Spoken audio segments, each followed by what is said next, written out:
kill a god? What a grand and intoxicating innocence. I'm a god. How can you kill a god? Shame on you, sweet Nerevar. I'm a god. I'm a god. I'm a god. God. I'm a god.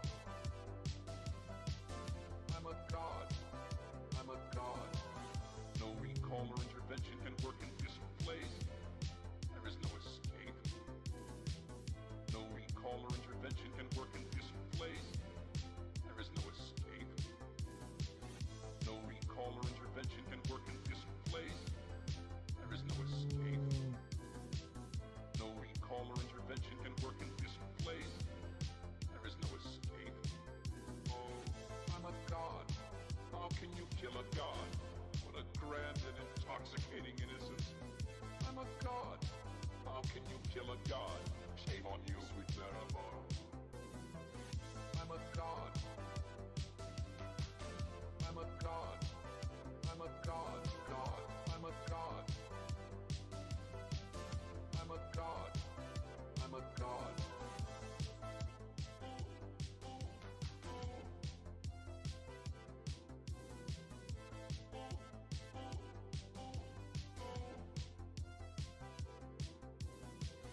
Cloud, the moon and star, come to me through fire and war.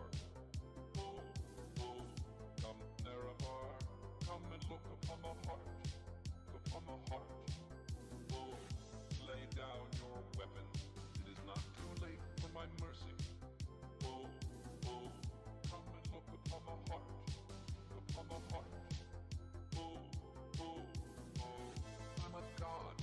How can you kill a god? What a grand and intoxicating innocence. I'm a god. How can you kill a god? Shame on you, sweet Nerevar. I'm a god. I'm a god. I'm a god. God. I'm a god. I'm a god. I'm a god. Cloud, the moon and star, come to me through fire and war. Oh, oh, come Nerevar, come and look upon the heart, upon the heart. Oh, lay down your weapons, it is not too late for my mercy. Oh, oh, come and look upon the heart, upon the heart.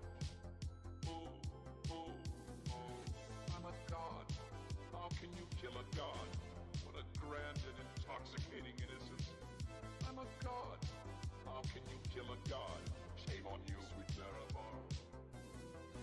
I'm a god. I'm a god. I'm a god. God. I'm a god. I'm a god. I'm a god. No recall or intervention can work in this place. There is no escape. No recall or intervention can work in this place. There is no escape. No recall or intervention can work in this place.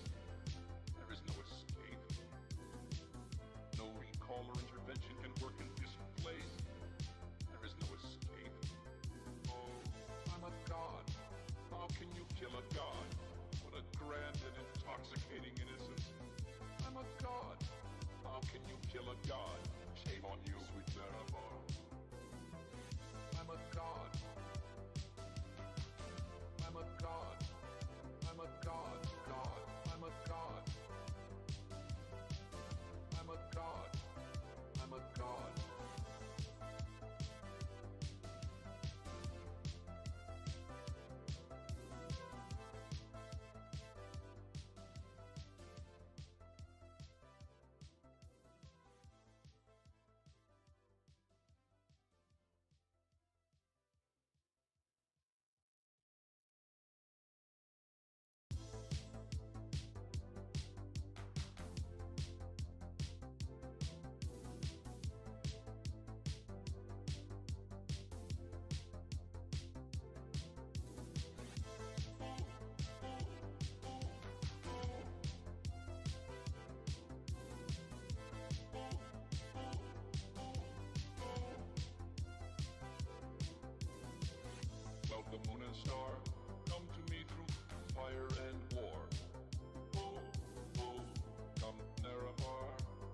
look upon the heart, upon the heart.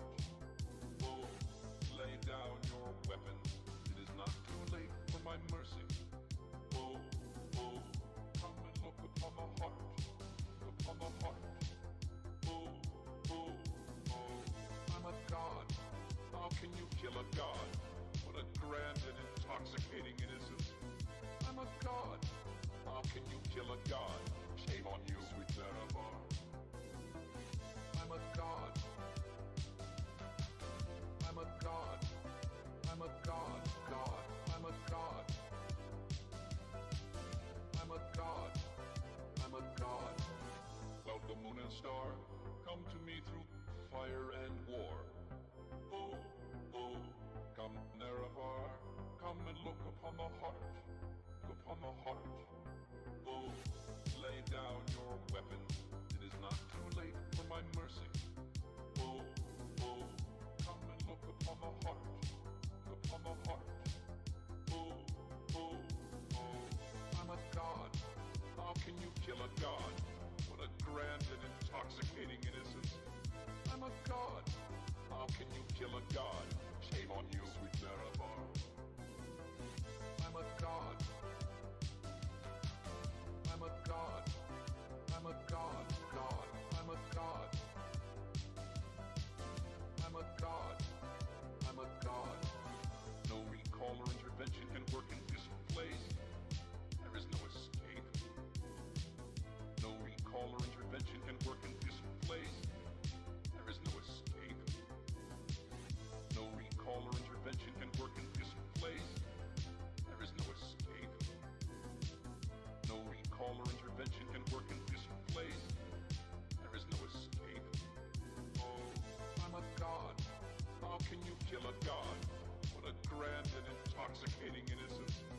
I'm a god. How can you kill a god? Shame on you, sweet Nerevar. I'm a god.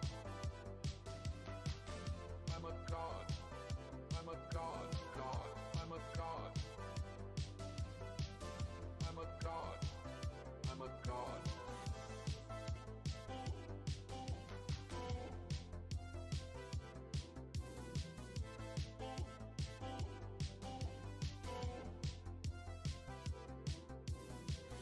Cloud, the moon and star, come to me through fire and war. Oh, oh, come Nerevar, come and look upon the heart, upon the heart. Oh, lay down your weapons. It is not too late for my mercy.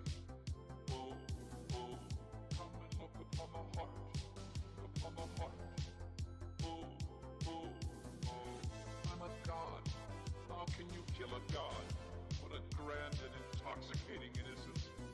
I'm a god. How can you kill a god? Shame on you, sweet Nerevar. I'm a god. I'm a god. I'm a god. God. I'm a god. I'm a god. I'm a god. Cloud, the moon and star, come to me through fire and war. Oh, oh, come Nerevar, come and look upon the heart, upon the heart. Oh, lay down your weapons. It is not too late for my mercy. Oh, oh, come and look upon the heart, upon the heart. Oh, oh, oh, I'm a god. How can you kill a god? What a grand and intoxicating innocence. I'm a god. How can you kill a god? Shame on you, sweet Nerevar. I'm a god. I'm a god. I'm a god. God. I'm a god. I'm a god. I'm a Hit mo. god. No recall or intervention can work in this place. There is no escape. No recall or intervention can work in this place. There is no escape. No recall or intervention can work in this place. There is no escape. No recall or intervention can work in this place. There is no escape. Oh, I'm a god. I'm in a mood How can you kill a god? for some Red Alert 2. It's gonna be a short stream because I have IRL things to do. And I'll make the most of it. Yeah, so we are red alerting this time. Another childhood nostalgicism game for me. Used to play that a lot back in the day, like hundreds of hours just playing or messing around with the AI. Basically just build a base, annoy the AI, and you get bored and tired, or if the AI runs out of money, I just send it 6 units. That's my get good. I just pick 6 units of any type, whether it be the most inefficient thing like Nighthawks, GIs, or it could be as broken as Magnetrons or Battle Fortresses, Apocalypse tanks, prison tanks. It's always 9 or 6. That's how I do the get good. So I micro them around just to make sure they survive and make sure they all get the highest rank. And that's how I would beat the AI. And just start a new game afterwards. And that was enough for my child brain back in the day to be stimulated while enjoying amazing music in the background. And as for yesterday, I was able to do stuff offline a bit, so it didn't totally stagnate. So we were able to do a bit of things with Billy Jack. So remember, we stopped here. Yeah, we stopped at the passives. I was able to get some passives done, so that's nice. I got his movesets. Movesets are already done. Level up, of course. Experience tables and all that. We're good. Biomes. Ascension line. Yeah, we won't have that. Now we're working with the creature profile. We're drawing this. We're at the drawing stage. I was able to complete already 2, or actually 1, and I'm halfway through done with the second action pose, so that's what we're going to do today. We're going to complete that action pose, and we're going to do the typey types. The most beloved typing of the types. When we complete the profile of said creature, then we'll be moving to Obstrodon, which is, I am a bit, well, I gotta say this right now. I have a creative bias for Obstrodon. He is one of those designs that grab my itch, so to speak. And like I said, there are designs in this. Oh, get away from me. Also, I need to check my audio after. Do I sound okay? No, I lost. Do I sound okay? That's all I need to know. Alright, how do I sound? Oh, music is a bit too loud. Yeah, music is too loud. Let me just reduce that a bit. But I do sound okay. I heard me. That's the important thing. So yeah. Okay, so let's set this up. Grab the action shots I already did for Billy over here.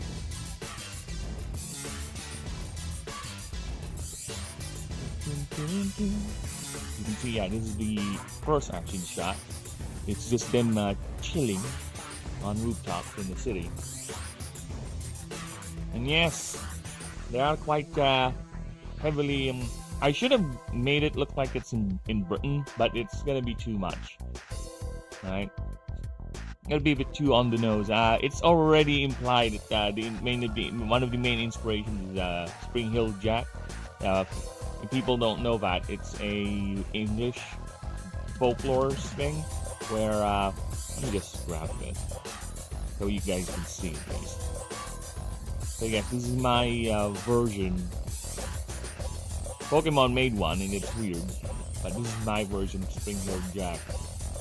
So yeah, Basically, that guy who just loves pranking people by jumping off rooftops, being generally annoying, and he has spews fire. You know, he has this cloak thing. So yeah, that's my take on it. Because I really don't like doing overt, really as overt. You know, I would rather prefer, if I'm gonna be inspired with something IRL, it's gonna be more of a, there you go, inspiration. That's one thing I've noticed with some creature battler designs when they do their homages or references. It's like it's too on the nose, right? It's too on the nose. I prefer to just grab it and get the idea, or at least some basic profile of how it looks like or how it is, and just put my own twist in it for my own reference for it. So this is my version of Spring Hill Jack. And hello, Coconut Girl. Hello, Coconut Girl 7. Girl, you remind me of Invader Zim. If people don't know what that is a very fun show back in the day, and it's actually voiced by the voice actor for Prince Zuko for Avatar, the OG Avatar. Okay, not whatever abomination they're doing right now in Netflix. Yeah, that was a good show. That was a fun. Maybe I should binge that. It's only a short show. Invader Zim only has 2 seasons, I think. But I always love the aesthetic of the Urkin Empire. There's something about it that is both cool and over-the-top cartooning. The designer really captured that. It's very unique in its aesthetic. And of course, their leaders are just tall. Your leaders are just tall? Dib. Fuck off. Yes, that's my take in the Spring Hill Jack mythology. So, that's the second form of Merkid.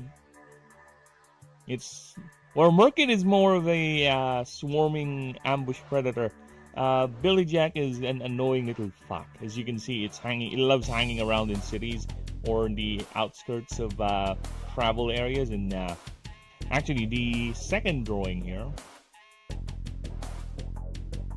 they love jumping high up in rooftops, causing a little bit of annoyance, stealing stuff.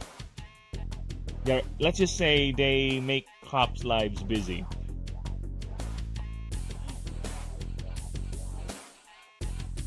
They give cops a reason to be active at night. Not just for patrolling against criminals and all that, but also minding the wildlife. Because that is one thing. When you live in a world where there are animals that can literally control magic, and not just magic, but dark magic too, and they get drunk if they get too much of it, and they would do a lot of weird, destructive things. Yeah. Expect clashes like this with civilization. That is one thing that other battlers really don't. That's the thing when it comes to world building. Hey, somebody has pooped my pants. Well, lucky to poop someone else's pants, so I evened it out. Good. It better be my pants, so at least I have precedent to poop on someone else's pants, so we can continue the cycle of poop. It's better that we have a cycle of poop than a cycle of violence. Don't you agree, Ninja? Also, how you do, man? Yeah, I caught the tail end of your Spider-Man stream. Is like, the moment I came in, I heard you complaining about the tutorial section. It's like, wow, how long has it been going? Nearly 2 hours, 1 hour and a half, and he's still in the tutorial section? God damn this game. Well, that's the thing though, that's the thing. There are games where tutorials are quite extensive and long. I would argue that the opening section for Witcher 3 is kind of a tutorial section on its own, because it's designed for you to get familiar with the world, with some of its systems, but the way they did it with Witcher 3 is not really on the rails. You're free to do whatever you want with that area, and you can actually leave as soon as you do the main missions. You're not locked in, but it's their area, it's the tutorial section, basically. It eases you into the world before it drops you to the bigger world, which is Velen. So yeah, that's one way you could do a large tutorial section. Or another one is with Digimon Time Stranger. Kind of did this too with the tutorial section, but at least with Digimon Time Stranger, it's a continuous story. You're actively building something, and it's not that long once you redo it. So at least we have that. But either way, it's one of those cases where, yeah, you're locked into the tutorial section, which is a lot of cases with Japanese RPGs. It's very long, and at least it's progressing the story forward. There's something happening. You're not locked into whatever tutorial section that's inconsequential to the greater story anyway. So yeah, at least they have that. I'd rather have violence. Well, you can have both violence and pooping, you know. You can have the... Well, let's not talk about violent pooping. I have memories, okay? And that's all I'm gonna say. I have horrible memories. Yes. So yeah, now we're moving into the other drawing. Alright? Which is basically them being Nicks. This is more playful Nicks. Alright? This is these are two drunk Billy Jacks that are not yet too drunk to the point they're not committing violence. This is them being violent. Alright? This is where they earn the Nicks typing. The Witcher has more going on than Spider-Man 2 does. Yes, I agree. I 100% agree. That's why I prefer their long... That's how you would do. If you're gonna do a long-ass tutorial section or a long-ass introductory area, that's how you do it. That's how you do it. At least there, it's totally optional. You can just go ahead and rush it, or you can easily or like I said, it eases you into the world, which is very good. So I can't say, gotta go back to work. No problem, man. And you go again, get that, earn that dollar, man. So I guess you're finally back to normal. But what is normal? I don't even know what is normal nowadays, goddammit. What is the new normal? The new normal is nothing. That's it. The new normal is nothing. There's new normal. It's all topsy-turvy. We all don't know what's going on. Do you know what's going on? No, I don't. And the only thing we can do is roll with it.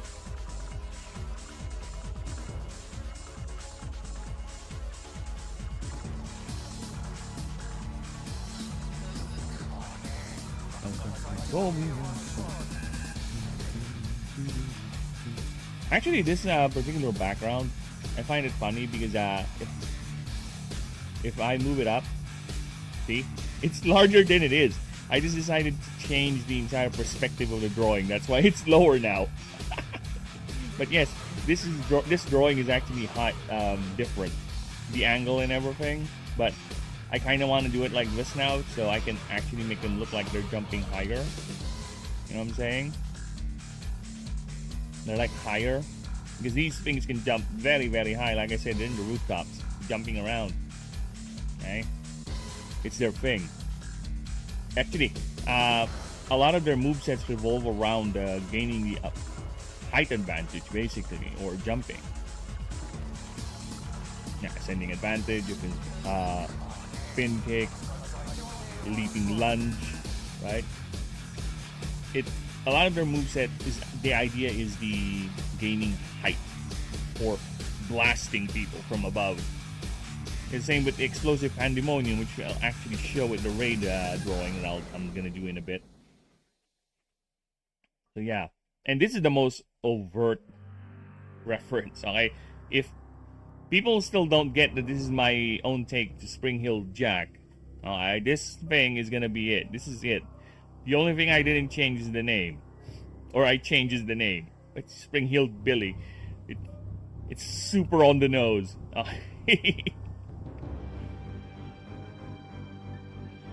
this, look at here. I'm sorry, I'm really biased to this design. This one is so fucking cool. There is a certain aesthetic that really makes me go, wow, that's awesome. And this is one of them. The sleek. I won't even sleek. There's something, because I also like Proceratron's design, and it's not that sleek. It's actually very bulky. But there is something about it that really triggers my, wow, this thing looks cool. Especially with this angle that I made it in here. See? This one I'm also biased with the design. I don't know. Maybe it's the face. There's something about its expressionless face that it draws me in. Or the idea it's just a Triceratops. I don't even know why I like my own design that much. Why I'm biased with a particular design. I just made them, okay? I am a slave to my own creations. They just happen to be as such, and for some reason I have my own biases to my own design. I would say there are 4 designs in this dock that I really like the design. Macorial, the water starter, final form. Yep, Proceratron, that one. Mihraj and Obstrodon. I'm sorry, but I really like their design. The Almagosi is fine. Okay? I will not change it because that is the concept, that is the idea. But if you're gonna ask me if there's any feature that I really don't like that much in terms of their design, Almagosi is gonna be one of them. But you know what? It's fine because that is the concept. The concept, I'm a slave to my creations, okay? This is the concept. It fits in the world and we have it. So I am okay with it. That's the thing, because if I just go ahead and change it to the way I really like in terms of what I feel in aesthetic-wise, 100%, right? It's gonna be all the same. They'll have the same sleek profile. They all will have the same look about it. Like everyone will be like Sarina, Scizor, Primarina, Mew. Those are the Pokemon I like. So that should give you an idea of the design aspect that I like in creature, Digimon, whatever.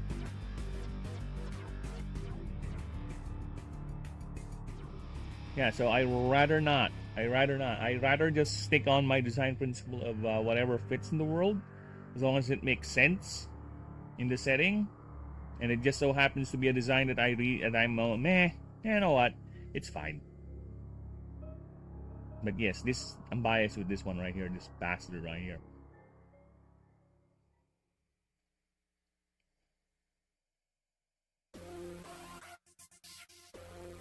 And then, as I said earlier, when it comes to references, I really don't want to be as overt as possible. And this is, I think, is one of the few that I really went a bit too overt. If you really can't tell this thing is Sphinx inspired, then I think I did my job right. But for me, this is a bit too obvious that this thing is Sphinx inspired. The passives alone already tell you they're Sphinxes, right? Andros and Krios. It's very, very on the nose naming convention for Sphinxes, because I think Krios is the ram face. Yeah, it's the ram-headed Sphinx, and Andros is the human-headed or the lion-headed Sphinx.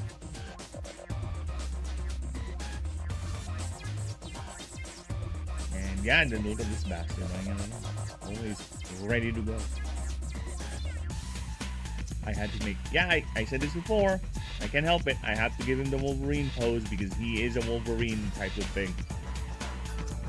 Always raging, always regenerating, always eager for a fight.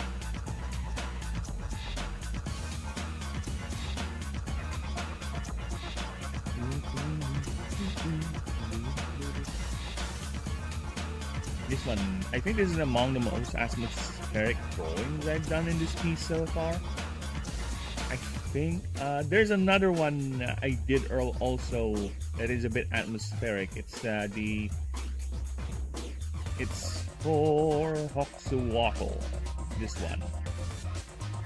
Because Hoxawattle would actually mess you up with its ampules, makes you all woozy and confused and dizzy and all that, and drowsy. Then once you're down, it will actually do that. That's how it attacks its prey. by causing neural, well, damage. Yeah, so it's a bit atmospheric. And I think this is the first time I used the blur effect to create this sort of blurry thing. Because, yeah, you're being, I don't know, neurally assaulted? I don't know the term.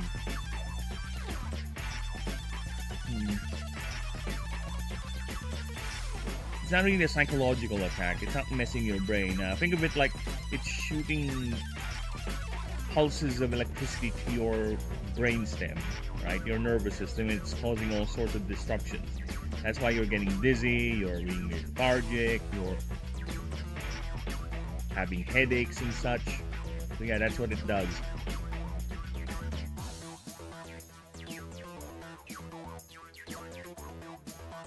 I don't recall having another one that's that atmospheric. Both the Hokusumoko and Merkids are the only ones who do that, or have done that.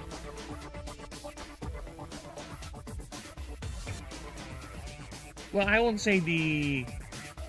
Yeah, I don't think the other one is atmospheric. The Hekasaki one, where the female is trying to grab you from the picture. Other than that, no. Okay. So let us continue, and you can tell I'm already drawing here. I'm already putting in the details, and as I lay down, thinking, oh shit, actually no. I think it's a better idea if I change the perspective. But you know what? It's fine. That's how art is. Sometimes you come up with a different idea, and things change, you know? That's how things do.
Kit, get out of there. Baba, baba. Hindi ka bangka. Kit, get down.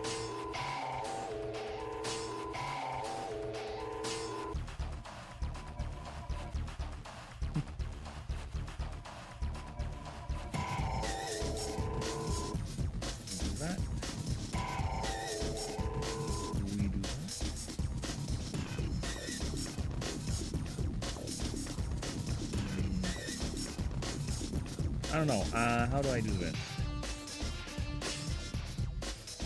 Because it's not really angled, I guess. Straight. Fine. If I do it straight, that means it's straight. It's vertical, not horizontal. I guess what we can do is like that. Where the road expands a bit like that. Alright, so it gives you a little bit of a 3D effect. Not totally vertical, it's a road. Which I kind of find funny because then the thing here.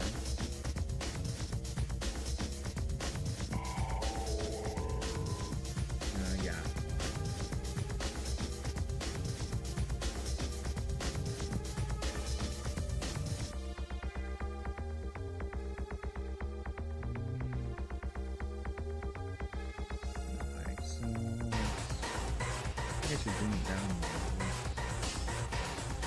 I don't want them to be any more higher.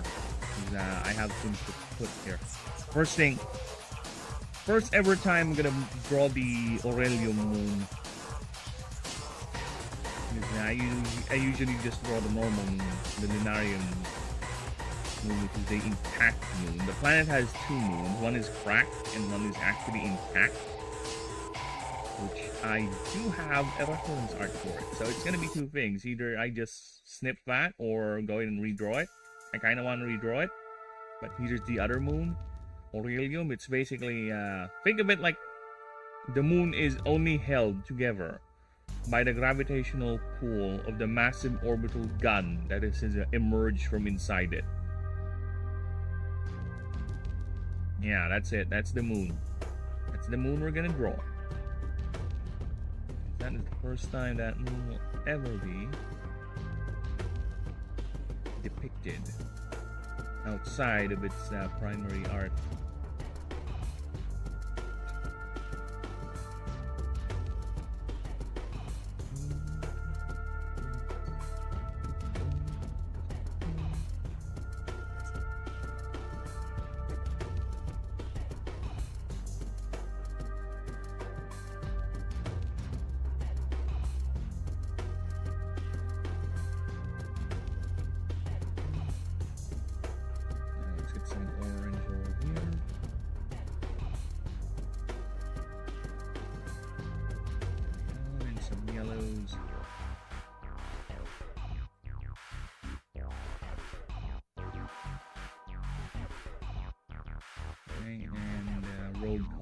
Road colors.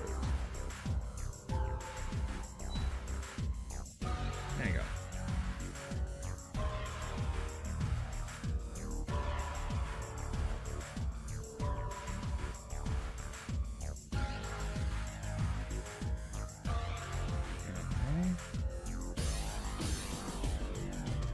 Oh yeah, I have an idea. Give me a bit. Like this.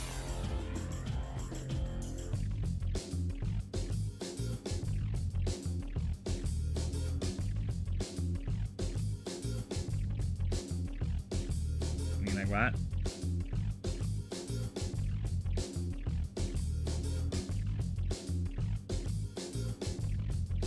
It's a technique, you see.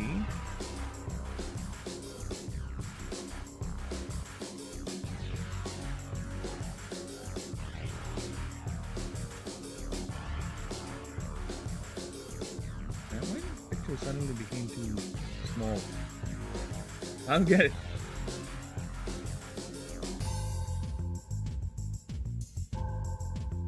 Suddenly became small for some reason.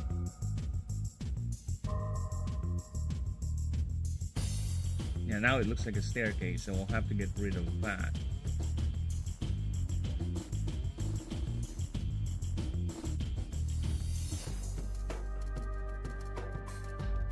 Let's get rid of this.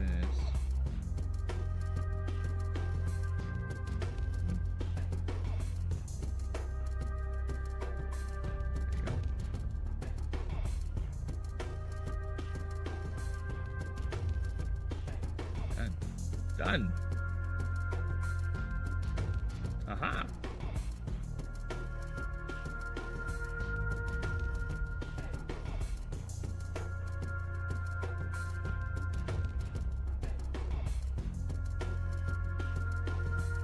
Okay, now we need to group this because there's gonna be some lights.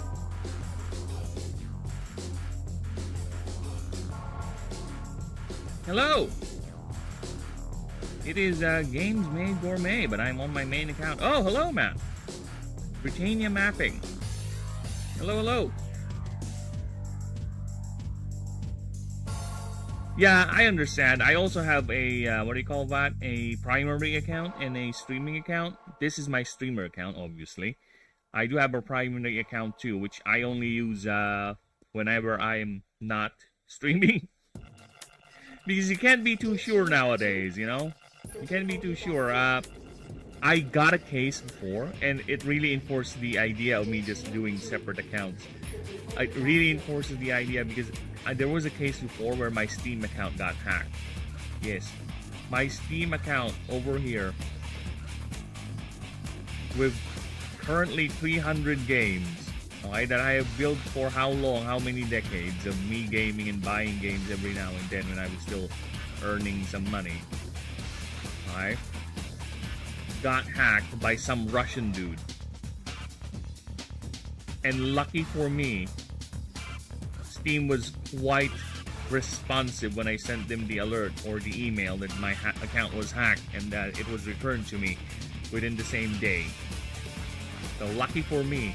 It's actually kind of my fault too, because I was only starting streaming back then, so I'm not really that... I was cautious, but not cautious enough. So I don't know how they got through that, right? How they got through my information. But the only thing I was not...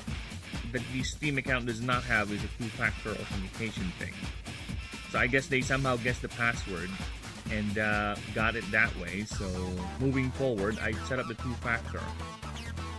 And I learned my lesson. And I wish it never happens to me again or anyone else.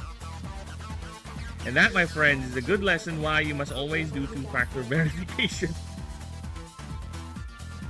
Okay, unless you want your stuff getting stolen by someone.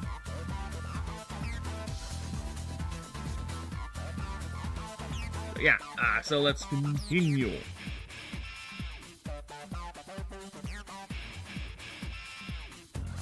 I think I was still streaming on Twitch back in the day when that happened. Yeah, I think I was just still streaming on Twitch. It was really, really early on when I decided to embark on the streaming journey. And I was still streaming games back then. There is a sexual dimorphism. If it's not, I think it's clear enough.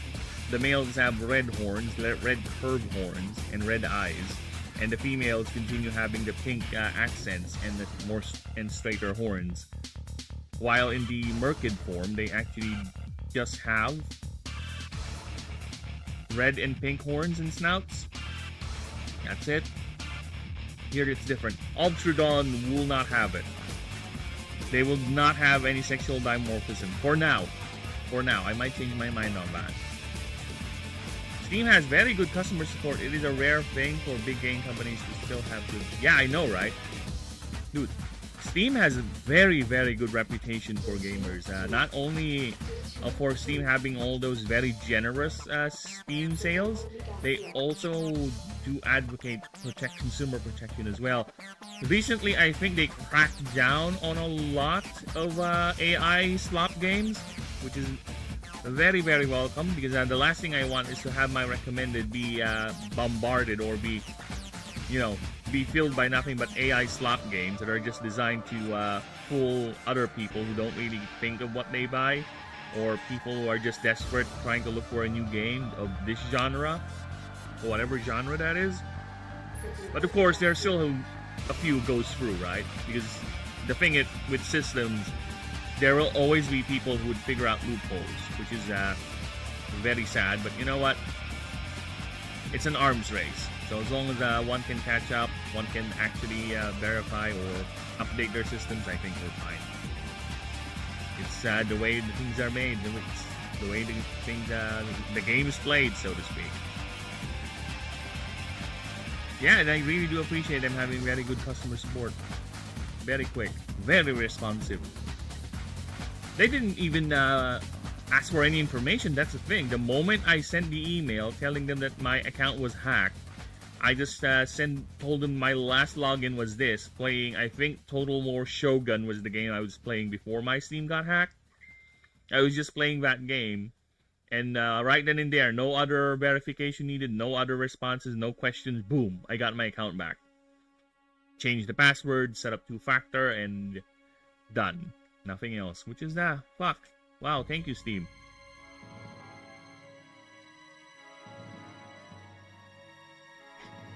And it just reminded me, speaking of bad customer service, when Fallout 76 came out, and people were not having fun with that game, I think it was quite the meme with Bethesda. Among their many, many weird failings is that their customer service was horrible. Like, people were asking for refunds, and the response that customer service people are giving them is like, well, there's nothing we can do about it. Sorry. Nice one, Todd.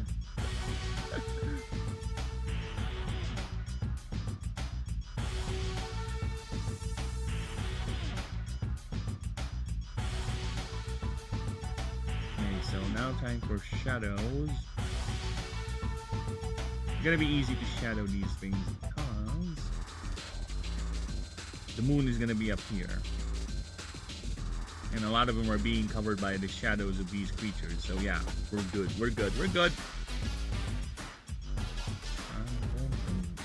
Oh,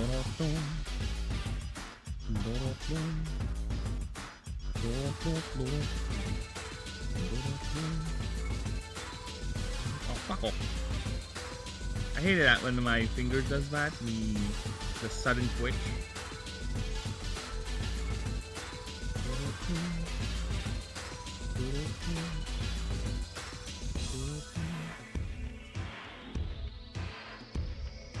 There you go. Aha! Nice. Aha! Ah, this is why I can never go back. This is why I'm having trouble going back to pen and paper drawing.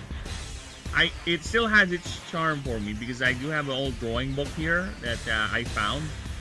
It's filled with drawings I made when I was like maybe 12 or 15. I was like, wow, I made that? It's like hyper detailed shit, and I was just using a number 2 pencil to draw all that. I wish I have scanned it or something I can show you guys, but it's hyper detailed shit. Like, wow, I did that? I don't remember myself being that good with drawing, or at least with that obsessive with detail. Then when I saw that, my brain was like having flashbacks too. I eventually had a memory of me making some of those drawings where I was just sitting on the stairs. Yes, because we don't have a drawing table back in my old mom's house, so I would be on the staircase. You can imagine my posture already where I'm sitting. So I am at the very top of the staircase. My butt is on the last step before you reach the top, and the drawing pad or the drawing notebook is on the top. So that's my drawing table. I'm sitting there on the stairwell and then just drawing for hours on end. Like, wow, that was a memory that I just realized I have.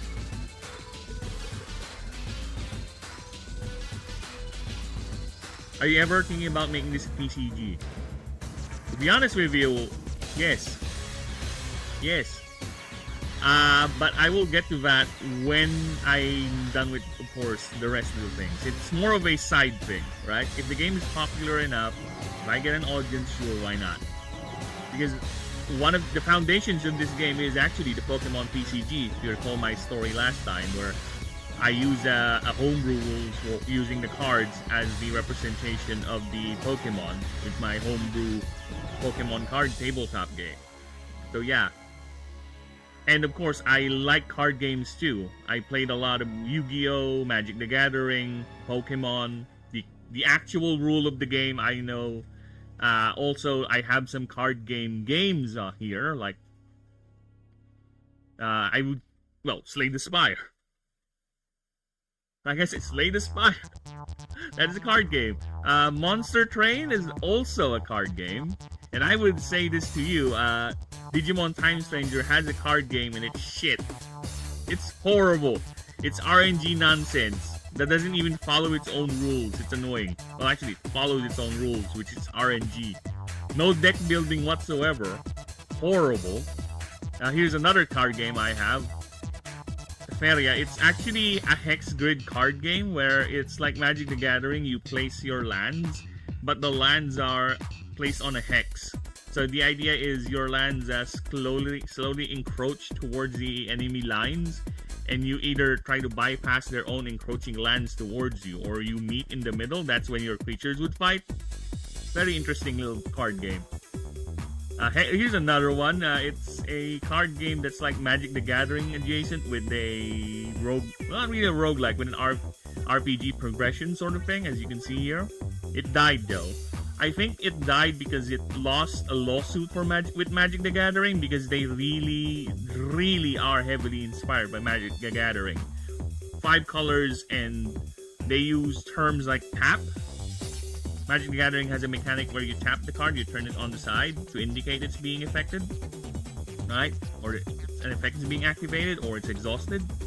They would have that mechanics in the game too, and I think that's how Wizards of the Coast nailed them. And that's how the game died. I still have it installed in my PC, but if I ever...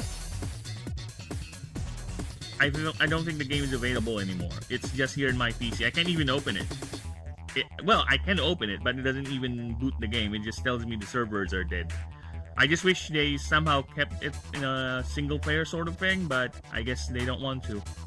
Well, it's their game. They do what they want. You deserve an audience. So thank you. I appreciate that. Thank you. If I have a camera right now, you would see my eyes smile. You know, that was very nice. Thank you. The thing that made me hate Pokemon TCG was once you pull a V or something in your deck. The X creature. The EX creatures. Well, I get what you mean, because a lot of them are... That's the thing, the power creep. That is one of the greatest sins, or greatest symptoms of a card game going on for long, because the power creep will be too much. It will come to a point where there are so many cards in the game, every expansion they would add new things, that some of the expansions will justify its existence by being so powerful or better than anyone else, or the preceding cards. Just a hook or a gimmick. And so people will buy them, right? It's annoying, it happens. And to be honest with you, I started playing Pokemon TCG before the EX cards came out. And having a 120 HP Pokemon back in the old TCG days was something. The HP blocks of the Pokemon back in the day was like 30, 40, 60. The highest was Chansey and Charizard. That's it. Right? And the damages were not that high too, to be honest. Then Power Creep came in. You now have Pokemon with 200, 300 HP. And you have Pokemon that deals 150 damage. What's that? It just killed a lot of the lower level creatures. Basically, what happened with Pokemon TCG, from what I noticed, is just whomever gets to pull out the first EX card, or whoever gets to pull out the highest evolution right away wins the game. It's basically like that now. Which is the same with Yu-Gi-Oh! Yu-Gi-Oh! Used to be fun. There's actual combat. There's actual player interaction where by that I mean there's actual back and forth. Right? There's actual trap laying. There's actual mind games going about it. But lately, from what I've seen, all the game just evolves into is who gets to fire their combo first. Basically, it's just trying to figure out how you can get your combo, your one kill combo, your one turn kill combo to work without being disrupted by your enemy. And once that happens, the game is done. You're just like, oh hey, whatever. There's very little deck variation with Yu-Gi-Oh! Because a lot of the cards, from what I've seen, because I do have a Yu-Gi-Oh! Game here, where it has all the new cards, old, new and old. Normal monsters are done. All are effect monsters. And all of them have so much interlocking gimmicks. Like, for example, think of the Merkid Ascension line as a Yu-Gi-Oh! Style. All 3 of them have interlocking effects that if you take one of them out, the effect is gonna be broken. The combo will not work. So basically, you need that one piece for the whole free card set to work. It's like, that's it. It kills build diversity with decks. You can't really mix match, because a lot of the cards would say this particular card is affected by this particular card. It's really a chain. There's no real combo or deck building to it. Just grab the pieces and make the deck. That's it. I like OPTCG because it has a limit and doesn't have much difference in cards. OP? One Piece? I never played that, if that's what you're referring to. Yeah, that's the thing. I'm okay with a lot of card games with a lot of cards.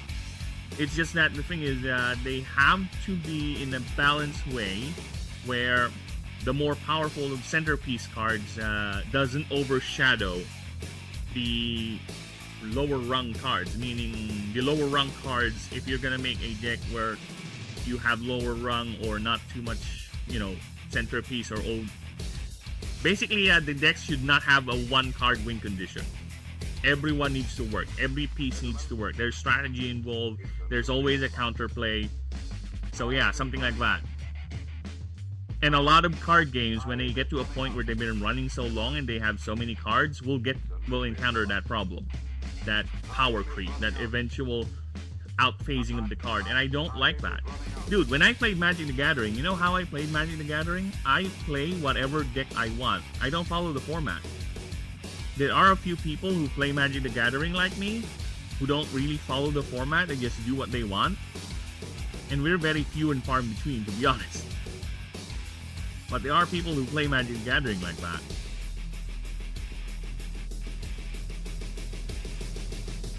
Because I really just like deck building. Dude, I have just to give you an idea, I have 35 or 33 Magic the Gathering decks that are currently sitting at home collecting dust. Because I haven't touched them in years. They're just there. And I will never sell them regardless of how much they increase or depreciate in value, because they're mine. Fuck off. Even when I was still playing the game, I would never sell any of my cards. No. I'm a hoarder, okay? I just like looking at the cards and trying to see what deck combos I can come up with. One Piece TCG, yeah, I never played that. The only anime adjacent TCG I ever played was Pokemon and what do you call that? Yu-Gi-Oh! But those things were card game animes, or well, not Pokemon, but well, actually, yeah, Pokemon is kind of like a card game beginning franchise too, because if I recall correctly, it really did start as a card game company, right? And they just happened to find a market for the Pokemon franchise and just expanded to Game Boy. But I think it was, if I recall correctly, I could be wrong, and I can always double check, but I think originally Pokemon was supposed to be a card game, or it was made by a card game company. Then they just expanded into video games.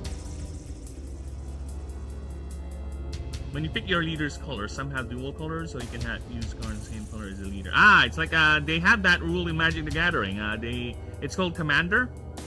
So I don't know which came first, the TCG, the One Piece TCG or Pokemon, but they have that, or Magic the Gathering. Magic the Gathering has that too. It's called Commander. Basically, you have a commander creature, a legendary creature, and all creatures or all cards in your deck needs to be one copy only. So you are not allowed to have more than one copy of a particular card or effect, and it has to match the legendary creature's level or color. So yeah, they have that. They have that format too with Magic the Gathering. So I don't know if One Piece copied it or Magic the Gathering got inspired from it. But that is a unique way indeed of limiting power, right? The only drawback I would see with that type of style is that the colors need to cover all bases, right? They need to be versatile enough, because if one color does not have a way of countering a specific way to play, then that color will have a straight up counter when playing against a particular color. So they have to be versatile in a way that they can counteract other colors when they are matched up against them. So that's the main thing that I see with systems like that, is that your cards need to be able to counter things, and unless you can do complementary, since you did mention multiple colored leaders, so I guess you can do combinations where one color will make up for the weakness of the other, right? Each color is like a different focus on the deck. Like yellow is life manipulation of yours and theirs. Black is cost manipulation, which changes yours and cost of their abilities. So yeah, there you go, specialization. So there has to be like a counterplay to that, right? What would a deck do that is weak to this type of play, right? Due against a deck that does that sort of disruption. You know what I'm saying? So yeah, that is an interesting way you could go about it. And being that it still has a low card pool, I guess the power spike is not yet that strong, and the decks can just safely get away with doing that type of play. Is that like still being developed? You know, are they still getting expansions or whatever? Or is it like what happened with what's that card game? It's a card game I kind of want to play too, but never got a chance. Legend of the Five Rings. There's a card game called Legend of the Five Rings. It was popular back then enough to have caught my radar, but I think it got bought off and it just became what they call a living card game. So think of it like this. It's a card game, yes, but the expansions are no longer in booster packs that you get randomly. No. The cards are actually just when you buy a pack, when you buy a box, the cards are there. The whole set. So you have it all. Or when you buy something like a theme deck, that's it. There's no randomization or anything. You can easily get all the cards. There's no thrill of opening a booster pack or something.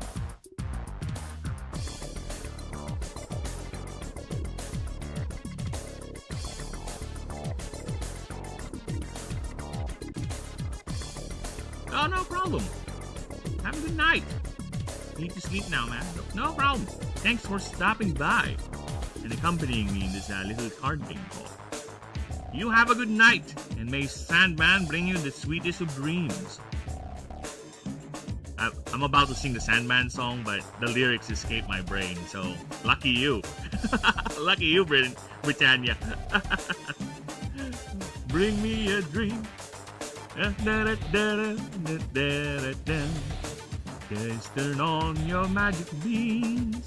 Mr. Sandman, bring me a dream.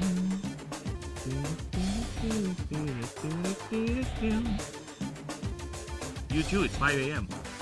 Dude, where are you? It is 5 a.m. here. Are you somewhere in my hemisphere? It's 5:23 a.m. here to be exact. And I am actually a night creature. So I am more active around nighttime. So this is just me normal. And during the daytime, I am still active. And I just sleep during the afternoon. That's when we sleep. Yeah, because I used to work in the call center, so I actually got used to being in the nightlife. I like to boogie and all that nonsense.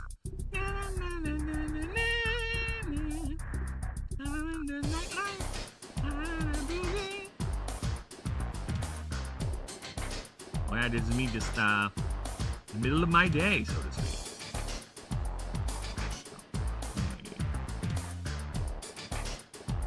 Yeah, and this is a hover truck, yes.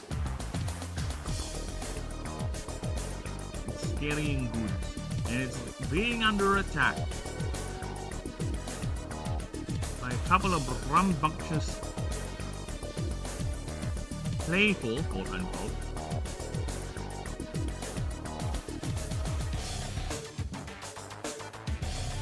yes, it's a hover truck. I'm actually thinking, should I make it into a hover truck or should I make it into a an actual wheeled vehicle? But you know what? I think a hover truck is fine. I'm gonna make it tilt a bit because you'll see why. It's tilting a bit. Because the thing is actually indeed under attack.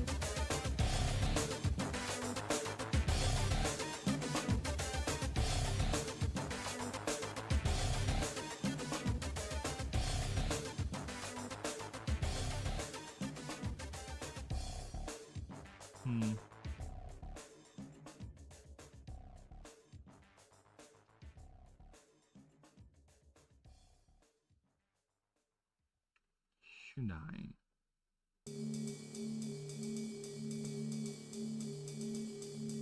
Yeah, we'll put in effects. We'll burn some trees, it's fine. Yeah, let's make it tilt a bit and let's make it go over here a bit. Because it is being attacked. These things are throwing explosive shadow speeders at it. Why? For fun. That's why.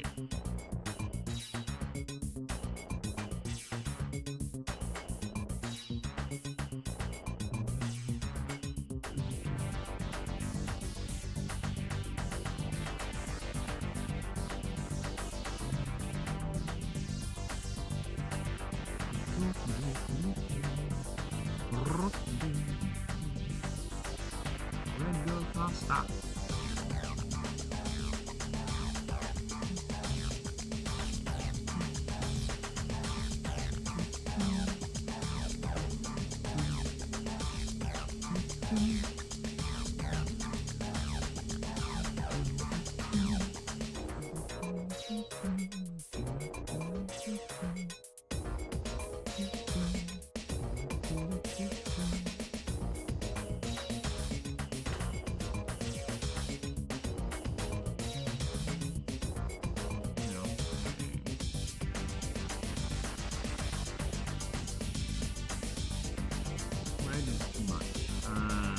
A good truck color.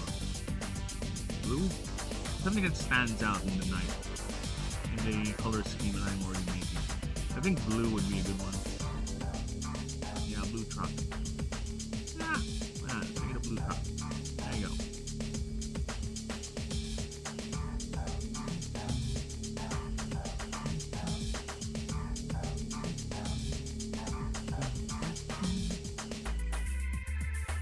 Blue truck.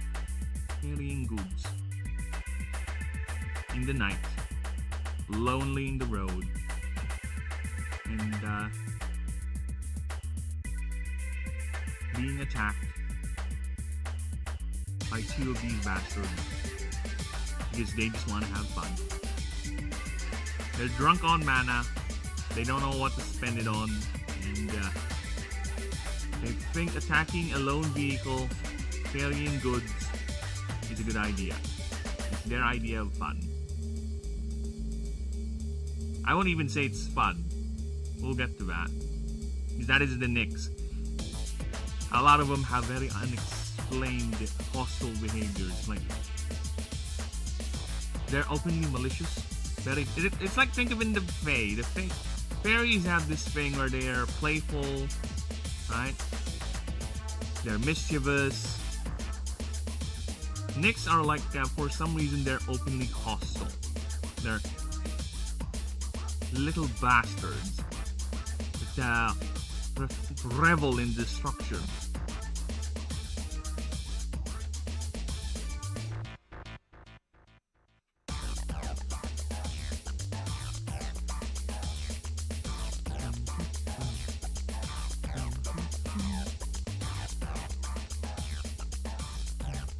Yeah, I am really getting ambitious with these drawings, what can I say?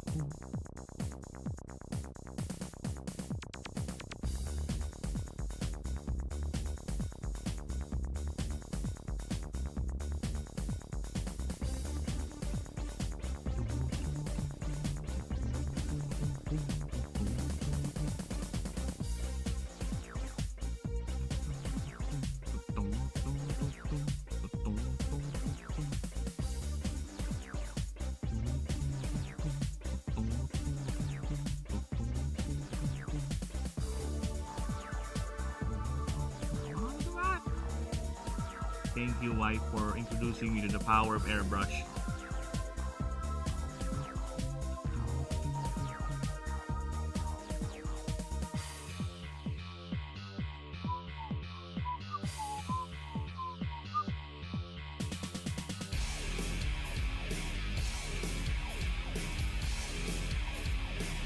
Oh shit, yeah, I have to change this.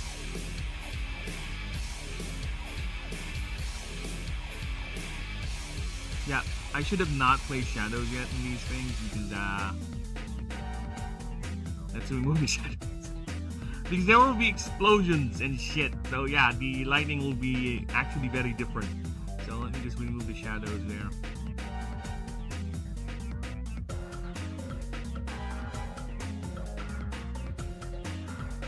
Okay, so next up.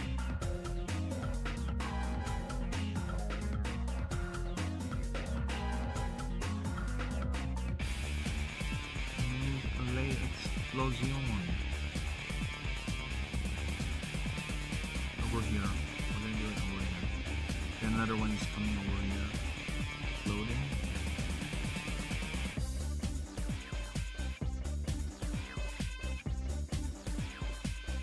Yeah, there's one. Yeah, I'll just throw the spear hitting the ground and about to explode. Right. So yeah, let's do that.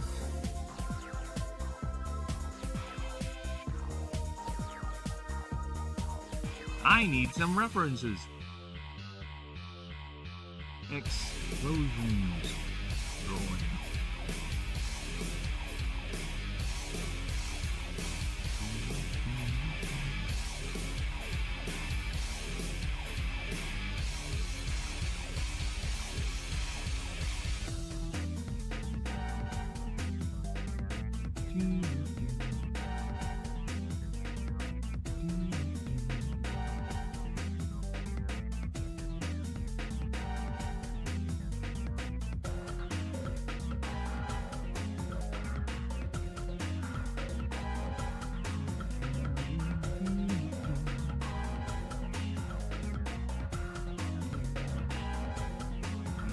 Make sure to stick. Otherwise, it's going to cause problems.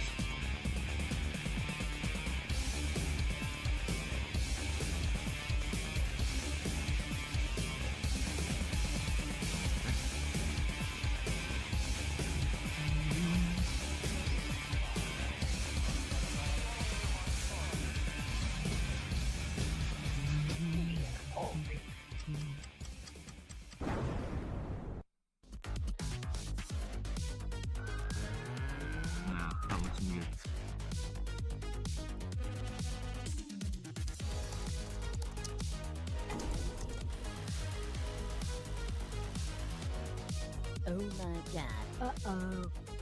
The fuck is that? Ad? Why is there a blasted ad? Is it done, Yuri? F off ad. Our premiere. It has only begun. Now let's do a 10-hour grinder.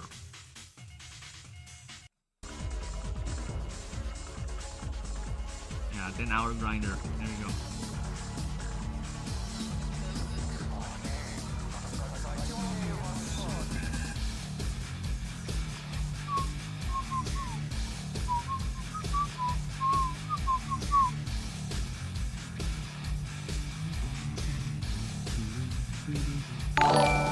Oh shit.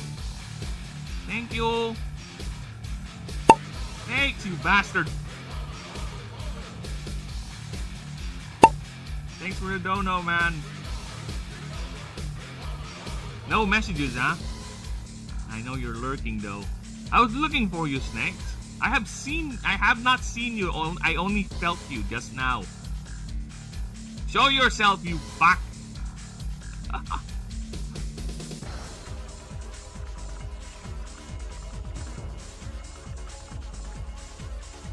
I'm drawing an explosion.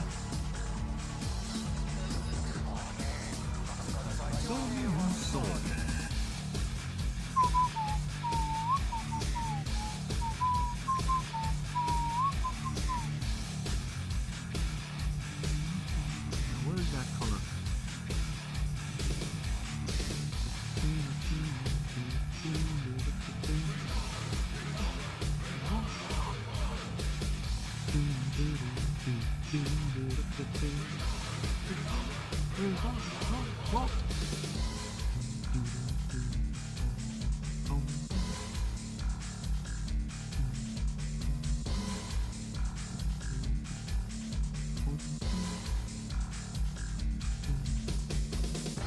There you go. Hello! I smooch you.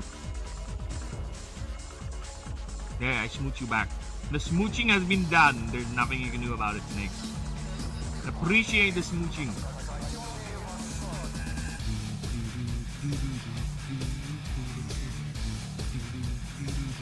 Yeah, I'm on a red alert binge right now. I'm in a mood to rock out.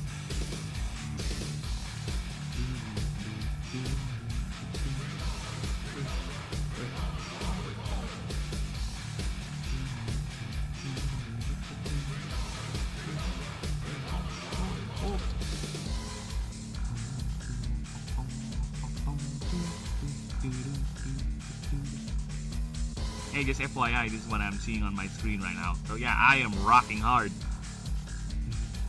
It's 10 hours of that. I think this is Kaplaki too. Just rocking out. Yeah, that's what's on my screen. On my second monitor, okay? That's what I'm seeing. So the head bobbing is real.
Bobby, we went all the way down here just to see that.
Or I can do this.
Talk about illusions, huh?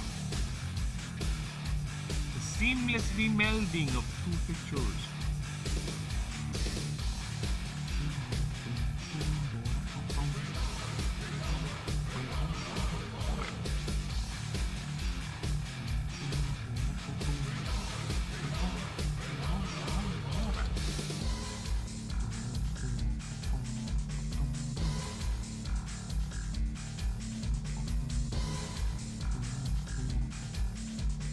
That. Ay. I can't. Sometimes I just impress myself. I'm sorry. I don't like tooting my own horn, but yeah, I'm gonna toot my horn on this one. Ah, yeah. Soviet.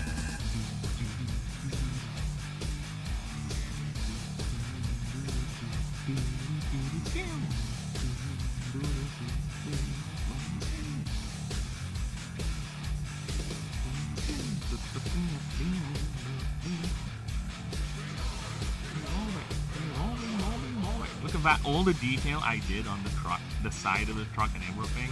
Now it's hidden in a layer of an explosion. The price of art, I guess. Maybe I'll have a chance to use that side of the picture that I discovered. But you know what? It's fine. It happens. Sometimes it just happens. Details get hidden. Details get missed. Details get carried over. Details get run over. But the important thing is we're getting the picture. Now I'm thinking I need to show the throw, so I don't think I need to put an explosion here just yet. I'll just draw the staff. So let's go back to this guy. Since he's the one throwing it.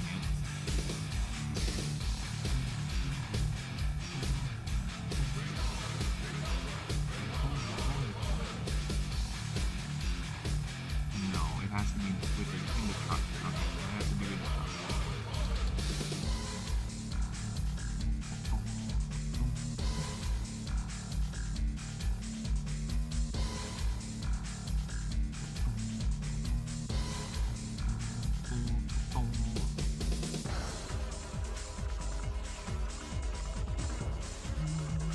Oh, shut up, AI. I don't need you. AI viewers have... My bird. Ah, get away from me.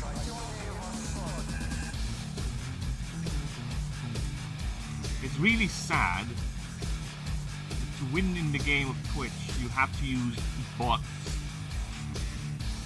What a game. What a nasty game. I don't want to play that game. That game is for people who are already paying to win. That's for people who already have advantage. Trying to gain more advantage.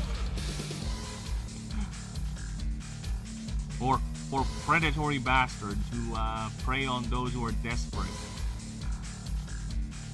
Fuck off.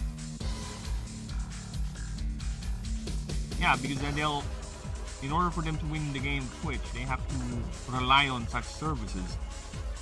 And it feeds on the desperation of those people. See, it's like, oh my goodness. So evil. So evil.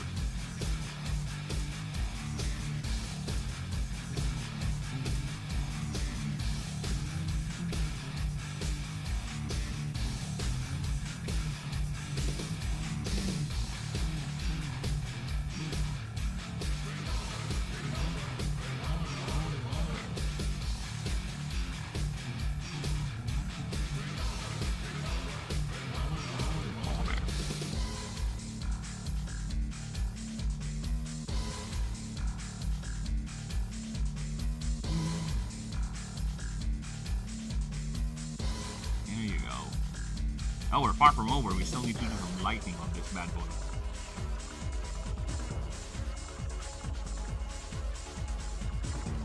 We need to bathe this side of the truck with ambient orange explosive lights.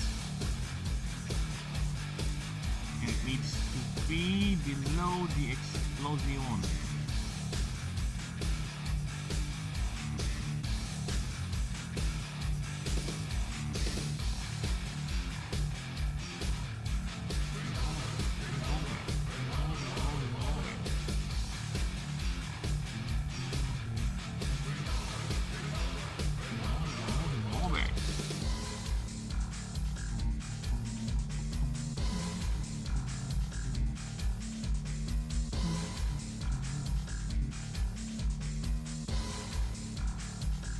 now it's casting a red light. Orange light to be more precise. Now we need to go back to the trees because we'll be doing the same thing with them.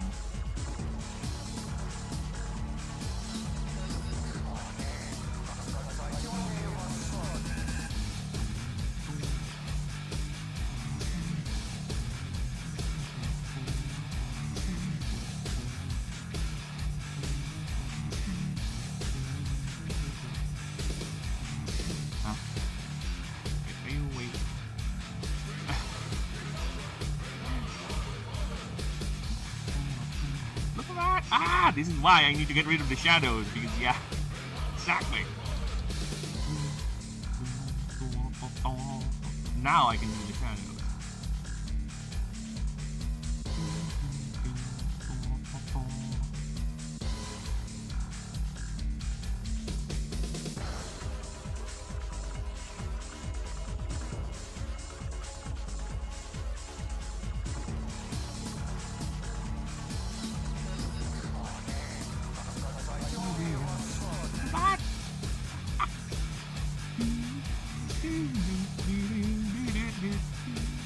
I think the orange is a bit too strong. There you go.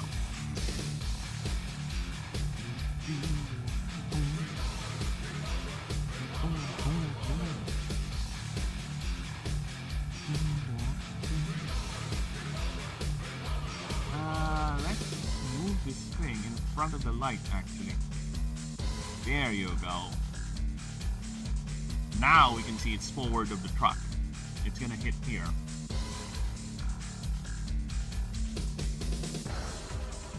Should I angle it a bit more, like towards here? Because it's gonna impact here, it's a bit far. I think it's fine, because they're not really aiming to destroy the truck. They just want to have fun with it. They're drunks. They're high on mana. They don't know what to do with it. Their impulse is just use it. And this is their idea of using it. Just being destructive little bastards. And what if I tell you they're also doing it for food? Because this is a truck. This thing has cargo, supplies.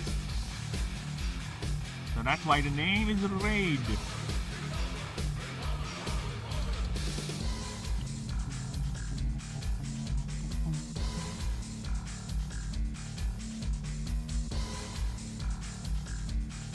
Oh, and we're not done yet. We're not done. This thing has energy shields, boy. This is my example of why the world cannot really function. Okay. And why don't they just stop using mana for their technology? They can't. They literally can't, because if they do, nature's gonna overtake them. Nature itself. You can't tell animals to stop using mana. They can't make that. Okay? And if the wildlife is this aggressive, to the point they're actively attacking your... This is not even a government truck, this is just a contra or a privately owned transport truck. Think of it like a truckie, you know? This is his business right here. His livelihood is literally under attack because a couple of drunk-ass creatures that don't know what to do, or yeah, a couple of creatures that have so much energy they just don't know what to do with it, and this is how they expended energy by attacking his truck and trying to steal his cargo.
because it is being projected outward.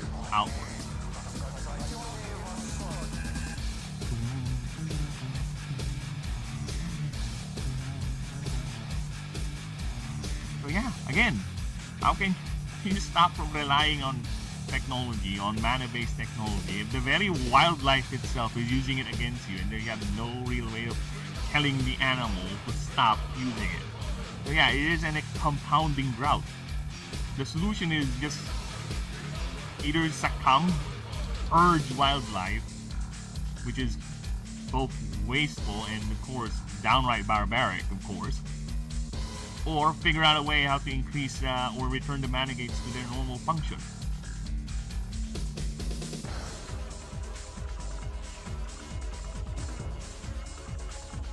And this is, I'm not going to shy away from the fact that these animals can be quite destructive.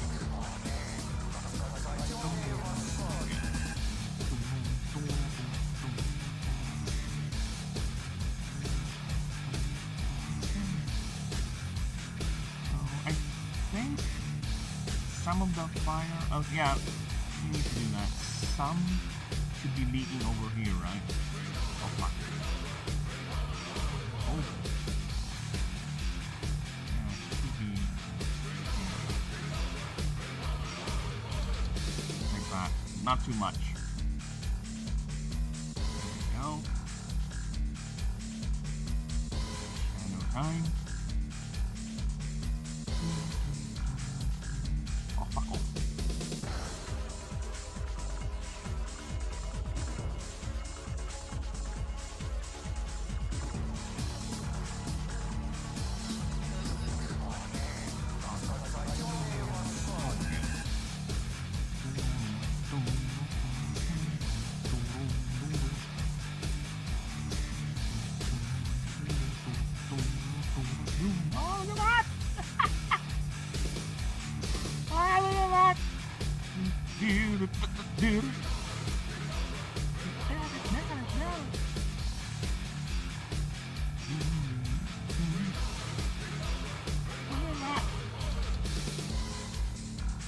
Imagine driving your hover truck, you know, you're so tired, late night, you just want to go home, rest, and all of a sudden your proximity alarm started blaring, incoming projectile, then your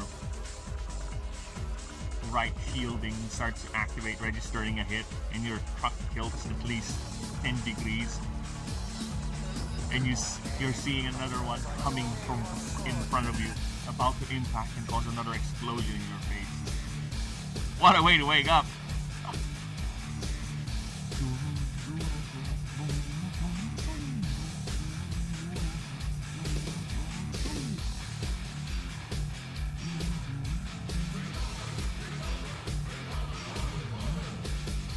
Of course, that's why there are Astari, there are Rangers, there are cops. You can't be everywhere all at once, you know. Because Billy Jacks are not the only problem. You still have criminal elements. You still have unruly people. You know, fringe groups, other wildlife to deal with.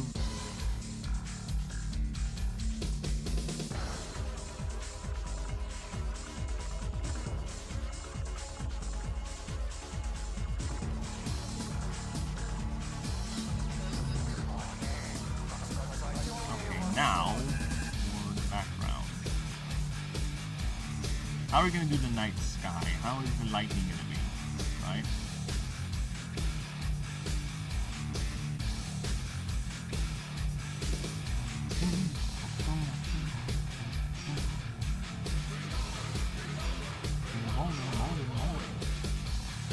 We're bobbing. We're bobbing. We're bobbing. We're bobbing. Bobbing. Bobbing.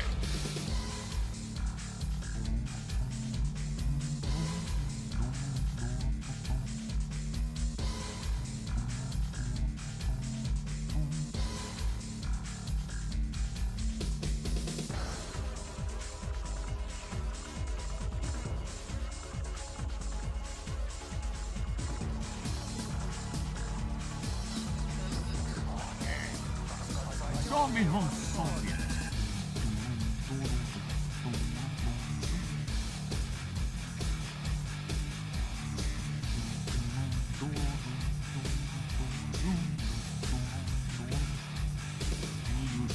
clouds.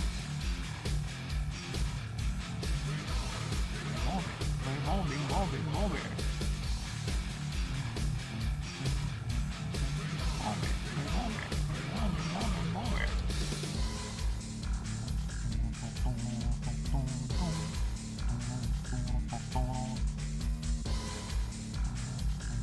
Dude, I kinda wanna redraw.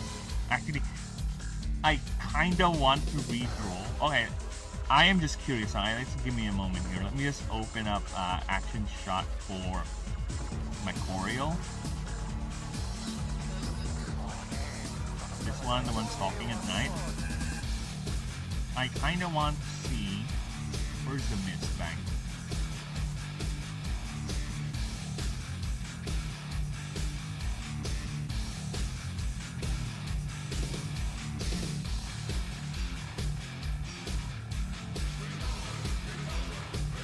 I kind of want to see what happens if I do it like that.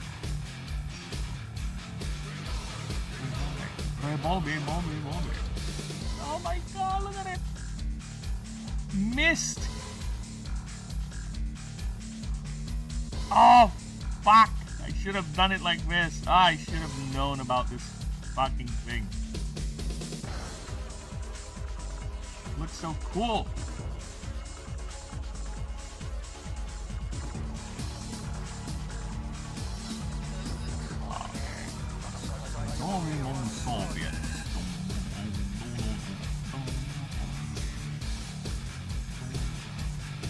Now we have actual mist. Oh my god, it looks so cool! Damn it!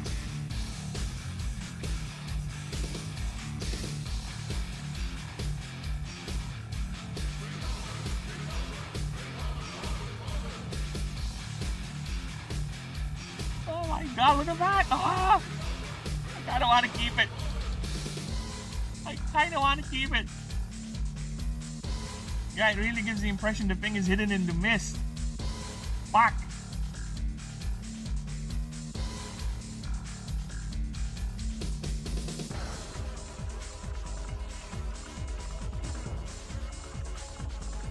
Fuck. That's so fucking cool. Ah, I hate it. I hate it and I love it. Alright, fuck off. We're gonna save this. We're gonna save this because this looks so fucking cool.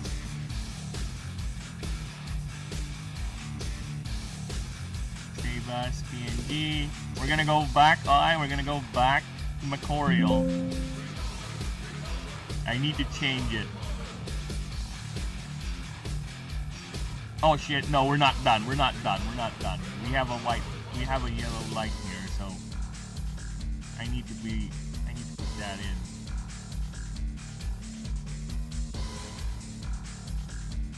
As long as it's below the mist.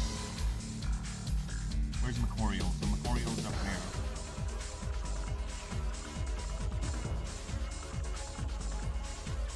Where's the mist? Here, hi. I can't stop it. I can't stop myself anymore. Oh, it has to be inside Macorial.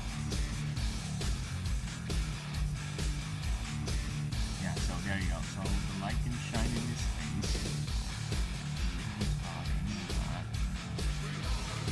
Right?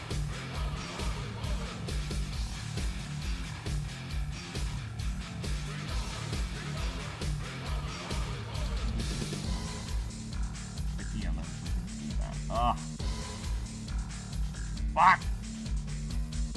Yes! Yes! Ah! Yes! We're done. We're done. Save that. Now this one really actually looks like he's shrouded in steam. Okay. In fog, whatever. We need to go back to Macorial. Macorial! A little bit of a detour here. Alright, let's go back to Macorial. Save this first. You fucking bastard, what have I done?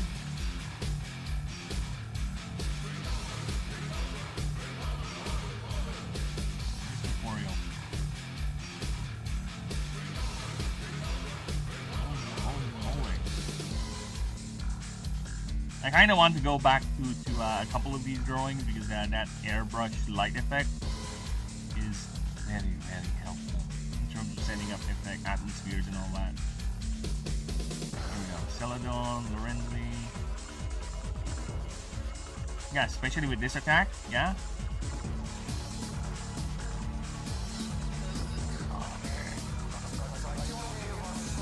Bye.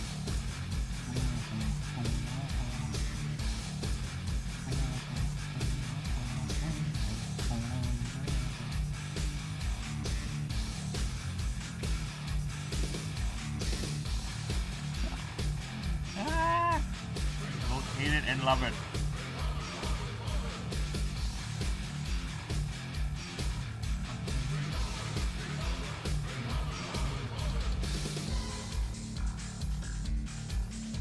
The bastard is in the mist.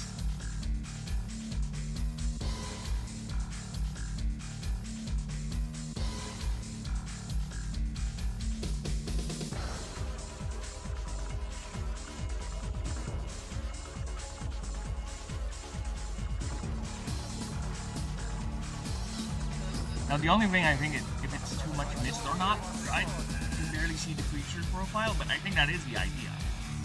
That is the idea. We already have a full visible version over here. This is more of an action shot, so I think it's fine if it's partially hidden in the mist. But if it's too much, yeah, I'll have to reduce the mist. It's easy enough anyway. Not really too much of a hassle. But yes, either way, I love it. I love me mist.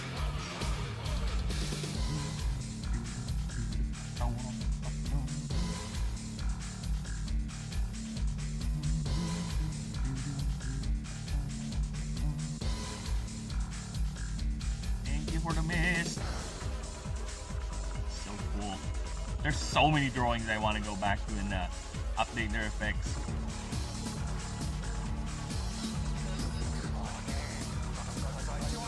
Maybe I should reduce the mist a bit.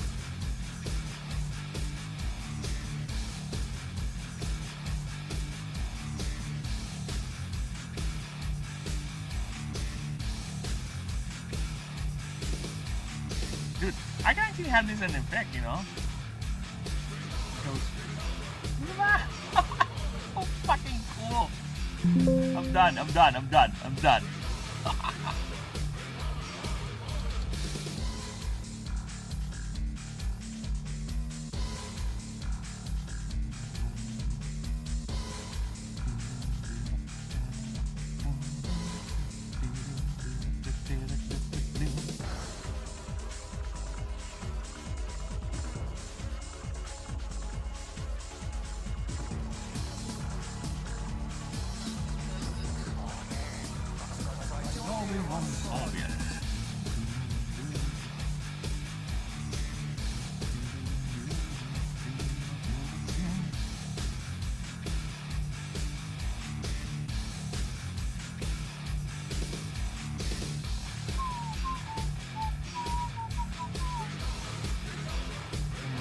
Just checking the streams. Give me a few moments.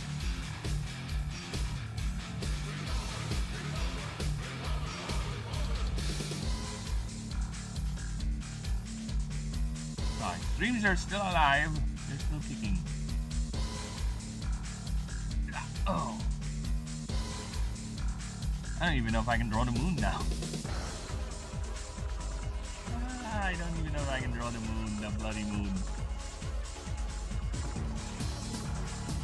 Oh fuck.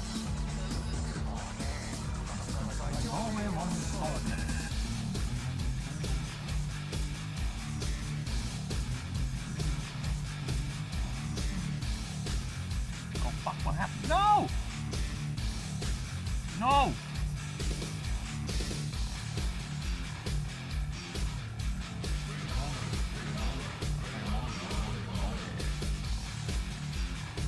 Alright, we'll draw the moon over here.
fuck are you doing?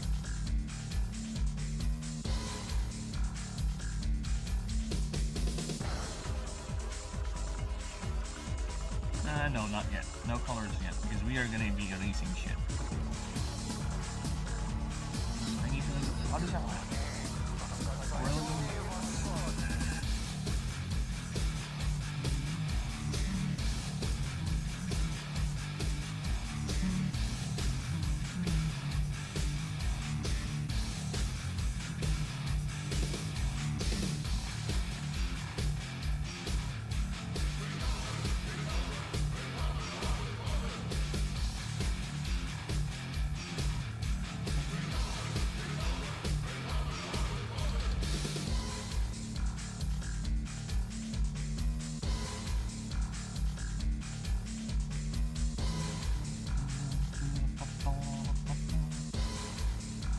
Broken moon of Orellu. Held only reason why the moon is held in place. Gravitation.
Of course it.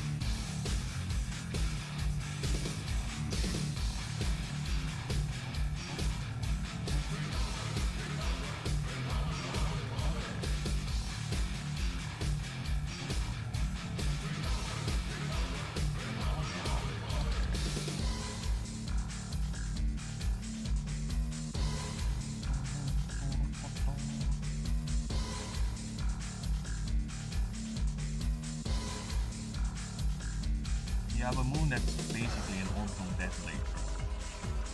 Pointed down.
Nice.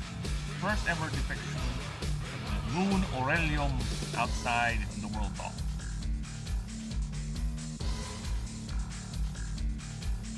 Yes, that is a moon. Basically an orbital detonator emerged from under its crust and was only fired once during the void form cataclysm. And after that, it's remained inactive. Expeditions were tried and sent into its surface and failed. Whatever automated system, much like the Matter Gate, is still functional and shoots anything down that gets too close.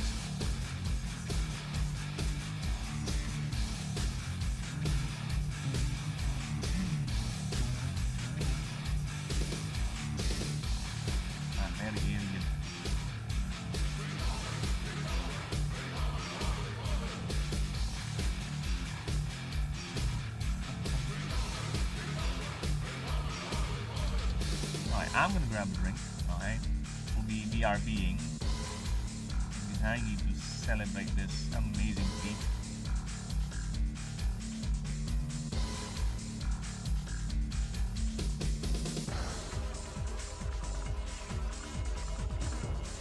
Where's the text? Text.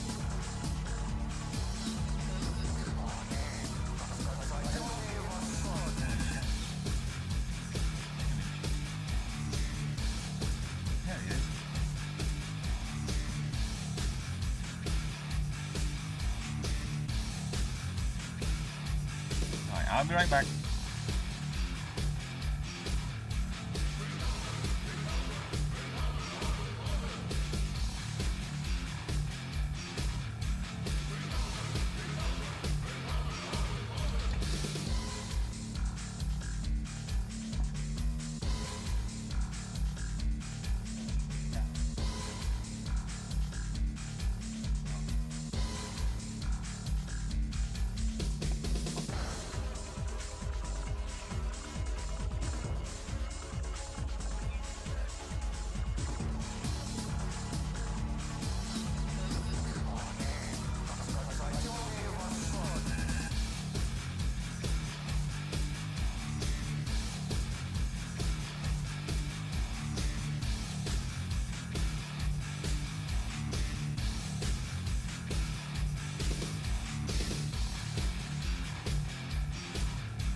We are back.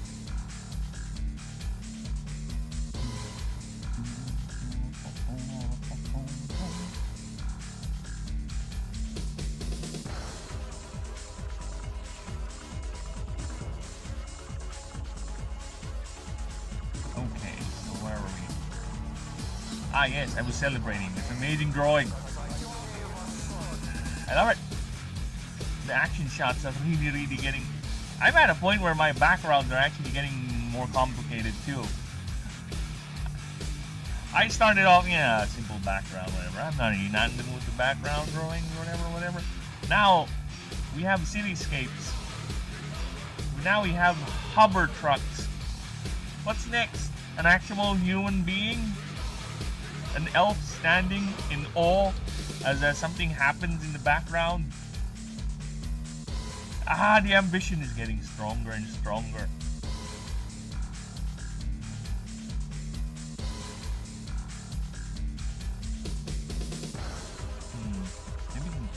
No, I'm thinking maybe I should draw a cargo thing falling off.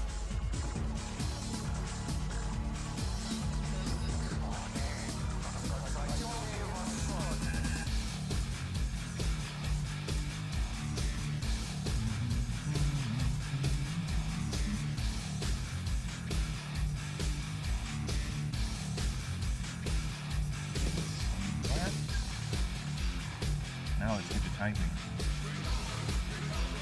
Evolving.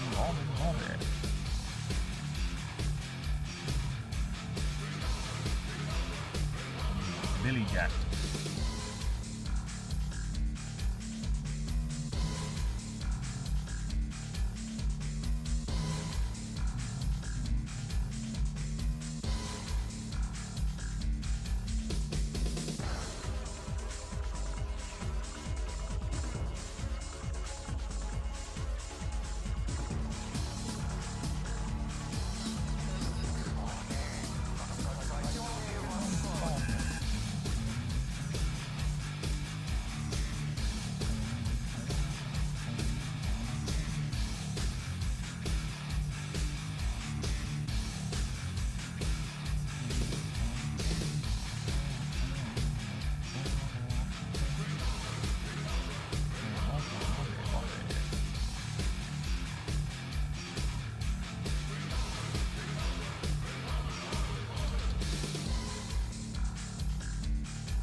Cabo.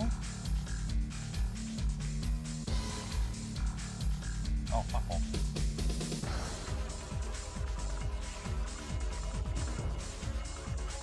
Don't move with the bleeding text. Stay put.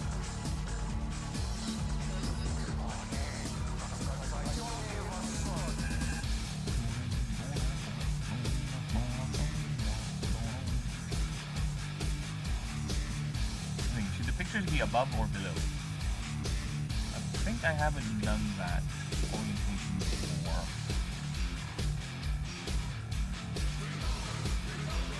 I kind of want to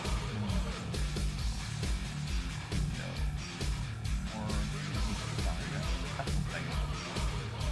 think it's fine. They can stay in the bottom.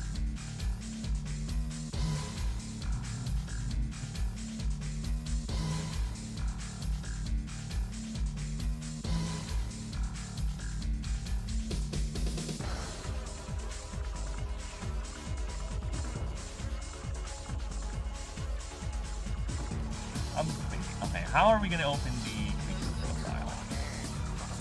We're going to formulate the story. I'm gonna make it do the thing.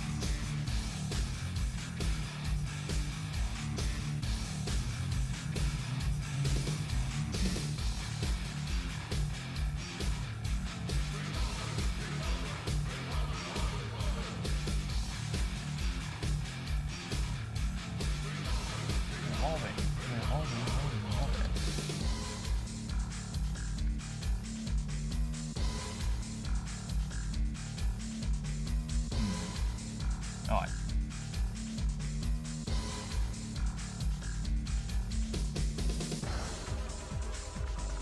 Number of cases for breaking.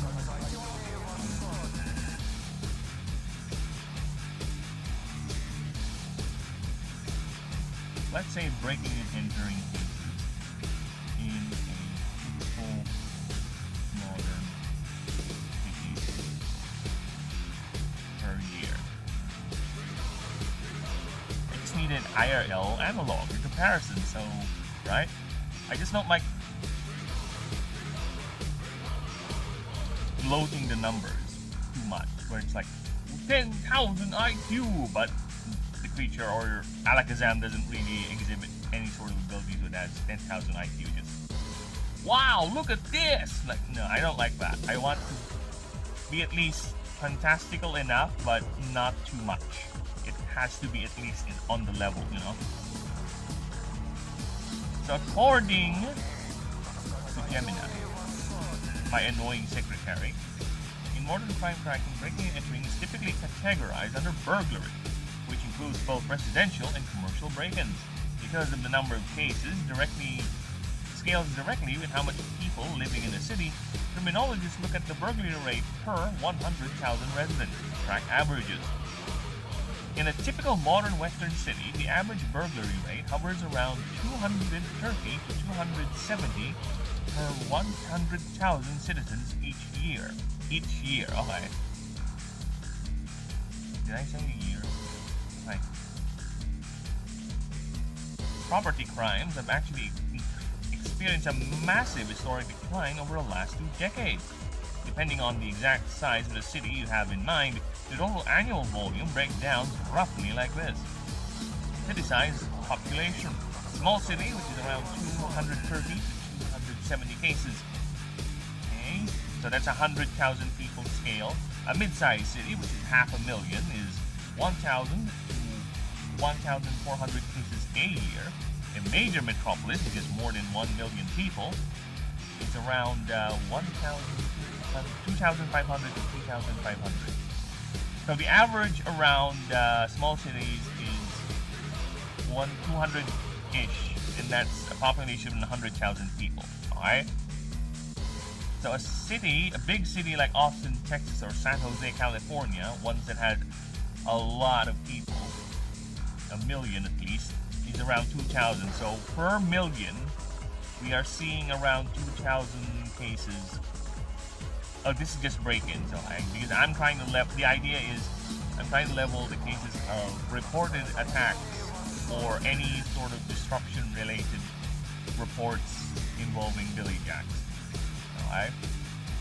I'm trying to level it where it doesn't become too much of a nuisance, but it's noticeable enough that it's actually in this creature profile. You know what I'm saying? Because if it's too much, then the next question is in terms of world building, is why these things not being exterminated, you know?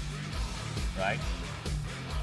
So yeah, it has to be not too much, but just enough for a city to either act on it every now and then, because they have other things to take care of. It's not just Billy Jacks they have to take care of.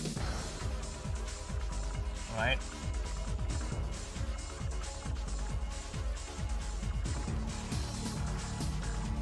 And it's not a consistent thing. Sometimes it's like minor reports, it's being annoying, like here, jumping on rooftops. They don't really usually explode. If doing things like this, usually in the wild they would do this, because that's where they get more opportunities to be drunk with mana.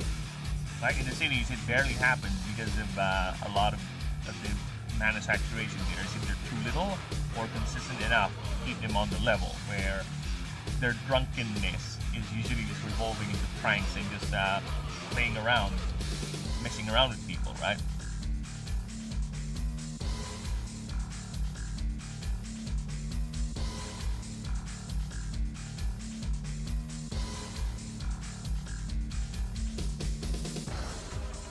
Okay, so if that's the case, I think I'm gonna base the model from the attacks to be around 1,000. Yeah, for major cities. So I think that's enough. So the scaling would be for medium-sized cities, but for large metropolises with Billy Jacks in them. You don't see Billy Jacks anywhere.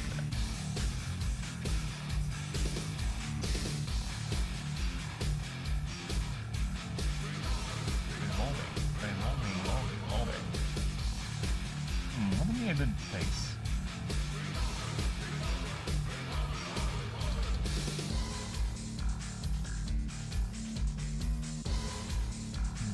Gadrina, I already mentioned that. Cartel Islands, Yaldesha, not much for Yaldesha, but it's a mixed type. Africanum, no. Dragon Boulder, no.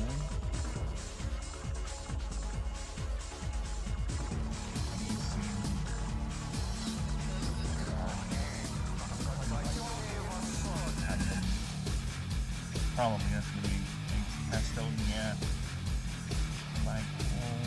Lighthold is more of a Japanese aesthetic, and that this is clearly not a Japanese aesthetic city. Livernia. Arcanus would be my candidate for now. Yeah. Or Orichalum for... No, it's not. Aslan is also a good candidate because that's the most metropolitan location. Yeah, let's do that. Over 1,100. Oh, I pressed 2 and 2.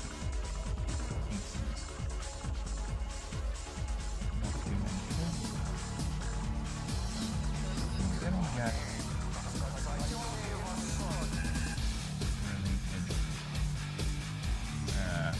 incidents.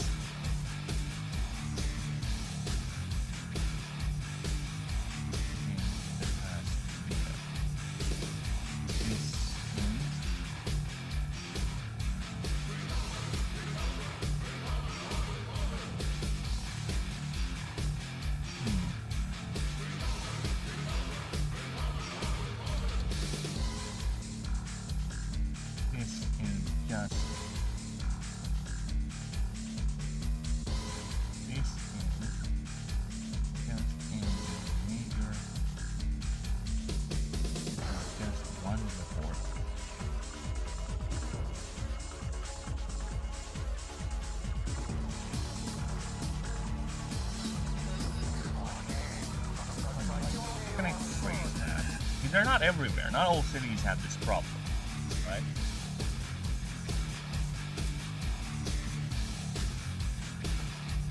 How can we phrase that?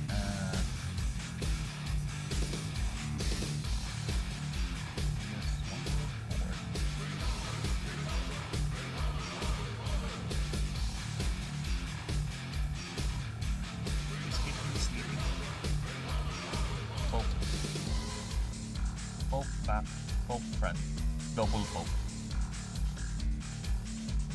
It's just one report.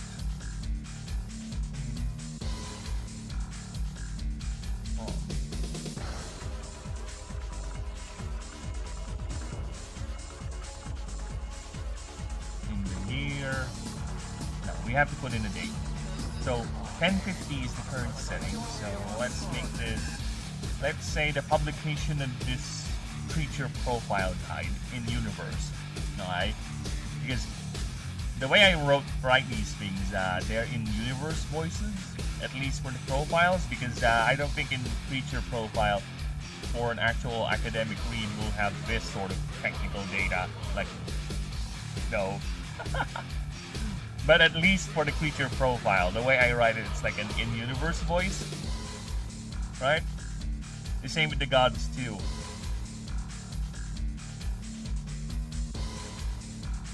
That's why the AI really gets confused with the writings I have, because I really don't do the spoon feeding thing with the gods. It's typically more flavorful than actual. This is the god of blah blah blah blah blah. No. He has relationship with Dali Shampinapater. No, nothing like that with the gods. Barely. There are text blurbs that are like that, but it's mostly always in universe voice.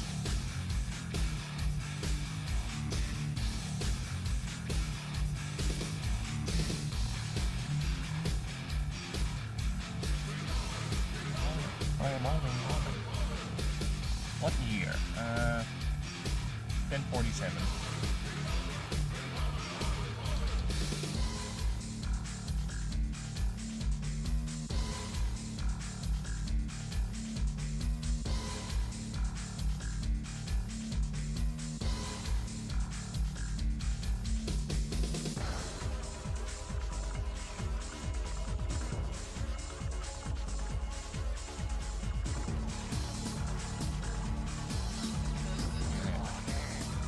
New founding. Just one report. Just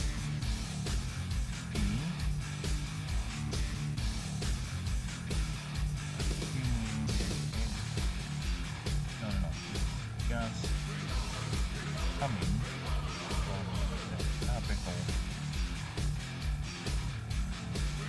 city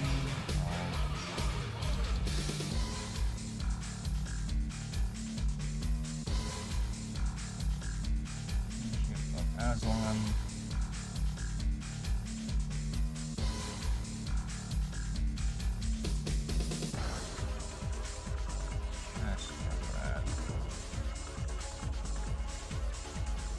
There you go.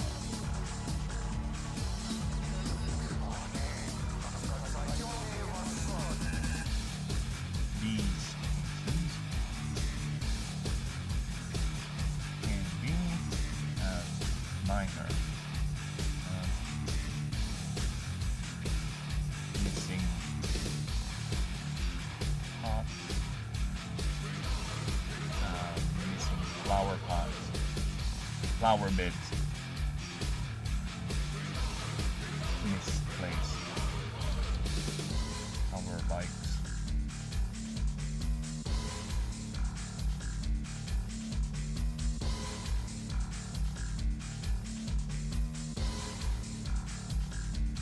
Broken.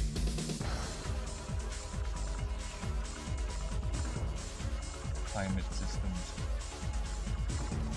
Climate control.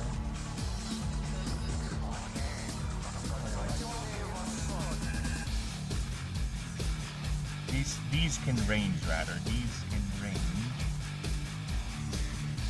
from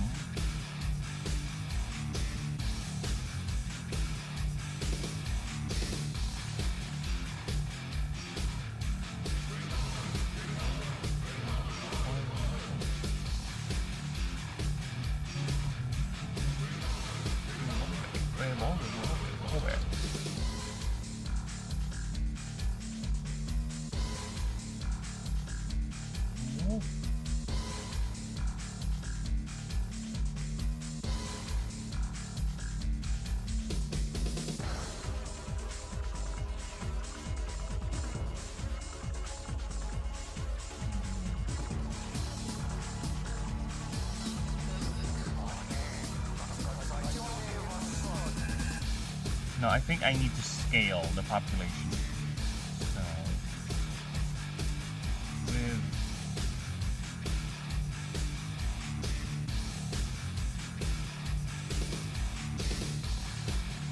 population, no. Okay, I need to get largest population count of the most prosperous cities in the world. Like I said, I don't really like throwing numbers around just for the sake of wowing, you know. Ooh, wow! It's like, eh. Tokyo, Japan has 41 million. New York City has 22 million. London has 9 million. Singapore has 6 million. Economic powerhouses. Shanghai has 42. So yeah, I think I'm gonna model it around Tokyo because it is the largest metropolitan capital of the Ori Confederation, so everyone is there.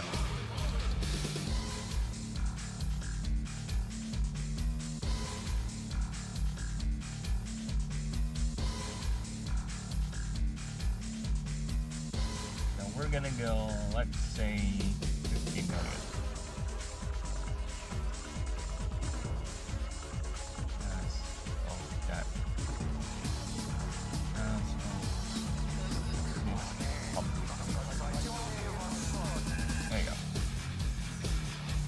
These cases in range from flower bed.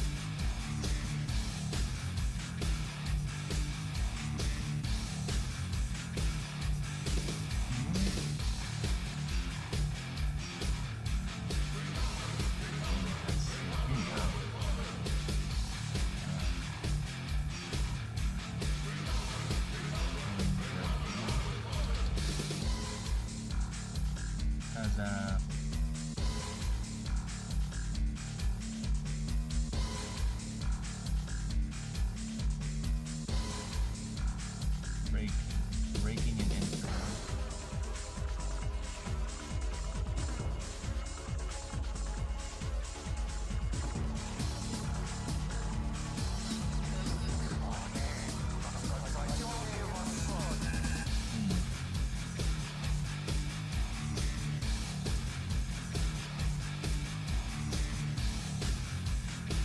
How can I word that?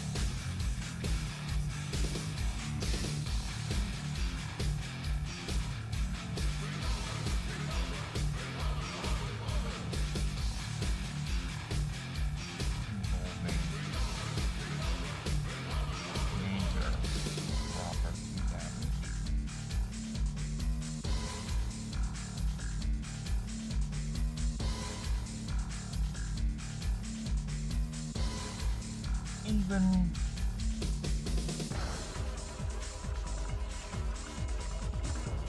let's see here.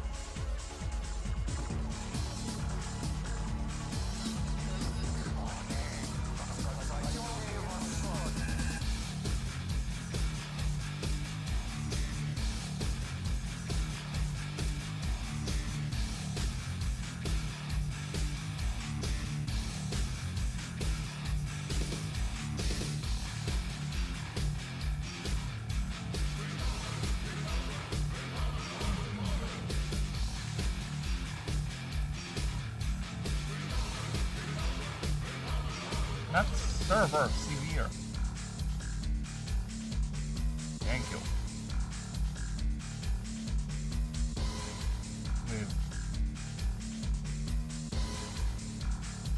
an increasing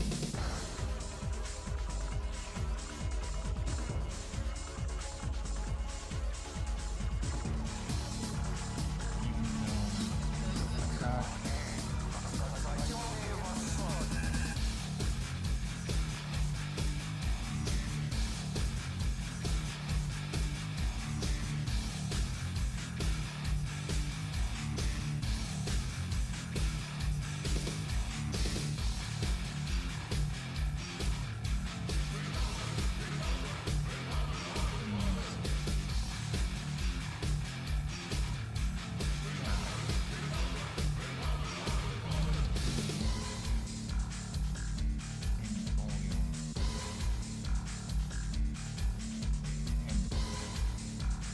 Daring, the more isolated. And that's a word. I'm looking for a word. Word for something.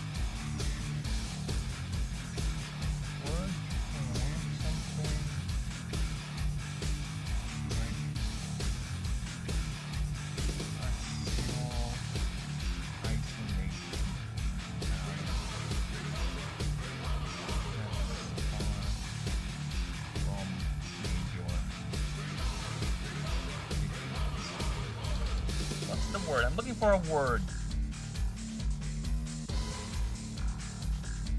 Outpost, enclave, backwater, far flung, God forsaken, secluded.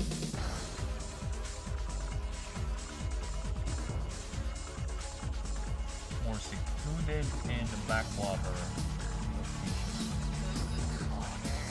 Secluded.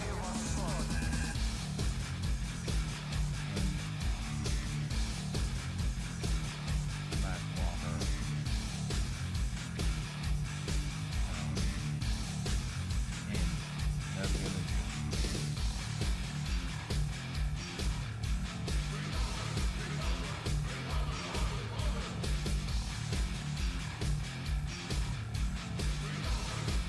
As some even known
perfect trade. Yeah, that's a good word. Perfect trade. Ambushes. Travelers.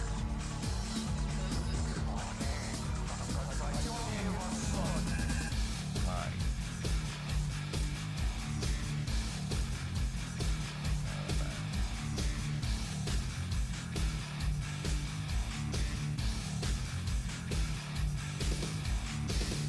Fly/merchant.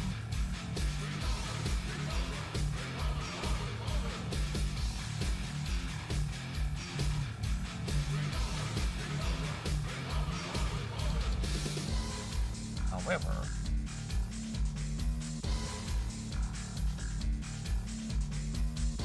fatality reports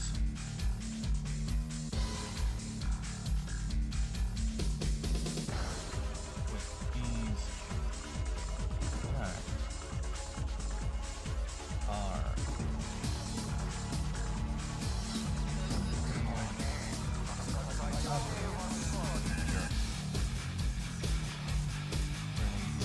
violent.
arcane.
How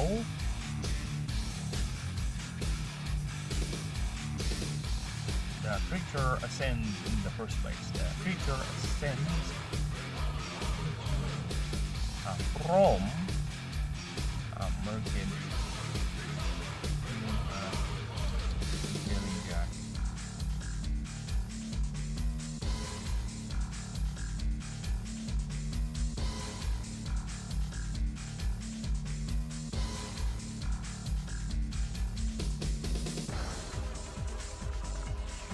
Alright, I'll be right back.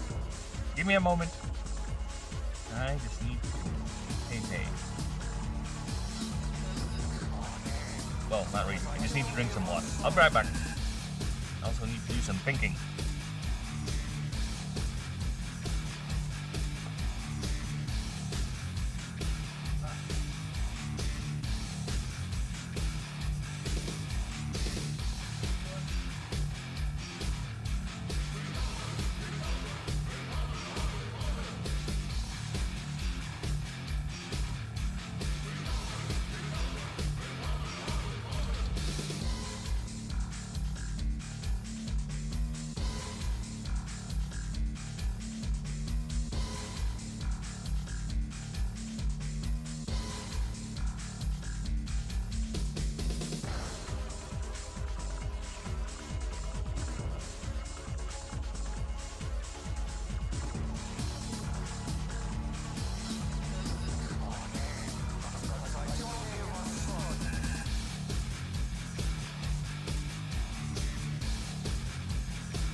back.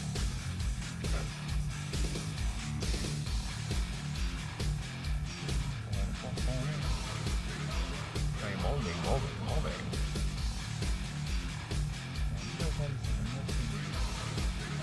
Billy Jack. Bye.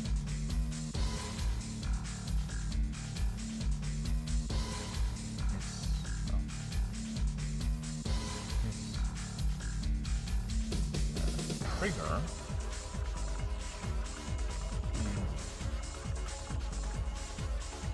Basic.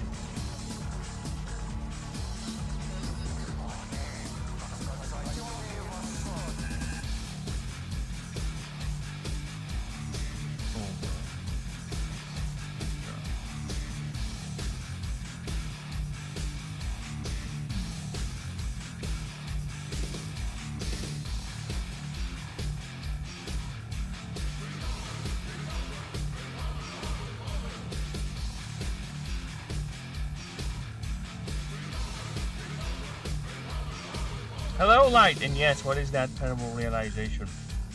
What have you found out? You found out that the world is gay and lame and boring? Finally. The trigger is basically overexposure to... which causes...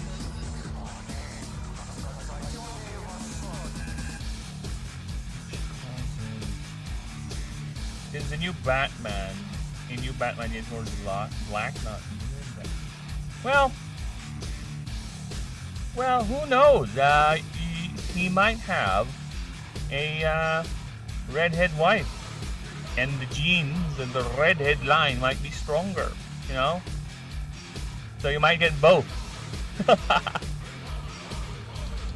You might get both, or you might get neither. Think of it that way. Yes, I told you there's a redhead tunacide happening, or genocide going on.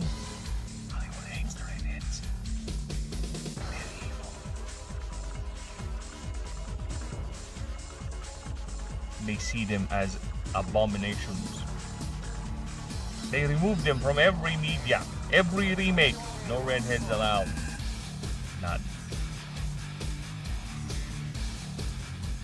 There's also a chance they won't give us Batgirl. Probably, yeah. I'm actually more curious what's gonna happen because as far as I know, now correct me if I'm wrong, James Gunn just wanted that version of Batman to be done or dusted or basically shelved because he wants to make his own version of Batman. He wants to make Graven the Bold with Damian Wayne. Like, alright, sure, whatever. But due to all of his projects failing, that's why we now have a Batman 2 coming up. That's it.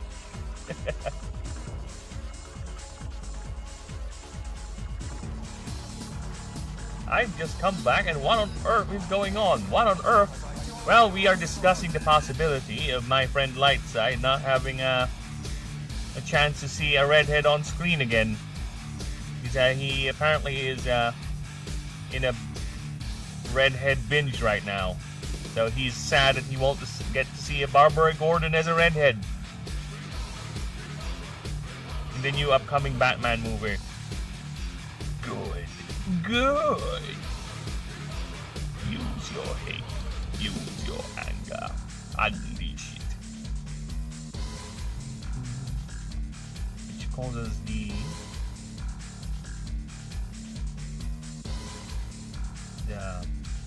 Did I call him pack? Call him pack, right? I call a market group a pack. Right? Pack. Pack. Right, call you a pack. There you go, pack. Alright.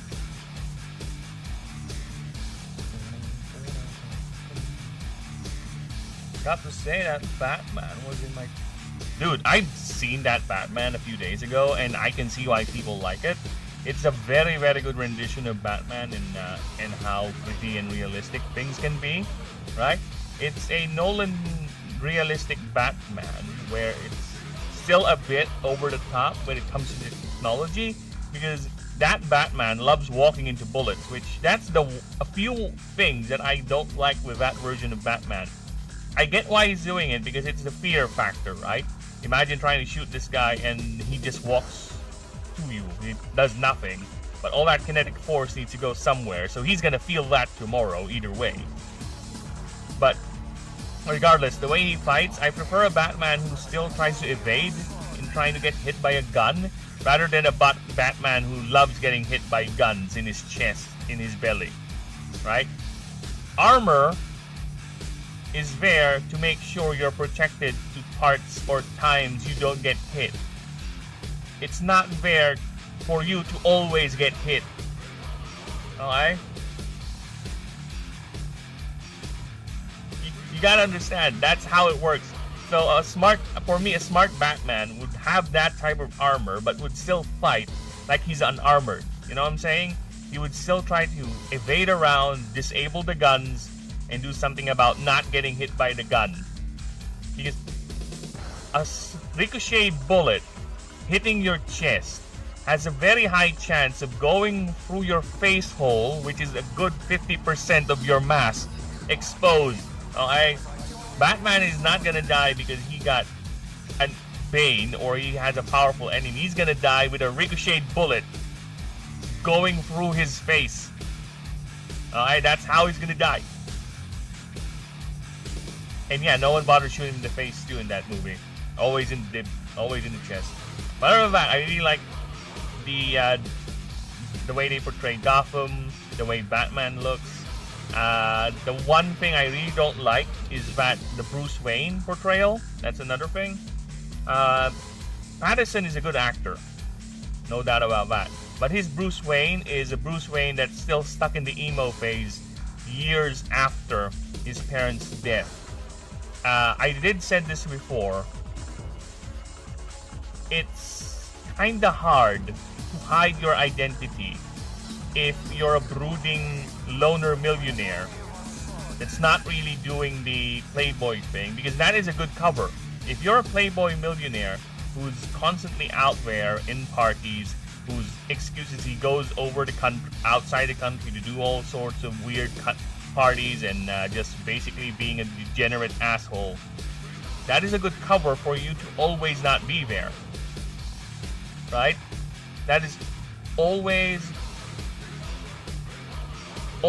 a good cover for him to be Batman, because he can just say, I was actually in this country in a party, whatever. I'm actually in mountain climbing, whatever. That Batman, that version of Bruce Wayne, is an emo who is always stuck in his house emoing. We don't have any scene where he's being a playboy or anything. In fact, it was heavily said by Alfred that he is a loner bastard. So anyone who's trying to piece things together can easily figure out he's Batman. He's not that hard to figure out as Batman. You don't need to do an accountant to figure out that there's something wrong with the firm or his books and figure it out. Oh, someone's got this stuff, this vehicle that's actually being used by Batman, so therefore Bruce Wayne. No, it's simple logic. Millionaire, someone running around with high-tech gear beating up criminals. A millionaire loner who lost his family and is rarely seen. So yeah, probably he's Batman. Most likely he's Batman. So yeah, that's another thing. Hopefully they would fix that, because a smart Batman would mourn his parents still, right? But he's not going to be stuck doing that publicly, because again, it's going to compromise his cover. A smart Batman would play the millionaire, would wear the mask of Bruce Wayne, rather than just be Batman just without the mask publicly. It's not, I don't like his portrayal of Bruce Wayne, or that the writer's portrayal of Bruce Wayne, rather, not Pattinson. Because Pattinson is only working with the material he's given. And I can see why also the final act is a problem, because of the logistics of it is making me question that seawall is literally next to the street. What? You're meaning to tell me Gotham, there's a wall, right? There's a wall directly to the sea, and it's a few feet over the street line, and it's just there. No. I don't know how the city stood up in the first place, if that's the logic. No. It's like, imagine Venice, all of a sudden decided to build a wall to wall the entire city, right? That high sea level? That doesn't make sense. It doesn't make sense, that entire seawall thing. Why is it evading? You could think they could... Yeah, I know, right? That's the thing. That I can't go back to the original Batman trilogy. You can't really stand the cap. I am still okay with the first Batman movie. The first two Nolan Batman movies are fine. The third one, the only thing I like about the third one is Anne Hathaway being Catwoman. What can I say? She is a hot Catwoman. I think she's like my... In terms of aesthetics, okay? Michelle Pfeiffer is always my first. Okay? Then Anne Hathaway would be my next Catwoman. Yeah, that's how I would rank it, alright? Yeah, how many times has been walking straight towards his target? He could just aim the gun higher, and they would just shoot him in the face. He doesn't even have face armor. He doesn't even have voice changers. I really like the idea of Batman in the Snyder movies, as much as how dumb Snyder is. I like the fact that his Batman is using a voice changer. Right?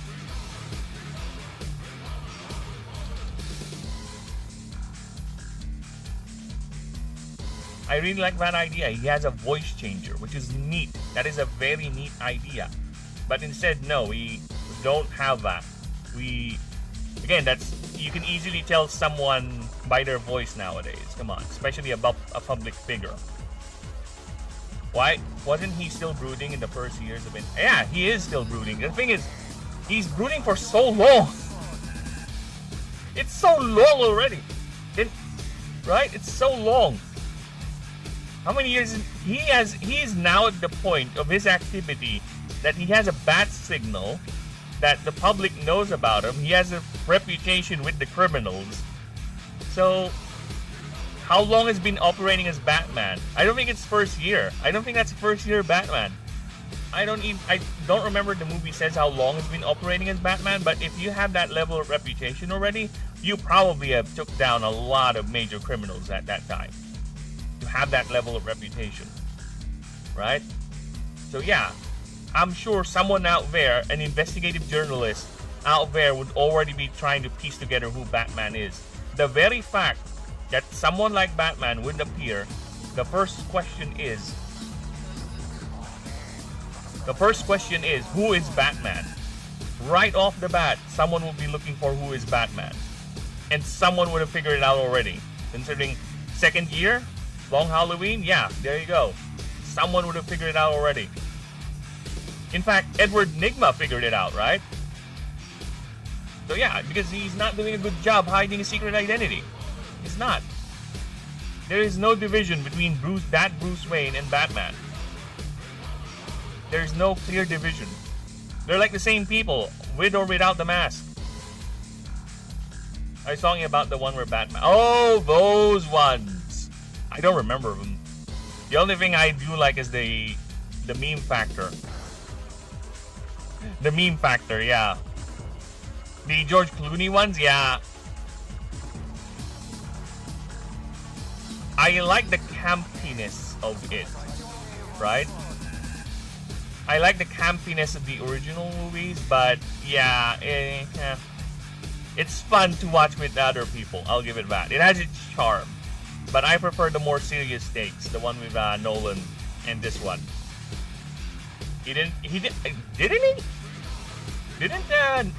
Enigma?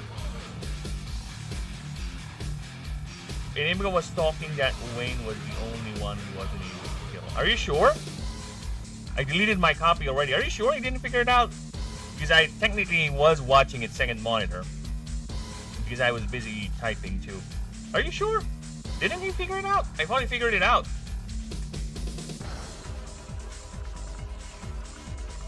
I am willing to concede that because I am not really my thing. But I might check it out just so I could clear my mind with that. You sure? Alright then. But either way, you should have figured it out if that's the case. Yeah, I don't know. It's like the Superman thing. It's like the Superman thing. It's kinda hard.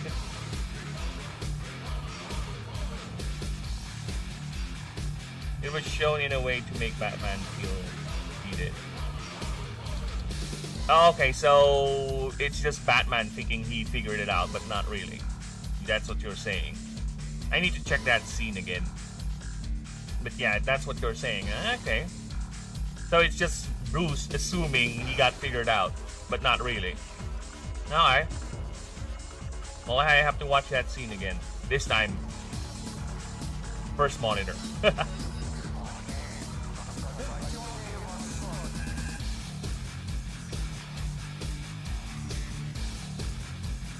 What was I saying again? About Batman movie? I forgot.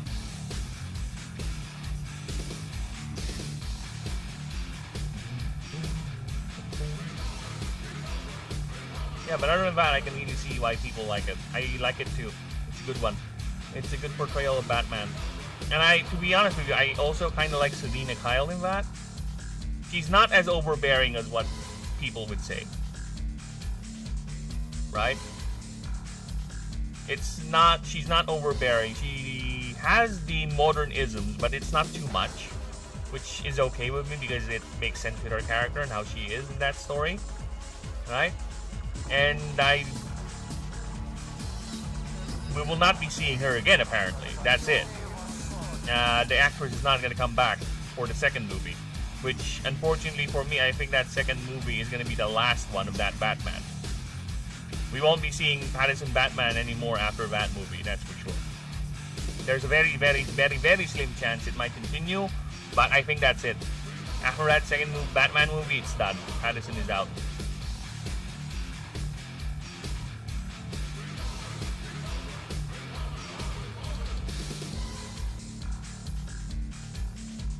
Yeah, well, that's a bit convenient, yeah. No, I was thinking Enigma figured it out while they're talking in the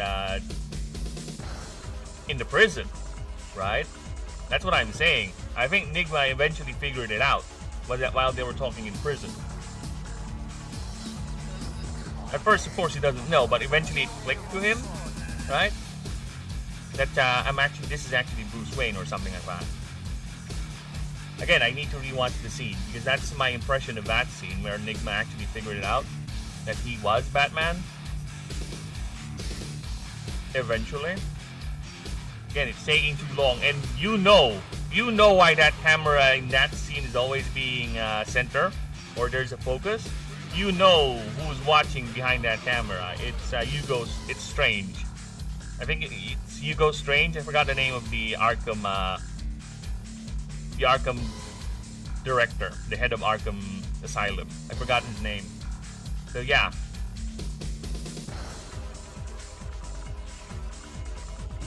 No, I'm saying before. I'm not saying he figured it out. You get what I'm saying? Like, he figured it out while they were talking in the prison. He was already captured, right? That's when Enigma figured out, oh, you're actually Batman. Right? That's what I'm saying. Or that's what I remember with the scene. Again, I could be wrong. Right? I'm willing to concede that. That's not really a big deal to me. I won't die on that hill. But that's my impression of it. Yeah, Strange. So yeah, that's definitely Strange watching. So I don't know what they're gonna do with the second movie, but they're laying breadcrumbs. And isn't the guy that Enigma spoke to the end of the movie was Joker? Did they abandon that too? I remember hearing that they abandoned that storyline too.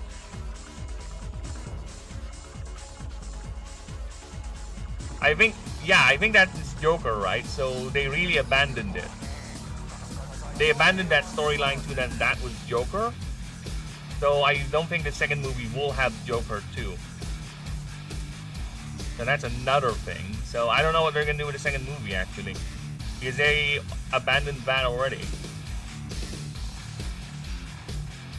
I think you really did watch. I told you I watched it on the second monitor because I was typing. Wait, did Patterson said he wants to come back? He wants to play as Batman. He even joked by the time the second movie comes out, he's already going to be as old as Batman is in his golden years, where he's supposed to be playing a Batman just starting out. But by the time the second movie comes out, considering how long it's taking, he's going to be as old as old Batman. He wants to play Batman. And I don't think Patterson is yeah, I think he's okay with playing weird roles because he is a character actor. He's one of those few good ones we have out there, along with Chalamet. So he's willing. He's okay. He's like, yeah, I want to play Batman. Let's go. Yeah, it was Joker. But I don't think they're gonna confirm it anymore. Like I said, I think it's done. I think people got some backlash about that being Joker. People don't like that guy or that actor being Joker and how it's portrayed. So yeah, I don't think we're gonna get that Joker anymore. They might do a different Joker, or just might be a scrap character like nothing's gonna happen with Enigma anymore. We're done. I really hope we get a trilogy. Well, if it rakes in like $1 billion, probably. But if it doesn't, How much money did the first Batman movie got anyway? Batman, Patterson, box office. So the movie grossed 700 million worldwide. And over 200, I guess they broke even with this one.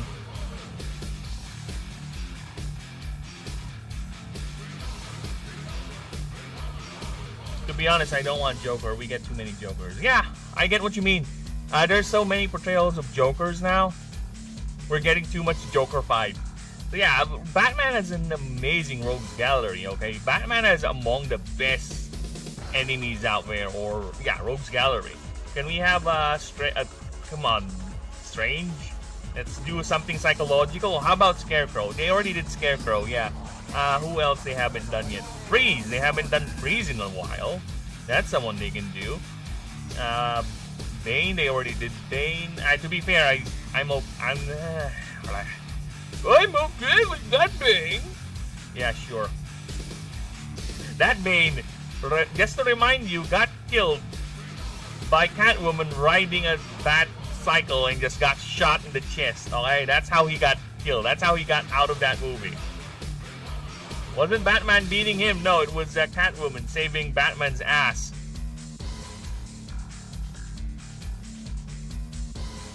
I watch old show and I felt we get Joker every other episode. Well, Joker is his opposite, so I get that. It's just that, can we have, since this is a movie and you might only get one more chance at it, so can we have someone else, you know? We already have the Penguin, and goddamn, the Penguin in the that version of Batman is awesome. I just find it funny he's the one who he out-detective Batman, which I guess it's fine because Batman is just starting out, right? Sure, that he got out-detective by the Penguin.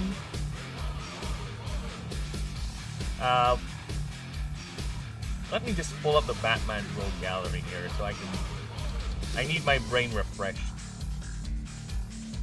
Batman Rogue Gallery.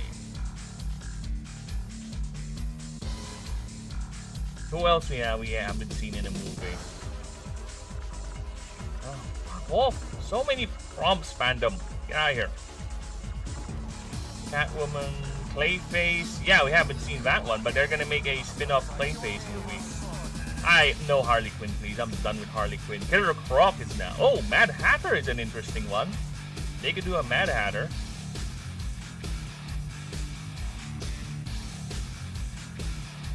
What do you mean out-detected by the Penguin? But you merely adopted the dark. I was born in it. Born by it. Fuck off. The voice. What is with Nolan and making characters sound so weird? What do you mean out-detective? Remember, they caught him, right? They thought he was the mole, right? Because of the clue Riddler gave them. And Penguin was like, that means bat, you jackass. A bat is like a rat with wings too. Something like that. And they were like, oh yeah, you're right. We got misled. So what else we got here? Ra's al Ghul, proper Ra's al Ghul. I think they're gonna do Two-Face. Yeah, they're gonna do Two-Face. Shit. Yeah, they're gonna do Two-Face for the next movie. They're gonna do Two-Face, but they're gonna have a surprise villain because ScarJo is playing Two-Face's wife, and she's gonna be another villain in the movie. So yeah, it's gonna be Two-Face and his wife, or just Two-Face's wife. Huh. I don't know. Yeah, I just remembered. Yeah, the casting was already revealed, and Two-Face was in it, and his wife is ScarJo. He wasn't out detective. Nah. That was it. He got correct. He got misled, and the Penguin had to point it out in his face. Batman didn't realize it on his own. Nah.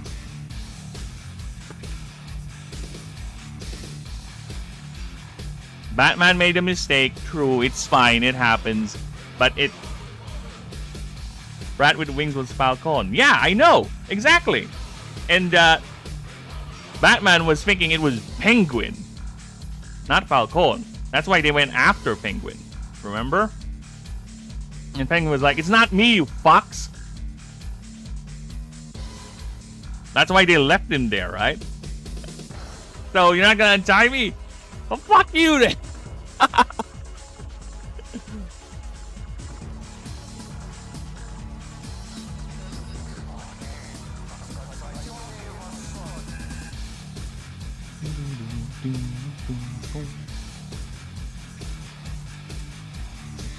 Trigger is basically exposure to mana, which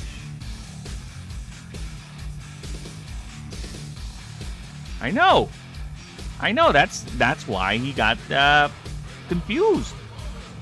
Right? He made a mistake. Regardless, it's a mistake. He should have considered Falcon also is something of a suspect, but no. Instead, he went straight right away to Penguin. Right? He should have considered that. He should have figured, oh shit. So it's, what do we have here? We have Penguins, we have Falcons, right? No, he just right away went his gut instinct, just straight. Penguin is it. That's it. It's Penguin. See? Little bit of lack of foresight, or rather critical thinking there. He just went straight ahead. Like, yep, it's Penguin. It's Penguin.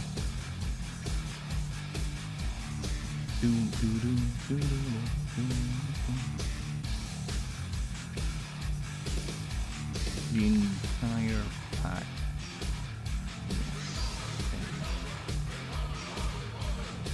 No.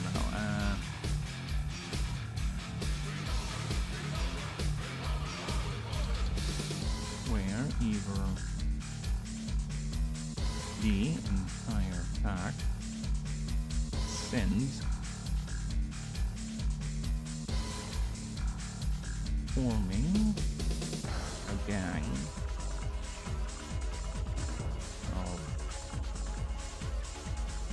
Okay, I need a size.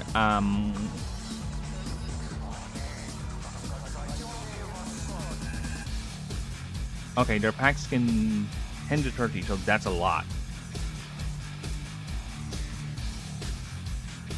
India packs sends forming gangs. A couple. Either the entire pack. You want me to turn off the light, Lab? Wait, I'll be back.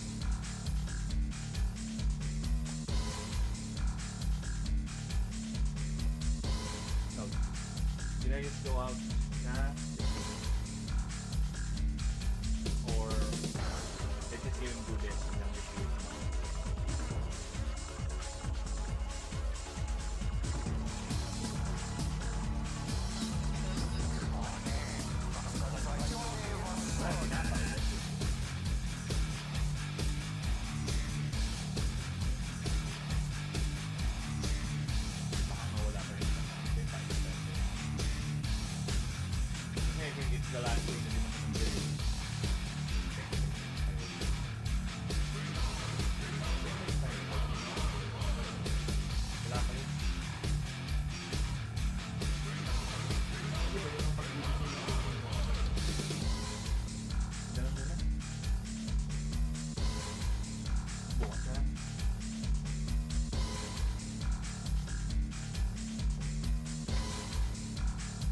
And oh, by the way, I don't want to get all pedantic.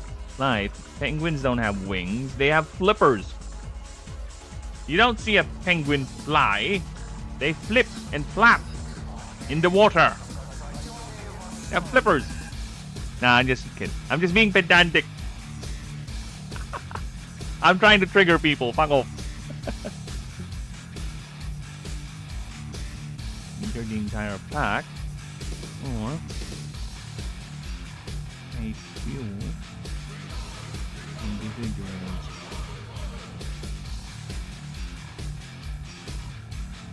Send.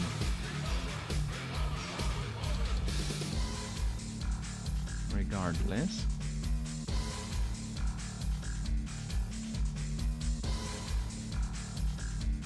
They now form gangs.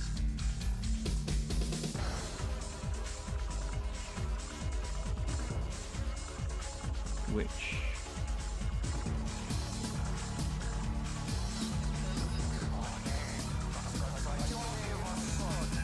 of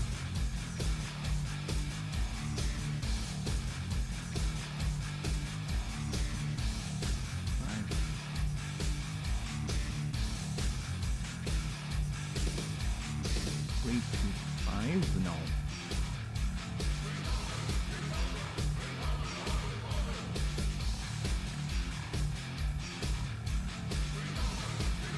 Send this is directly, or rather this is inversely proportional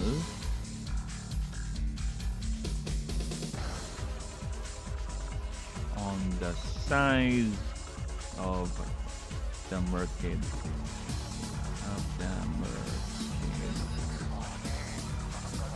pack, where larger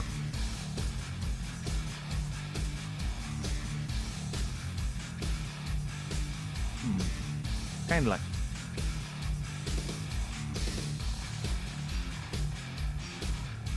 where larger numbers or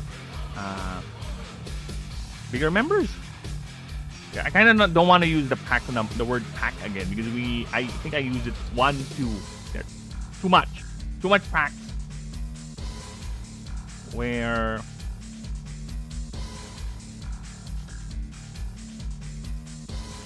on its size, I think that's understood. Where larger packs and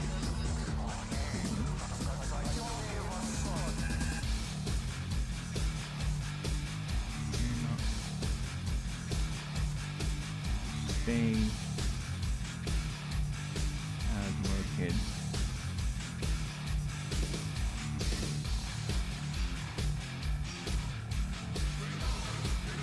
And smaller ones, typically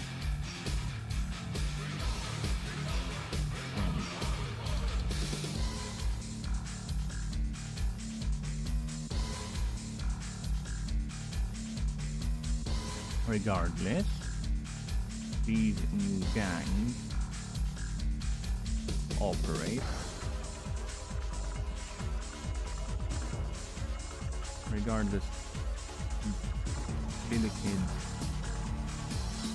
Billy Jacks rather, form gangs of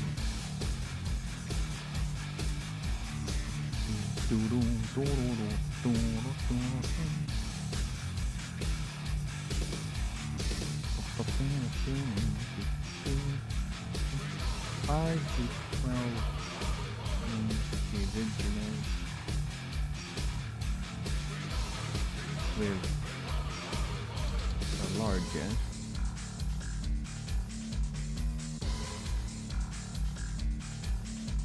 currently is in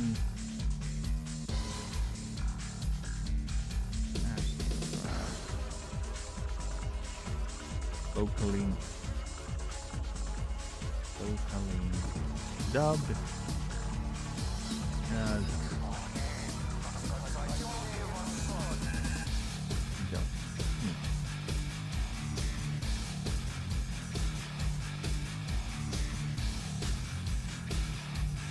That's the one.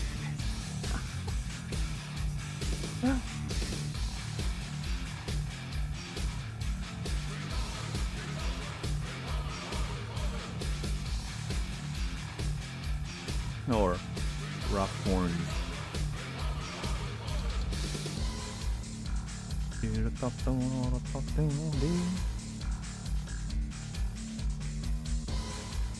Having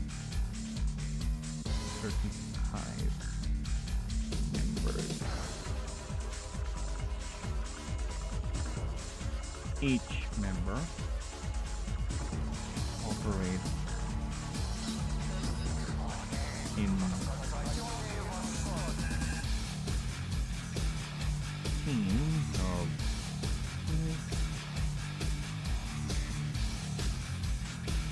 5 and plan out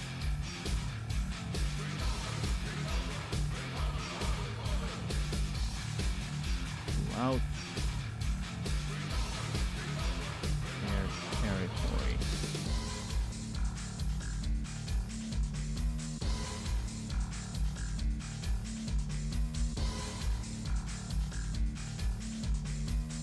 Keeping other gangs out and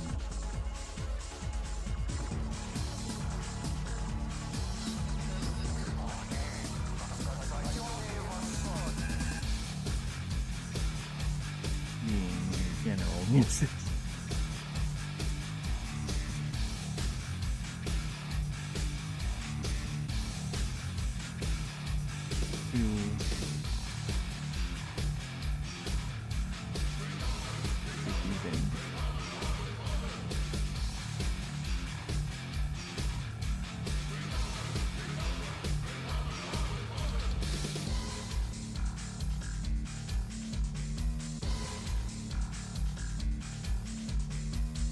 With the prevailing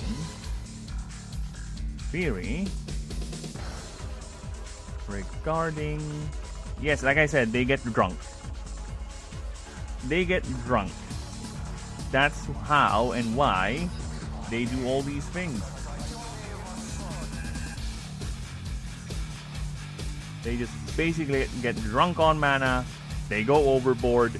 They just wanna do whatever they want and just, yeah, they just go wild. They just steal food, destroy property, anything to just offload all that Nyx energy building up in their cloaks. Then they'll just go home afterward with a hangover and tired, slink back to whatever corner the gang actually operates in, particularly a abandoned house or some cave or some hidden alcove in somewhere, and they can rest and collect and bring all their gathered supplies. They're typically omnivorous. They would hunt other creatures, but typically they rely on the raids, on them stealing.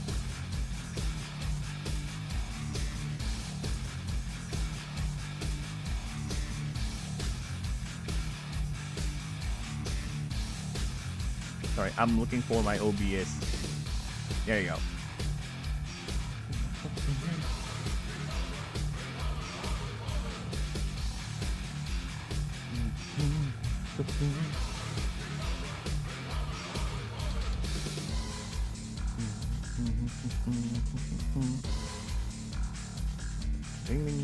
Regarding,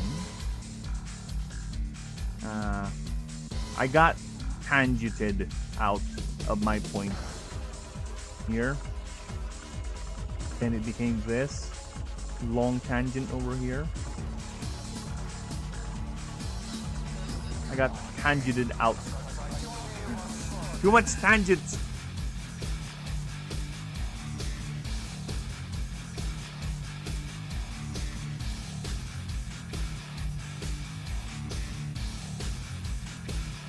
Doing this, yeah.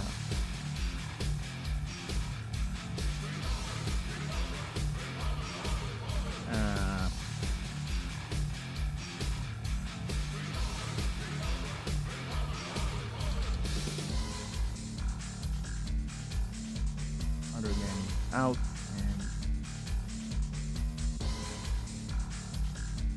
and now I know. It has fuck off. As these. Oh, I said Control B, both. Fuck off. Incidents are tied to the level of mana they have stored and accumulated inside their bodies, which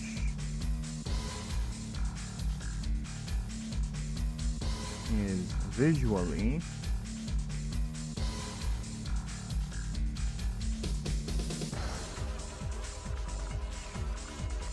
determined or identifiable, I think is the better word. Identifiable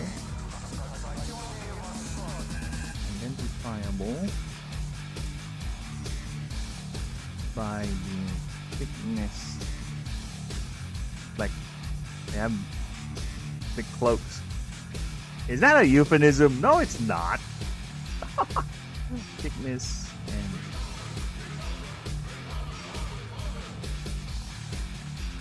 size by the size and shading of the cloak.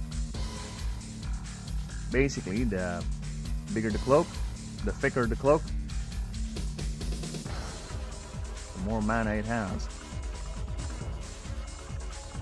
And the bigger it is, the more likely they would do violent things. The smaller it is, the more likely they'll just play around.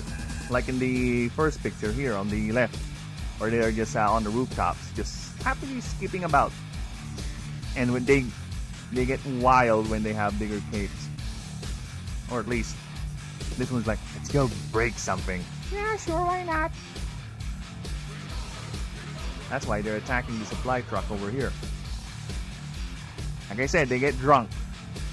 They're bad drunks. They're like the type of drunks that you see outside, or you know a person like this. When they get drunk, they tend to be violent. They tend to be quite annoying, where they would actively look around for people to beat up. And if you look at them, just look at them, they would actually say, "What are you looking at? I want to fight." Something like that. That's them. But instead of looking for a fight, well, that's one of the things. They would just actively do more and more destructive things, like stealing, destroying property, or like breaking and entering one's house. The thing. So the less and less mana they have in their bodies, the more docile they become, the more tamed, if you will. And they all do that with a smile.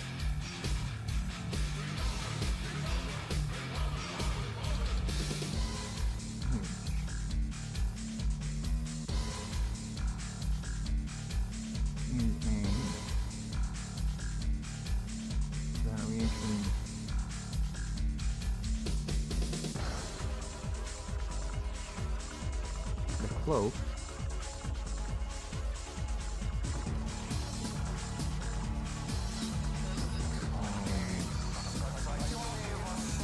found out no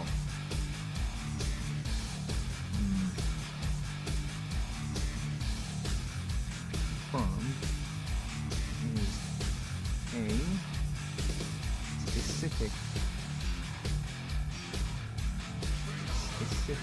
adaptation of the mixed orb.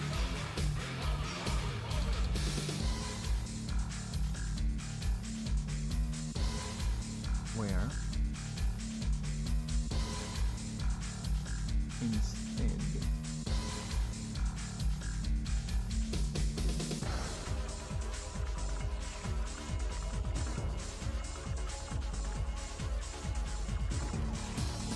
I did say in the anatomy section that they jump really high, right? There you go. So I think it's kind of redundant if I mention it again over here, unless I really need to, right? I don't know. I think I have to treat this as a separate thing, so I have to mention it too. Or at least expand on that idea, right?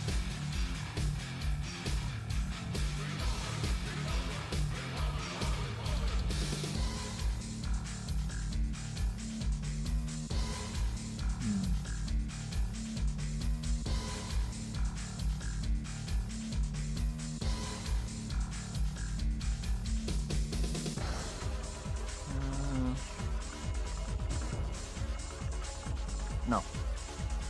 Where instead it says is detach and form the spheres, the floating spheres.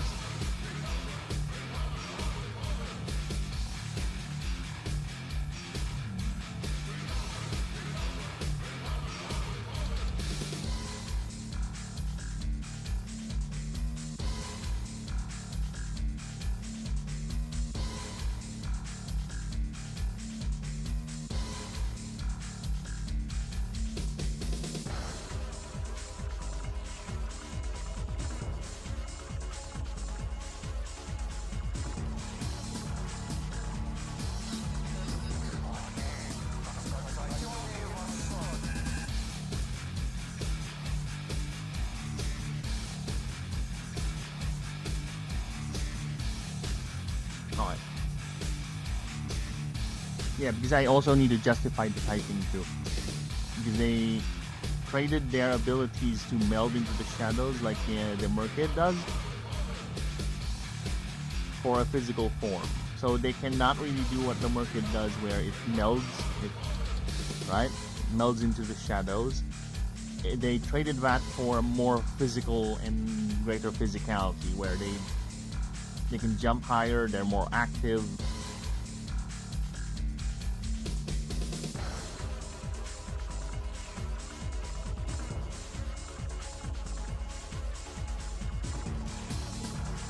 Yeah, instead of the Merkids where they wait patiently in locations for prey to come, Billy Kids or Billy Jacks go out there and search for their food, basically.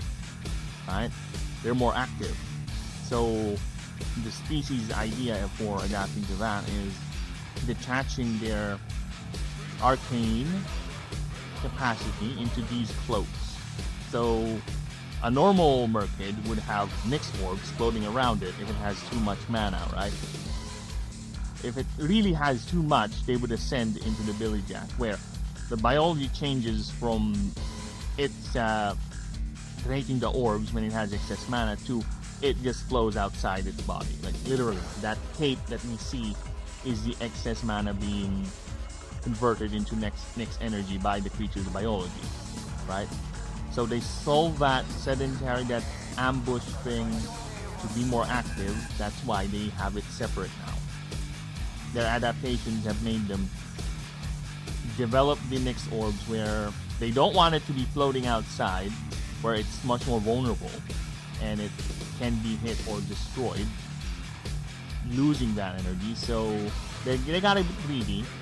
So they turn their bodies, they lose the ability to melt to the shadows to form more agile bodies, like I said, and their arcana is basically a consistent floating cape. It oozes out and grows bigger and bigger the more mana or energy they accumulate. I think of it like a balloon, where the body, the biology is constantly sucking in air, and the air is just building and building up on the balloon, right? So they have to release that eventually, otherwise the whole thing is going to engulf them. And I'll explain what happens if such a thing happens, which is the reason why Obsidon kind of turned back into the Merkid look. Yeah. You can tell the evolution, the ascension triggers are already built into the biology, right? How? Because just looking at it, oh, so it kind of reverted back to the same gimmick. Yeah, because there will be a reason why. Regardless, we're not at Obsidon yet. We're at Billikid. So they have to release that energy. And being that they're Nyx types, Nyx energy has this tendency to, again, it's supposed to be the opposite of the Fae. The Fae are more playful, well, mischievous actually, because Billikids too are playful. Merkids also are playful when they're domesticated. Billikids also have that. They're playful, but their idea of play is destructive. They prefer to see things blow up. They like the, the more destructive aspect of the expression. And unlike the other Nyx type that we already have here, the Hoaxawaddle, where it's aggressively evil in a way when being projected to the lens of sapience, where it actively hunts sapient beings, messing up with their brain signals, right? Causing them to go all woompy floopy. Billikids are more disruptive and destructive. I even said here, fatalities are rarely a thing. It's like they're not really destroying your stuff or not really breaking and entering your home to kill you or be malicious that way. No, their form of maliciousness or aggressiveness is more on the destructive side. Like I said, they're drunks. They're just drunks releasing their energy, and this is how they would do it.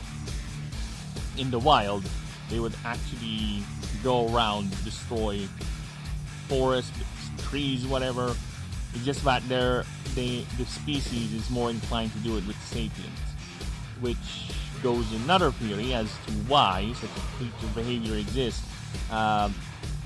Remember, the world of Ashen is a genetic carnival. A lot of these creatures either evolved that way, but one way or another, some Astari or some ancient got a hold of that creature, that animal, and fiddled with its genetics. Because Ashen is a garden world. It's actually a tourist location. It's a tourist spot, a resort world, if you will.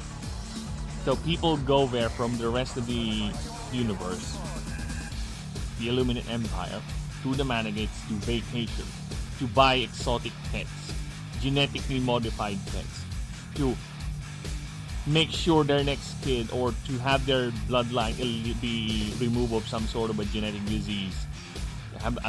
Basically get anything genetics. That's what the Ashen Empire sells. And they're also a tourist spot because of the location. Again, it's a garden world. So they have many attractions.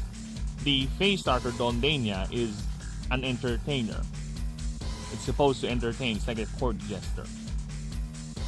I won't say anything further, but Billy Jacks do function in the same way, because entertainment, especially when you're in a hyper advanced society, you need to cater to a lot of different clients, a lot of different spectacles to attract customers, right?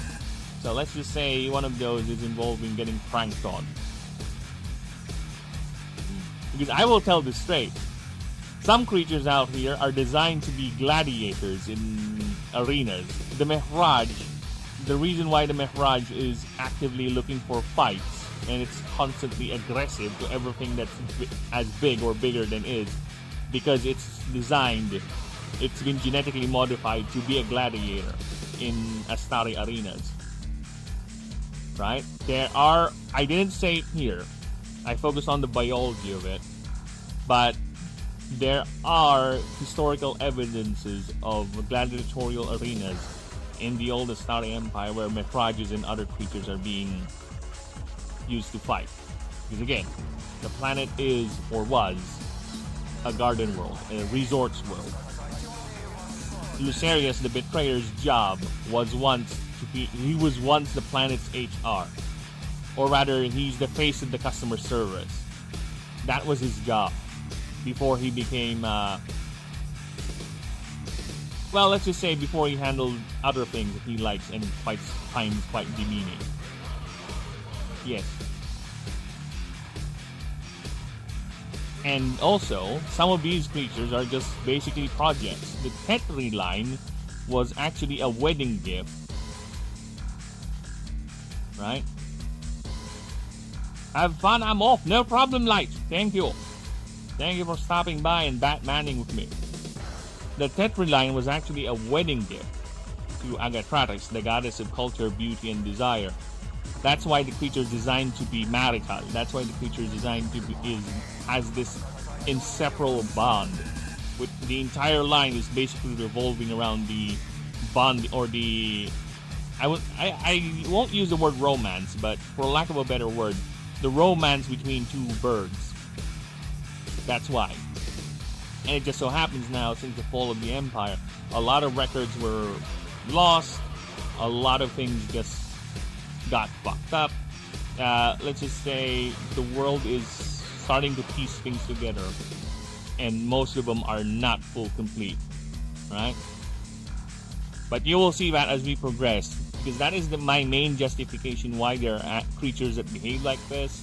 Why do we have cyborgs in the wild? Why we have martial creatures that actually use weapons? Why we have creatures like the Fae who are very, very close to sapient behavior with how they cultivate their cotton field, the giant puffers, and why some Nyx creatures like the Billy Jack behaves like this with civilization, right? A lot of them were engineered to be like this, or tampered to be like this. A lot of them were just side projects and just got away. A lot of them just happened to harness this type of energy, this type of magical mastery. And Nyx energy it's more, like I said, it's like Fey magic but more aggressive, more destructive. It revels in destruction. As I said before, when you stare at the abyss, the Nyx creatures are the ones who stare back. Okay? So that's the idea. Well, either way, I'm gonna go back to typing because I kind of want to move now to Obsidon. And I don't want to rush this, of course. We will get to proofreading all of these eventually. Alright? You'll be proofreading all of this eventually. We will do that. And I will just title it as an episode where it's just me presenting all the creatures, all these starters. Once we're done with all of them. For now, we're just going to see what we got here. And this is what we got. So, where were we?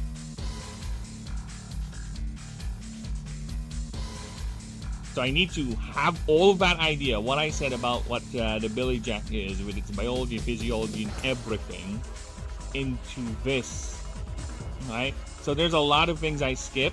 There's a lot of things that I will not mention because I do like the idea of having people speculate, right? Having people form ideas, because one thing when it comes to big lore or big ideas like this is sometimes you tend to over-explain, right? Everything is broken down. Everything, every little thing, nothing is left to the imagination, which, sure, it's fine. I do appreciate that. I do find certain things like that to be very, very fascinating as to how would you justify this type of biology, right? This type of behavior. You would actually research anatomy, you would actually research behavioral psychology and all that. For me, it's kind of like the same too. It's just that I prefer to not over-explain too much. I prefer to do a little bit of inference, right? Because I know somewhere out there, someone would come up with a better explanation than me. That is 100% sure, because I am not a smart person, right? There are people who are far more qualified than me when it comes to explaining biological behavior, thinking of terms and descriptions.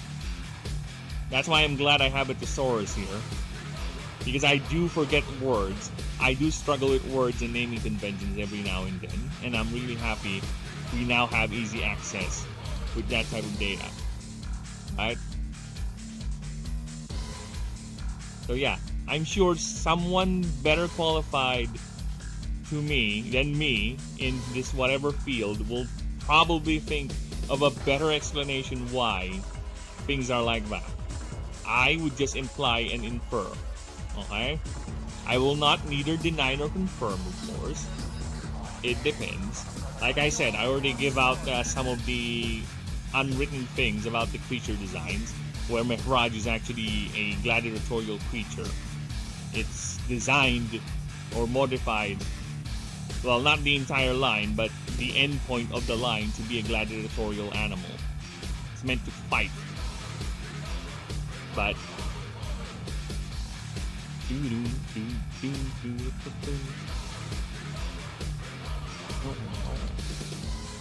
yeah, that's why I always find it fun whenever I have the AI. This is the one thing I kind of appreciate sometimes with the AI. Whenever I have them do overviews with the creatures, like they would come up of very, very weird explanations why a creature would behave like this, and how a fire-breathing lizard like Ignator would have a move like Laser Beam. They would invent certain things like, actually, by its flame tongue actually forms some sort of a crystalline lens, which allows it to focus its heat energy into laser beams. Like, okay, sure. I never wrote that, but okay. Where did that came from? Yeah. There will always be someone who's better at this than me. And of course, that doesn't mean I won't research. Like I said, you've seen me right here and there. You've seen my process. I would actually research things. I would actually check details and such if I really, really am needing it, right? But most of the time, I'm just gonna not tend to over-explain. Yeah, this is me not over-explaining. This is not me over-explaining. If you would summarize this, you can summarize this in quite a few sentences. That's why we'll do the proofreading later, because I think sometimes there are entries here where I need to tighten up the wording, where I need to adjust some of the paragraphs. I think I'm going to move this paragraph up here, I'm going to move it down here, right, just to have a better flow, a better structure.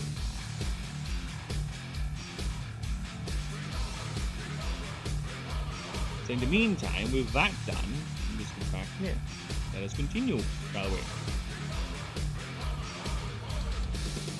Where the excess is detached and forms floating spheres,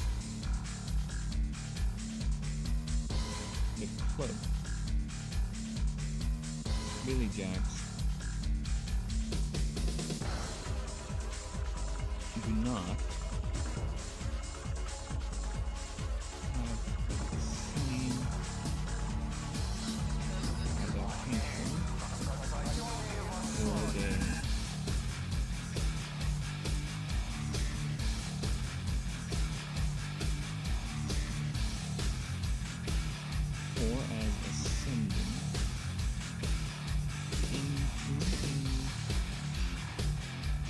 this form. They lost their ability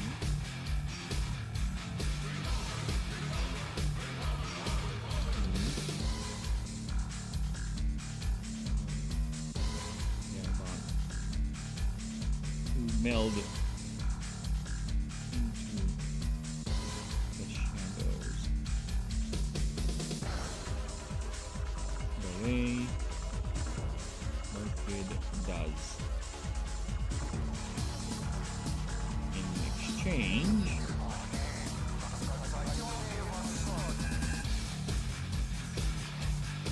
they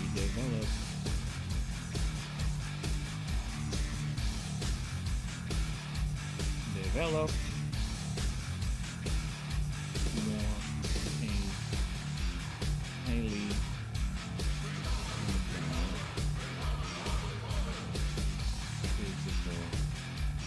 brain.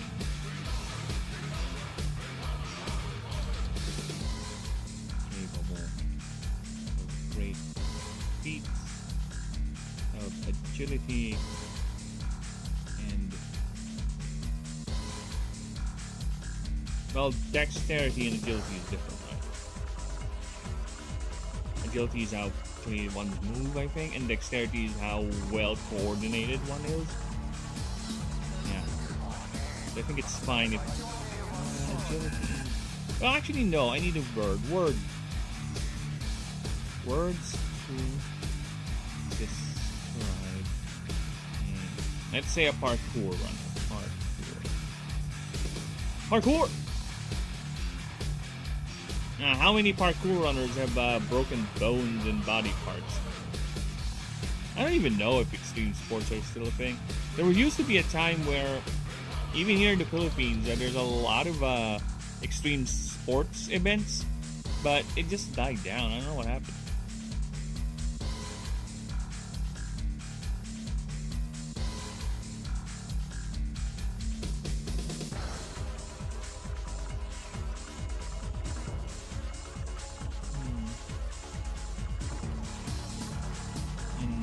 Hyperkinetic movement. I'm not good at that. Kinetic movements. There you go. Oh, rather maneuvers.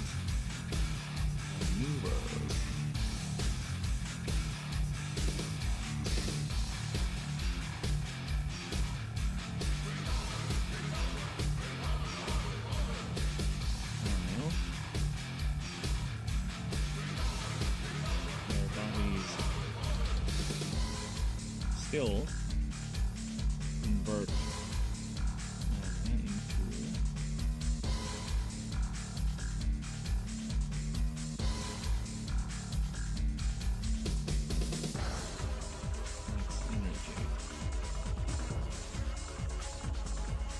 which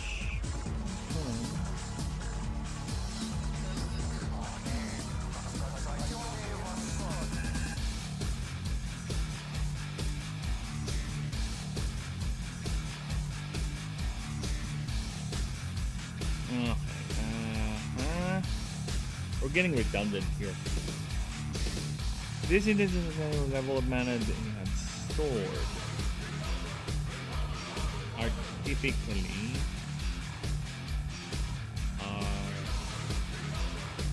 heavily tied to the levels of mana they have stored and accumulated inside bodies, which is visually identifiable by the side of shading of the cloak. The cloak value is confirmed is a specific adaptation to the Nyx orb, where instead excesses detach and forms floating spheres. The ability does not have the same adaptation for ascending to this.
Cloak rather, and the cloak is its direct.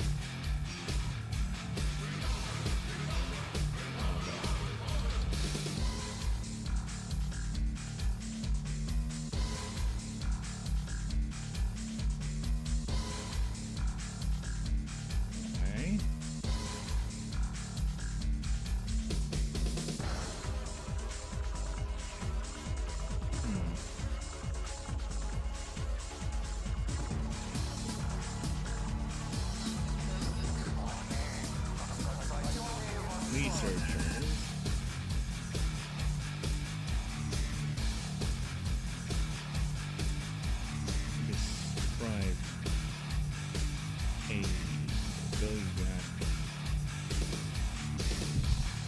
Because I think I did explain. Yeah, these things are going to be trying to the mana they have stored and accumulating inside their bodies. So basically, just me saying the more mana they have, the more likely, the more violent they would like to be, right?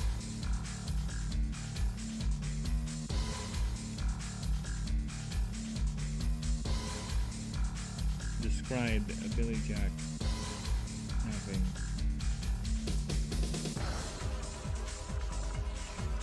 Oh, yeah. Having no real way.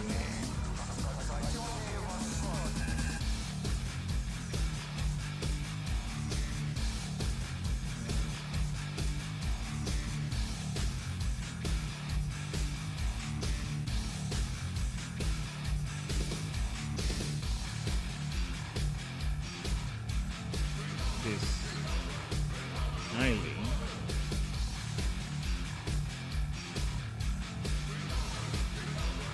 specimens are known to jump as high as 50 feet on a single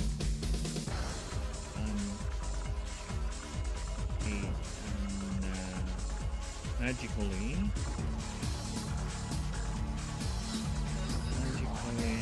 aided bound. Yeah, bound is fine.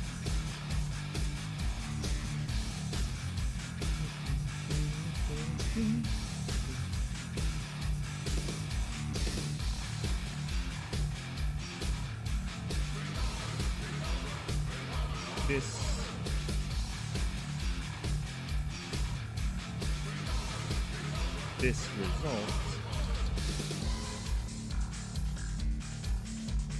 in cases in what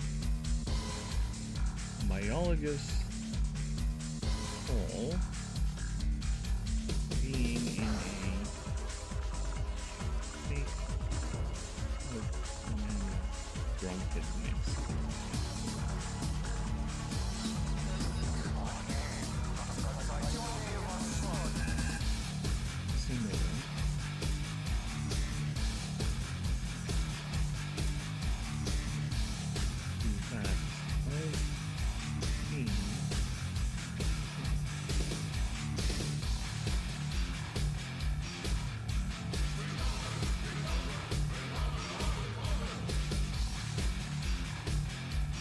Can you not be careful? Please. How many times have I been typing this on this font size and you still don't remember it?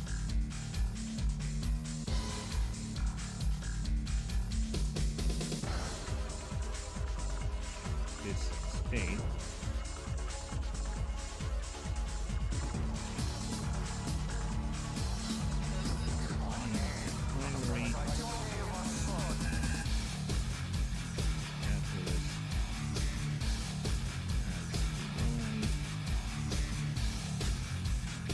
I think I already said that. Yeah, I already said it up there. So I don't think I need to type that again. That's a bit redundant.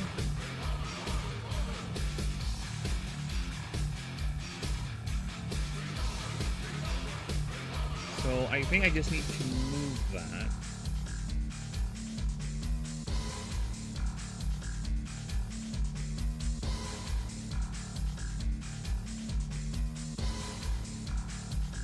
There you go.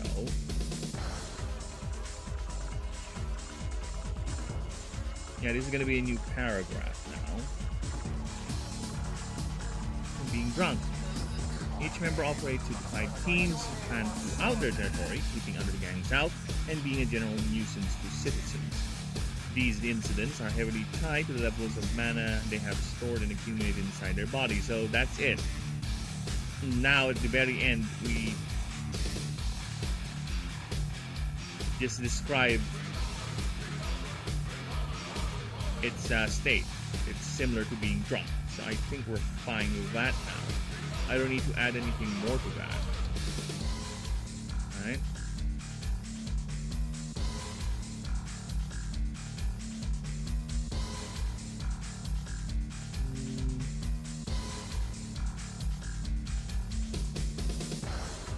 having abandoned.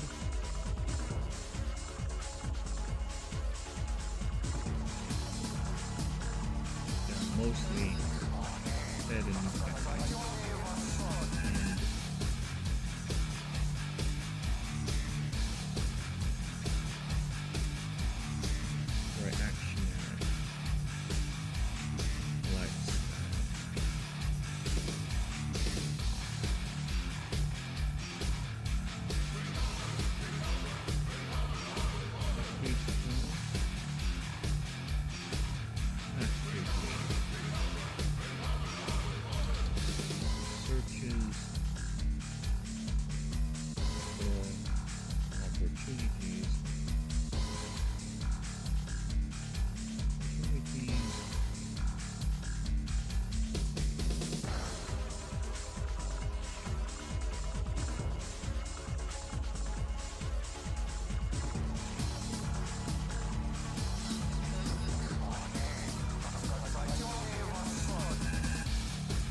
rather than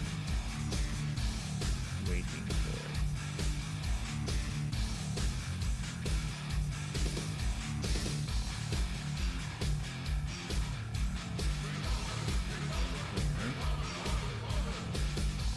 More deprived mana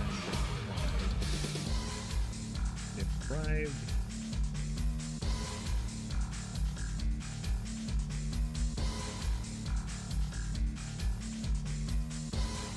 Or depleted machines.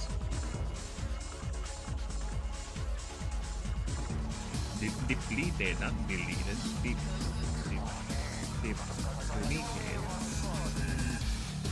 Just for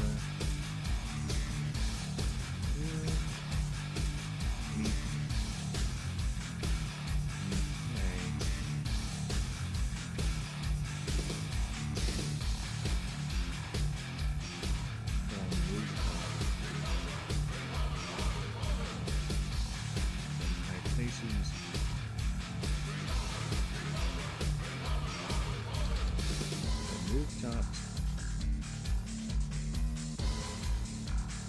and high places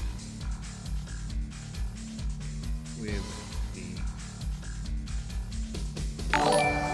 oh shit, who's that? Snakes, you bastard! What are you doing? Thank you! Thank you for the tenor again, man.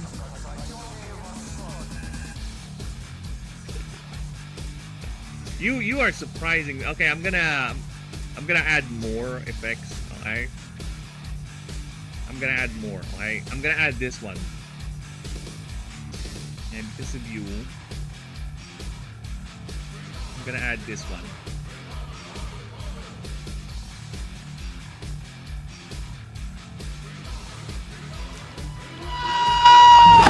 Yeah, I'm gonna add that one to the alerts. Alright? Because of you. I'm gonna put that in.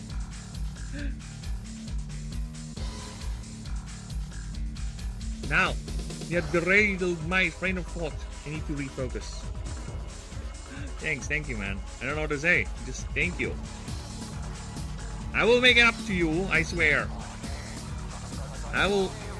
Well, there's already a snake demigod. I'll make it up to you someday. But all I want to say is hopefully bounty and blessings follow you in whatever you do and do. Do and go, man. Thank you. We should get we should play Left 4 Dead again sometimes. Yeah, you fuck. Yeah, let's go ahead and play some Left 4 Dead sometime. Let's go. We haven't done that in a long while.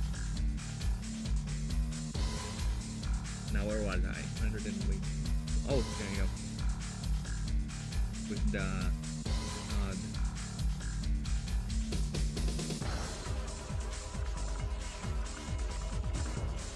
destruction here and there. Destruction here.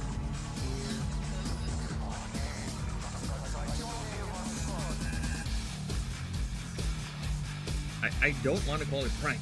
It's not pranking.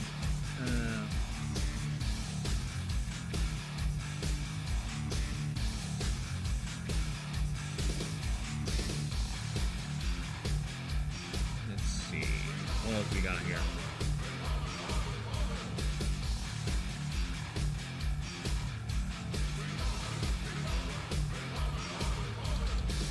Because of this. Why? I don't know. I don't really get it. Why? I already set the font to 10. Every time I would start a new paragraph, it jumps back up to 12. It's not helping Word. Need to remove picture profiles. Ruining my vision. There you go. Now I'm thinking. I think it's better to put the picture up.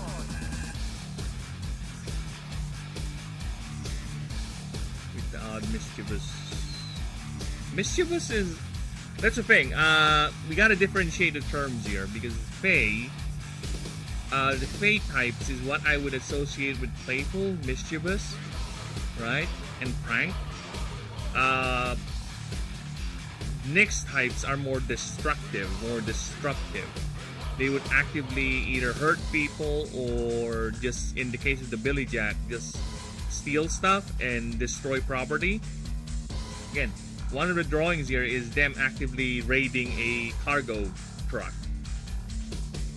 They're literally attacking a cargo truck because they're so much drunk with mana. They're like, fuck it, let's have fun. Hey, look, a truck, let's attack it. So yeah, that's the thing. They get drunk with mana so much, it fuels their more destructive tendencies. That's why they're capable. They're doing that thing right down there. But they don't really. They're not like other Nyx types who would actively harm people. No, they're just. Their idea of unleashing their excess energies as being assholes and destructive assholes for that matter. If they're not that drunk, they are like this, just chilling out the top rooftops or high places and just jumping around, having fun while doing the odd property destruction, or just stealing your flower bed, or just moving your bicycle somewhere, something like that.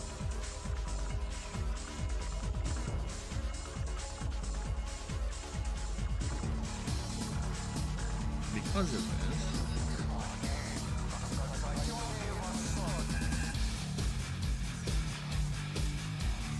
many citizens have had a sort of spontaneous spriteness. Wow! You know what? I'll take that. I'll take that.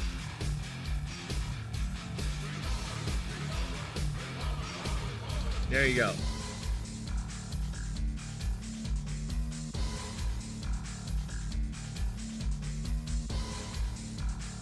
Oh, Word is saying it's not a real world, Snakes. You misspelled spiritness. It should be spiritedness.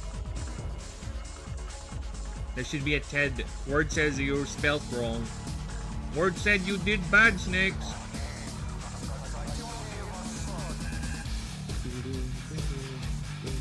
You gotta spell it better. You gotta learn better spellings, spelungers.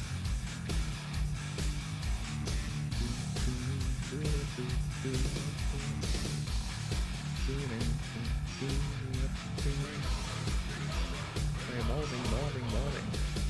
Let me just check the screen real quick. Just bear with me a few moments. See if we're still alive.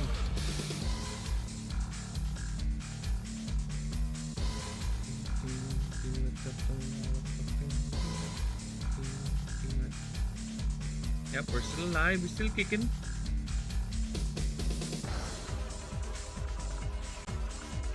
And Frank is still rocking it out. That guy is teleporting. I don't know how he's able to do that, but yeah, he's teleporting, see?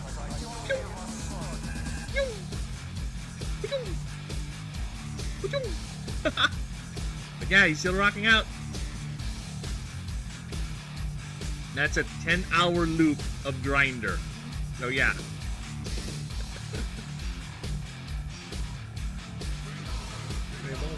Okay, mobbing.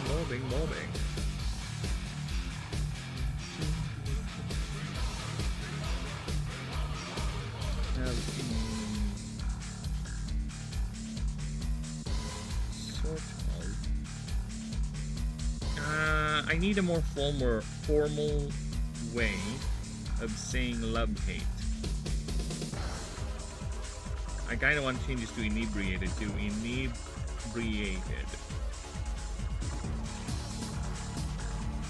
There you go. Okay, a more formal way of saying love-hate relationship. There you go. Revolving. Yeah, that's not a real world. I was going for spriteness. You could go for something as spritefulness as a play on spritefulness. And also, fuck you. Hey, I'm okay. I think spiritedness is also a good word. Alright? We got it. Okay, we have the compromise. You want to use spontaneous? I said yes, let's do it. It's just that spritefulness is not a real word. So I have elected to let it be spirited. Sorry about that. Spiritedness. Alright? So I think that's a healthy compromise and a professional way or a more formal way of saying they're mischievous or destructive little bastards. They're like ADHD creatures. They have so much energy, they just need to let it out, and their way of letting it out is through destruction and being general destructive assholes. But they have glowing white teeth.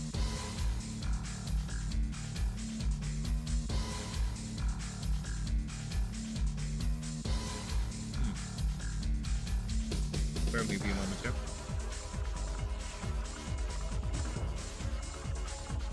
Alright.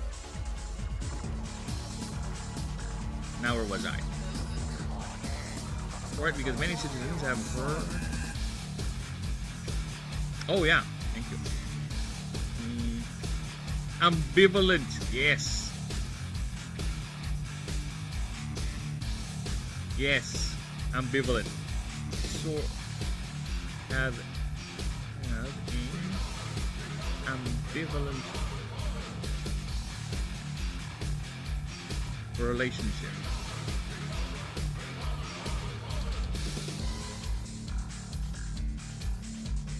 Spritefulness is a real word. Spritefulness, as in sprite fairy, is the fake word. No, is it? Because sprites are indeed a type of fairy, right? They're a type of another word for fairies or other mischievous forest spirits, particularly fairies. Yeah, that's not a fake word because it's related to a non-real creature. You're being realist. You're realism. Realist. Yeah, you're being realist. Huh, snakes? That's another form of racism, by the way. Instead of race, it's reality. You're being biased with the unreal, snakes. That's unfair. They deserve to have a chance to be real.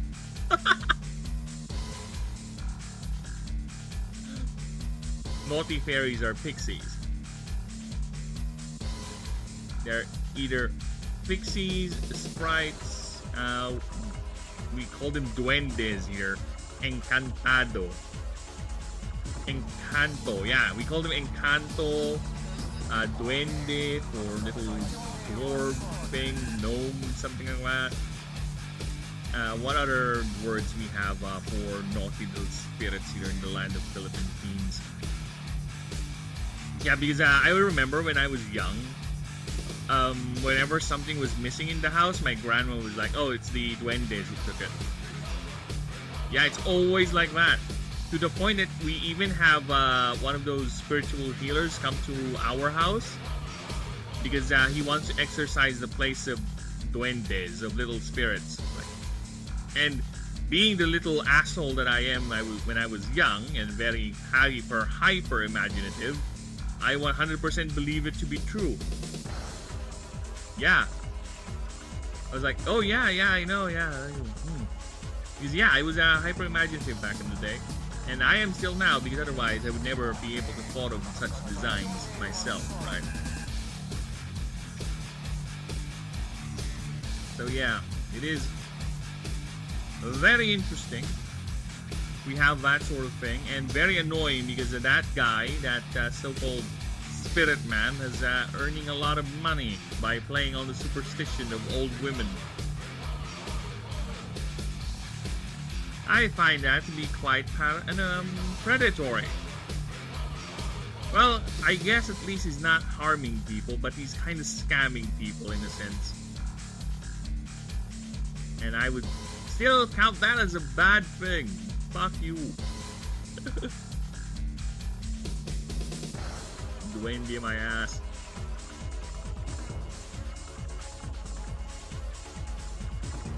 Oh, Nuno is another one.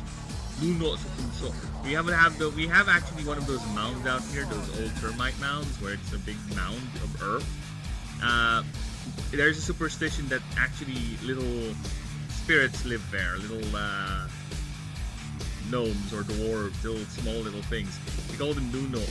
So some more superstitious people back in the day, whenever they passed those things, they would say like tabi tabi po, which roughly translates to excuse me, excuse me, or let us pass, something like that. Because you don't really see them, that's the thing. They're like little invisible small spirits, so you might step on them while you pass through the mound, so who knows. So we have that saying, we have that practice here back in the day. But I think those things are dying out. I don't really hear any of the new children say those things anymore. They don't really care. Yeah, it's a little piece of culture that's slowly dying out, which is a bit sad. It reminds me how fucking old I am, but such is the thing. How many other cultures and practices have already disappeared that I am not even aware of, right? It's a part of society's evolution, if you will.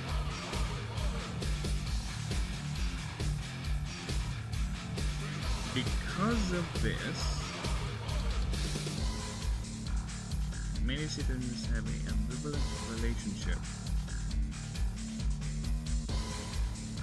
with the creature. There are some dirt dwarves, like little... Oh!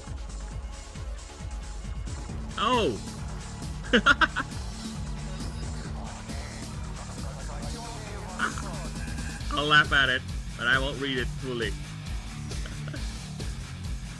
Mean those tunnel Jews? Ah! No, I said it! They're like little rats digging in the dirt, trying to hide from our ever-vigilant eyes as they perform their dirty, degenerate rituals.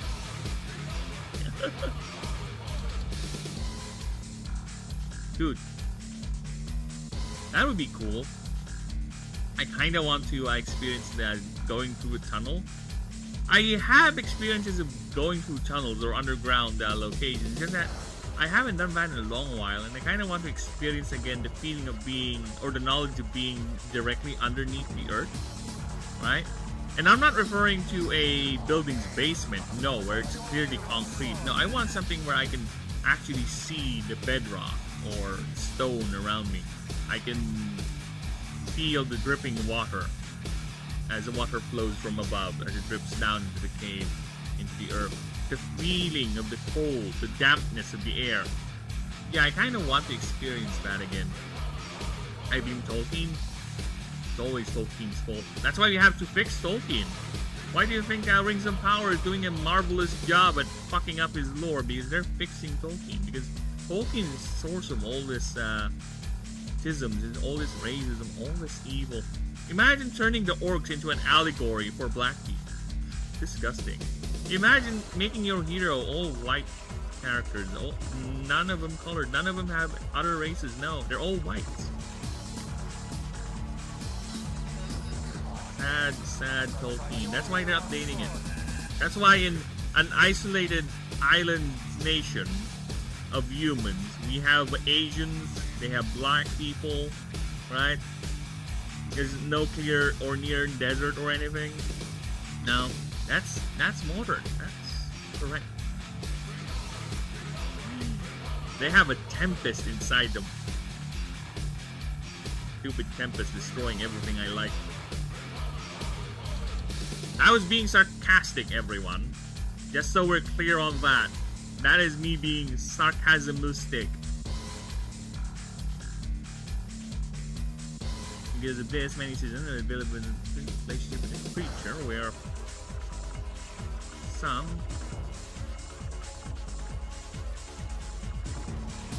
insist on eradicating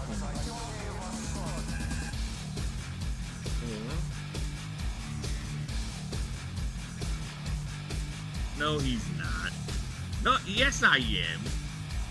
How dare you imply such things? Hey, Snakes. Have you seen the Nick Diorio video? I think I posted that on Discord on the Gooners chat. You want some? You want to get a blast from the past? Check that video, man. This one. Check this one. Not fucking hell. Get away from me. That's not a this one. Here's a blast from the past. Anyone who knows EFAP, check this video out. I don't need to say anything else, but just seeing that profile there and the title, any EFAP watcher or any EFAP person would know what that means, and it's gonna be very, very nostalgic.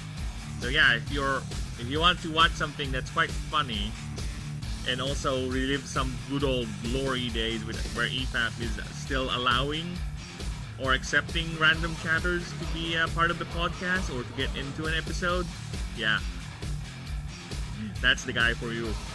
Apparently he's still kind of active in his little circles and he's doing a lot. He's done some weird shit. I won't spoil the video much, but he has done some weird shit, Snakes. He has done some weird shit.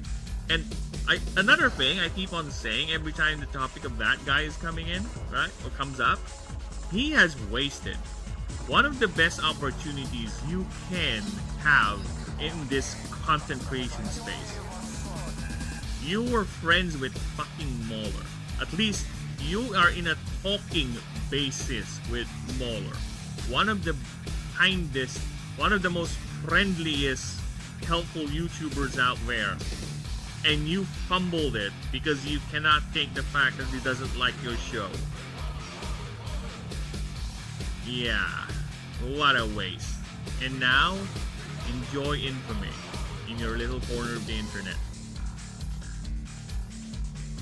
I guess. It's really a shame. A shame. Again, the fact that you were friends with that guy.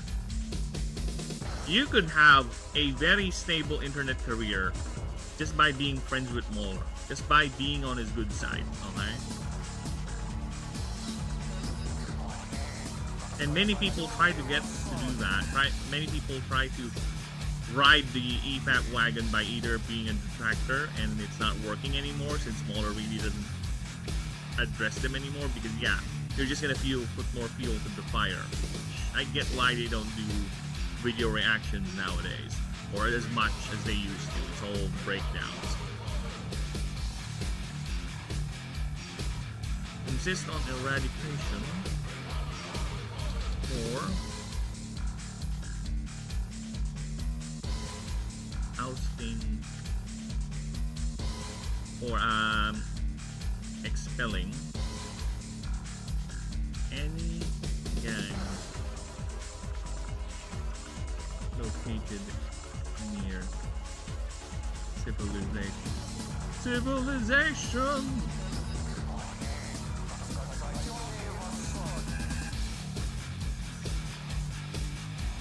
others.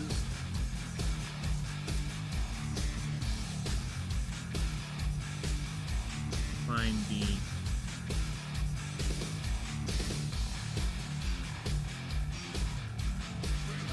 believe the creature is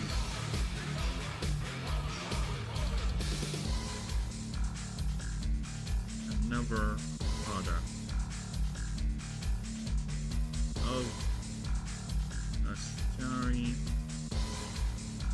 ancient Astari, rather ancient. Why is it capitalized? Ancient Astari genetic manipulation. Moodle tried to do that, but he messed it up.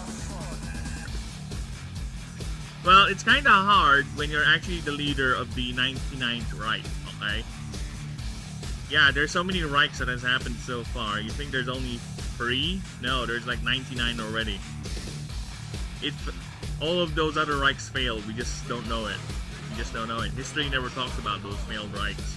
And Mutul is like the leader of the 99th. So it's kind of hard to be not having those German hotcakes when you're actually the leader of the 99 Reich snakes.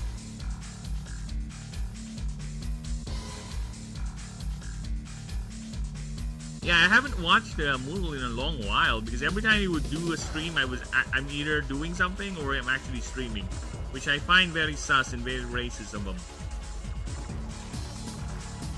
Genetic tampering. And the fact the creature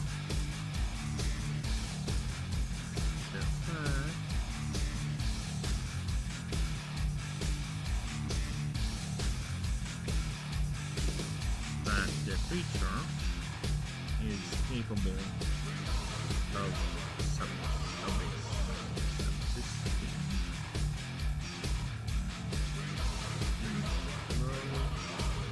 in no manner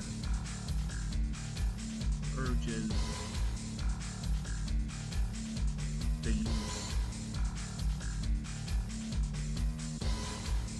of depression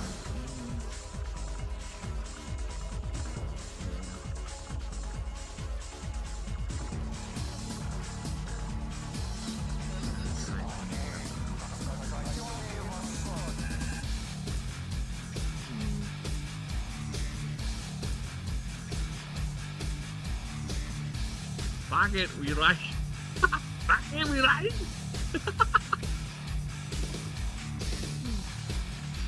Bakit we rush? 999! Jawohl, jawohl! Jawohl, mein Kommandant!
Merkid bonded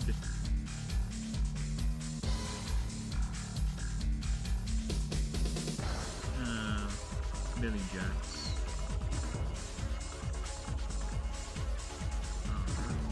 noticeably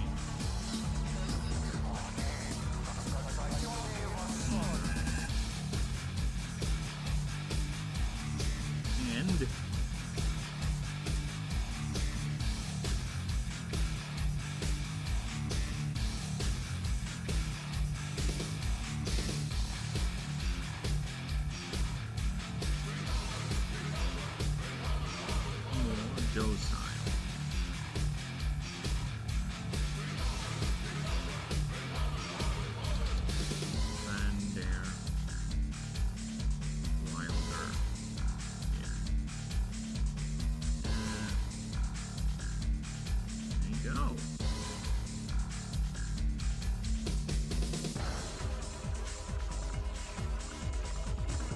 god, yes. Ah!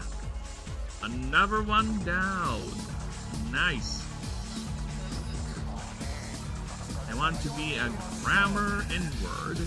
We should break the paragraph in the cloak. The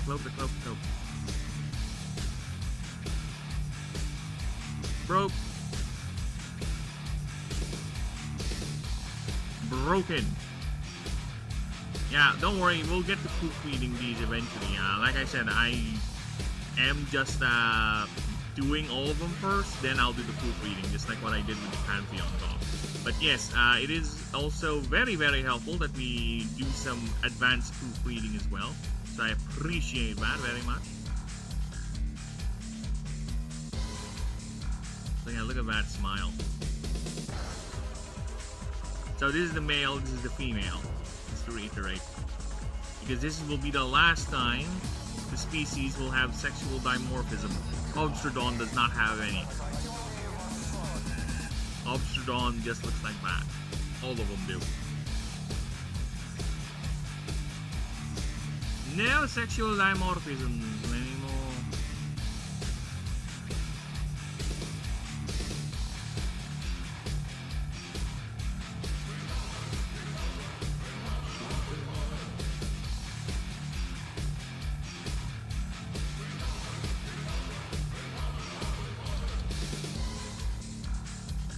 Oh shit. Oh yeah, it is not left.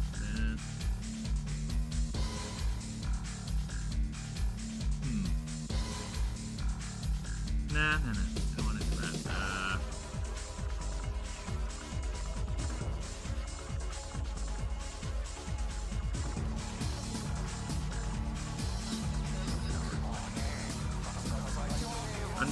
Oh, yeah.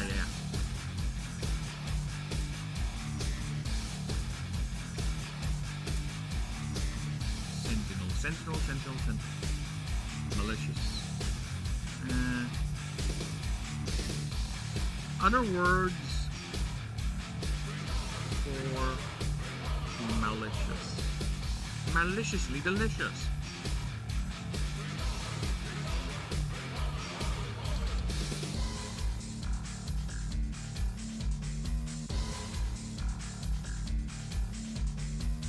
The club value is confirmed. It is a specific adaptation.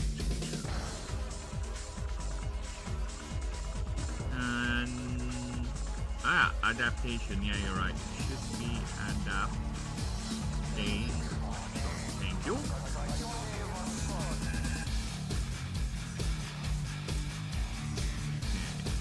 Malevolent, spiteful, vindictive.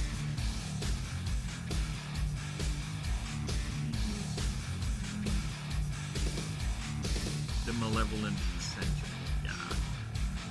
Malevolent sentinel.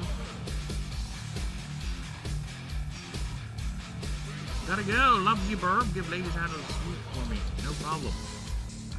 Once I'm done with this, I'll do more than smooch.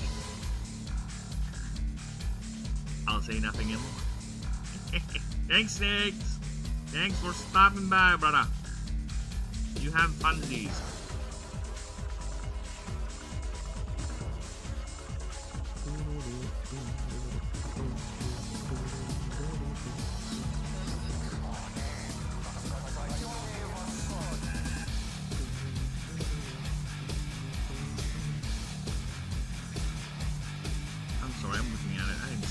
To the design of this shadow rabbit.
how do we gonna work this?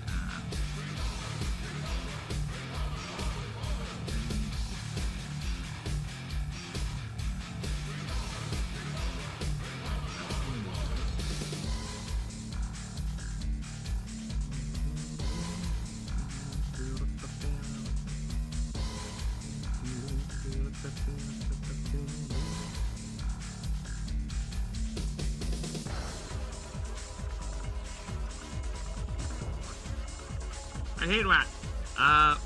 Made from both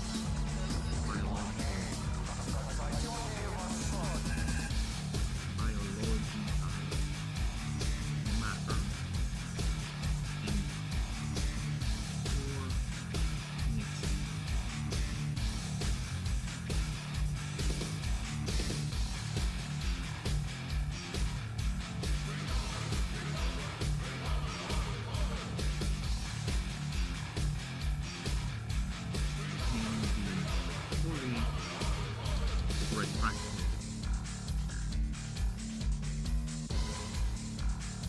Inside features physical form.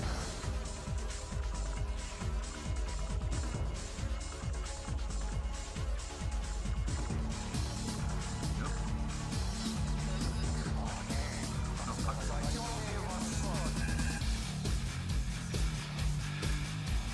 Why? Why are you such a weird use of format word?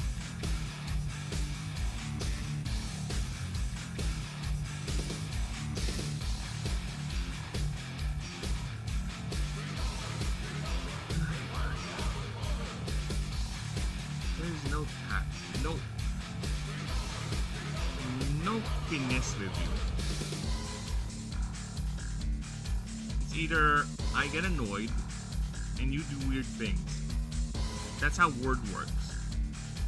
See, if I copy that, it's gonna put that there. If I do this, I swear to God, it's gonna do something weird. See?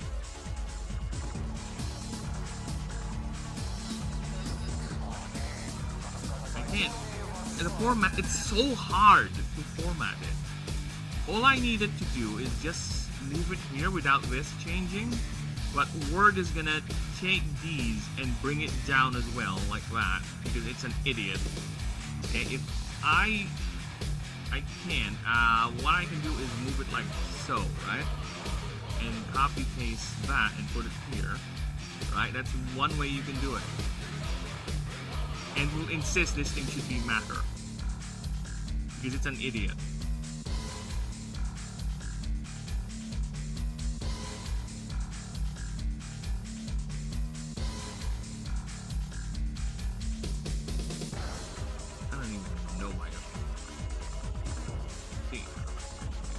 Word! Stop. Just stop.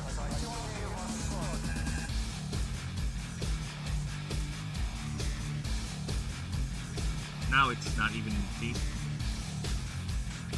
Oh my god, Word, why are you such a pain to deal with? This thing exists to be torture, I swear to God. Having it follow just simple commands, it just refuses to do so. Like, I hate programs where it insists it knows better than you without... If I want you to do this specific thing, I will tell you to do this specific thing. Stop, for the love of Christ. Stop trying to help me by being disruptive. Right? I mean, please stop it. It's not helpful. It's just annoying.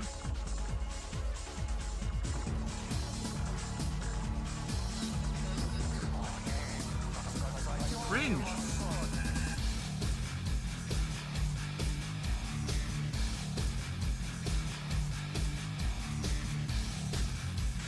There you go.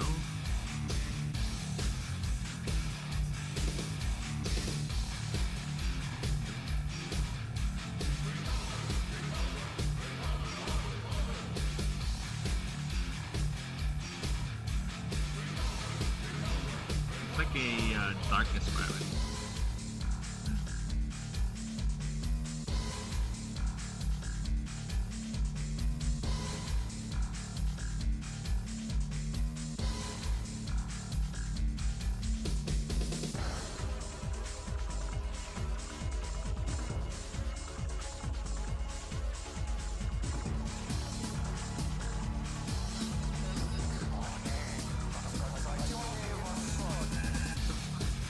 again, it has really, really weird things. I don't know why it insists on doing these weird. I'm just pressing tab, and it's see how far it goes. You sure are grinding progress on this now, yeah. I told you, I am 100%ing this, games. This is my vow, okay? I started this, I'm gonna make sure we get this done. I am lightning zero focus on this. I have committed. This is not a fleeting fancy. This is my vow, and I will stick to it as much as I can. And again, that's why I really, really, really, really appreciate people who are showing interest, people who are helping me out with the grammar, right? People who are supporting, liking and subbing and all that, commenting like you. I even get donations from Snakes here sometimes, which is, I don't know how to make it up to him, but yeah, all of that is just making it all worthwhile. It's making it all worthwhile. It's making it, yeah. This project has legs, and not just because Obsterdon has like 6 legs. It has legs. There is potential. There's something in it. And I'm happy that as a creator, it really, really makes me happy, right?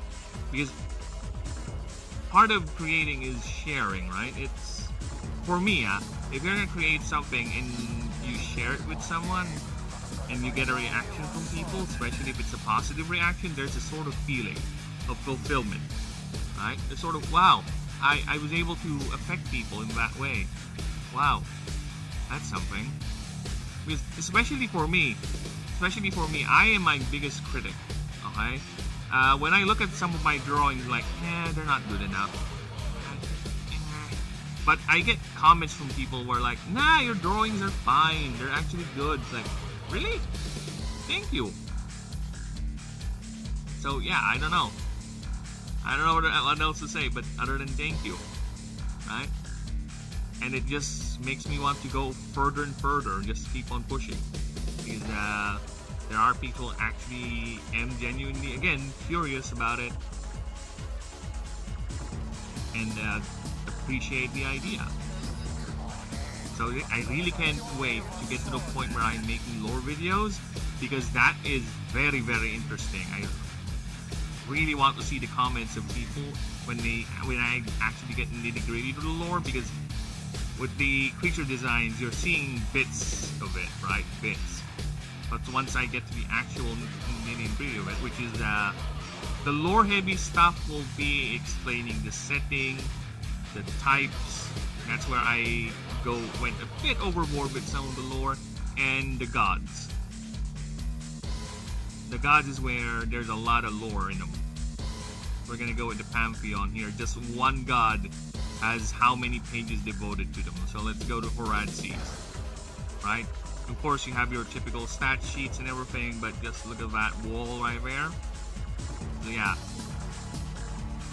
And to be fair, a lot of these are flavor. Like this one is actually a short story, kind of, right?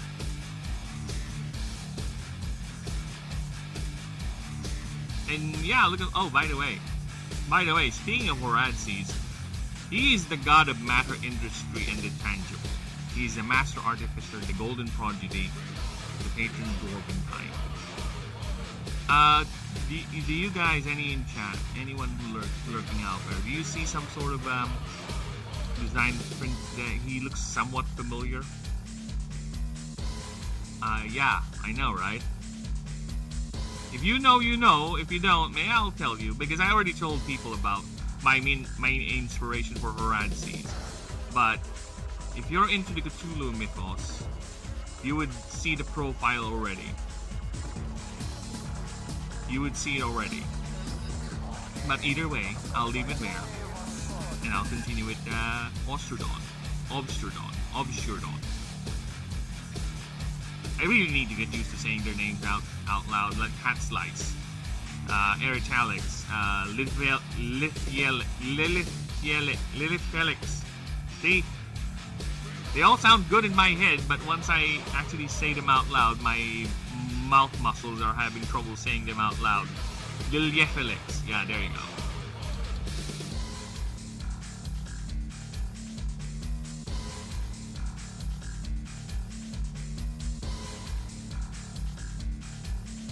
Living shadow.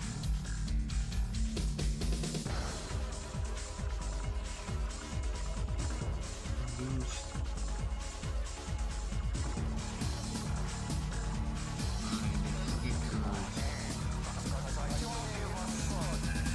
Arcana. In. Arcana.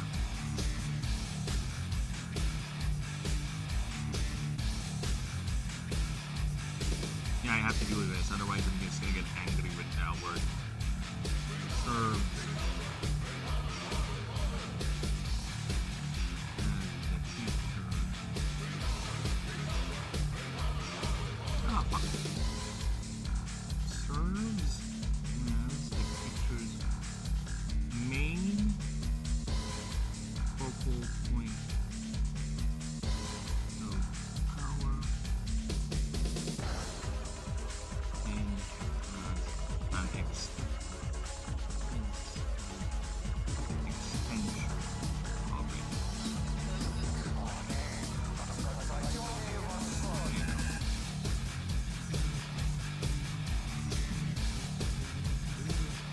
Okay, where is Mr. Reflection?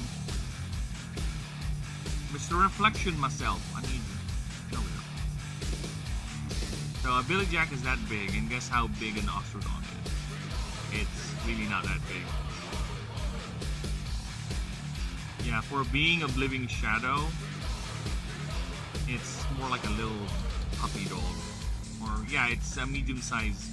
Get over here. Size of a medium-sized dog. It's actually one of the smaller starters, too.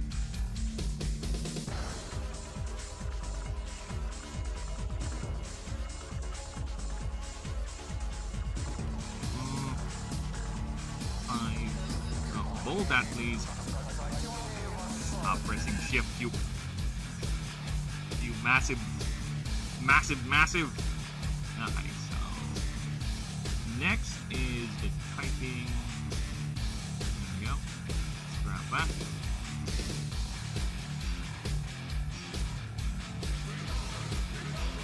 Revolving. Okay, so it's no longer a base type, it's a pure Nyx type. Nyx. And you just mold in that. Grab that. Get over here. There you go. Move these. Okay. You're gonna be almost sure though.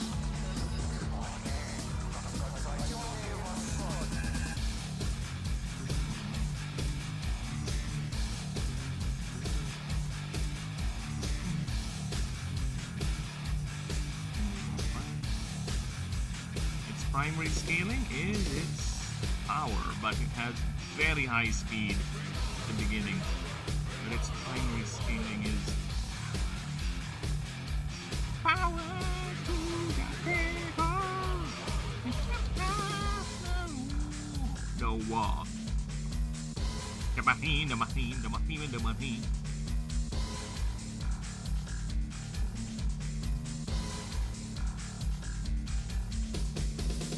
Okay, I think it's okay to have it up.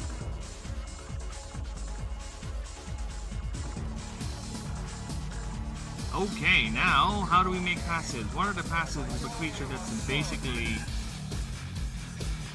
if you watch Naruto, there's this one character who uses some sort of a ninjutsu, quote-unquote, where he uses shadows to project his power, right? It's kind of like the same thing with Obshurdon, but instead, it generates its own shadow. It spreads out. Like, where a Merkid can literally melt its body, an Obshurdon can extend it to great vast ranges. And it can even create these tentacles behind it, because like I said here, these things are extensions of it that can be retreated back into the body. In fact, I will draw an Obscure without the shadow thing. So basically an Obscure that's quiet. So it doesn't have the tentacles, it doesn't have the pool of shadow. You can see its feet, all its 6 legs and everything. So yeah. In the meantime, actually, I do need to PP. So we are PPing.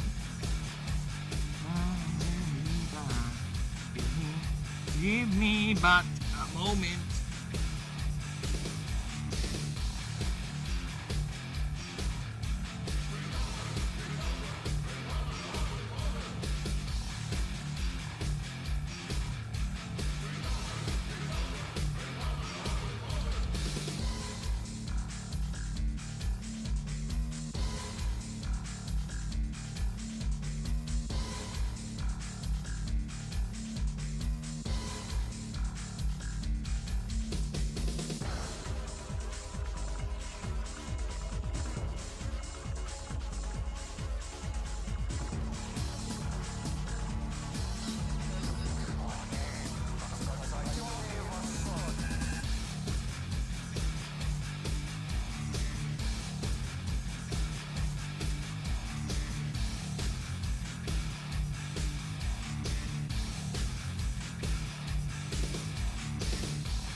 We're back.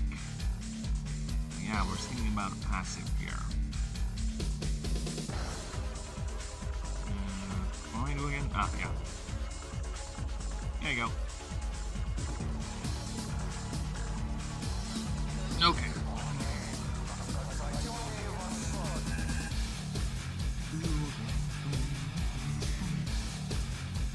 Now, what sort of passive are we talking about here? I think it has... Since its powers, it seems... I'm thinking its unique attack is a multi-hit move. Saying it now, its attack is primary attack is a multi-hit move. That's moral. It depends on something, right?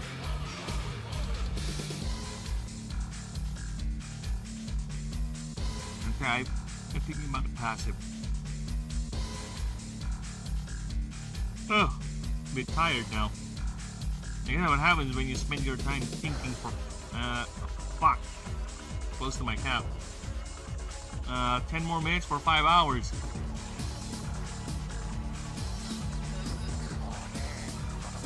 Yeah, I need some inspiration here. How are we gonna make a passive for a creature that basically is, not really a living shadow or like a merkin that melts into a shadow. Spreads. It's basically its corporeal form right here. It doesn't melt like a merkid does. No, it can traverse. Like, think of it swimming in its pool of shadow. Right? That's how it works. Its body is still solid in a way, aside from this, of course. It can create these and retract them if need be.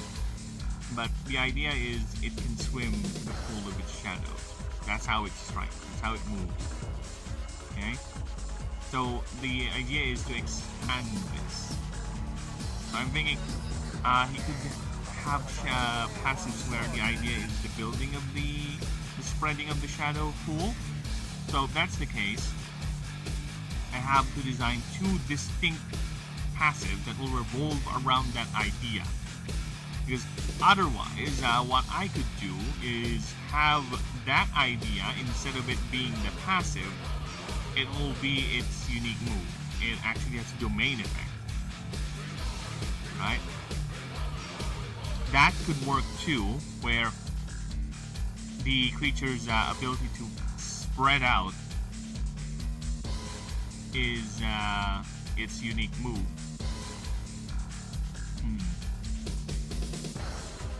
Yeah, that is something. And yeah, I think that is a better idea. I think it is best that its unique move is actually the idea of it spreading out its shadow, where the more you use that move, the more powerful the effect it will be, and it's a domain effect. So it's very vulnerable to moves that remove domain effects. What I will do is, instead of the domain effect getting removed, it actually gets damage. Alright, it takes HP away from the creature. So yeah, I'll do that. Or it reduces the level. It reduces the level and have the creature take damage. Because the idea is, it's quite an offensive, it's quite an offensive domain effect, where the more times you use that effect, that move, the more dice rolls it will be per turn of that target, of the enemy creatures in the field, since the creature will strike it even more. Right? It's a pre-attack domain move.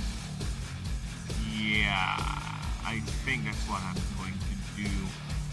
The passives will revolve around one is I'm just gonna go ahead and do a Shikamaru where it paralyzes the target with shadows. Right? The other one, oh yeah, shit, before I do that, I need to do something with Billy Jack.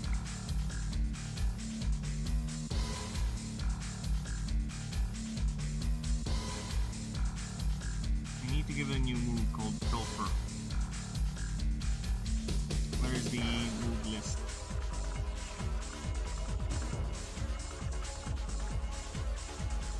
Move list.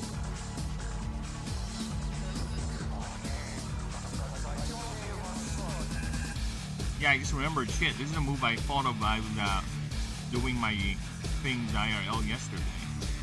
Pilfer. Okay, this is a new darkness. This is a new next type move.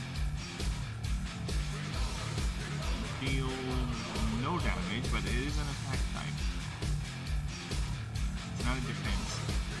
Because Nixes are really that type of creature. They're quite offensive oriented. Okay, so choose. No, you roll for this one. Roll a 1d20 on a 12, 11 up. Choose a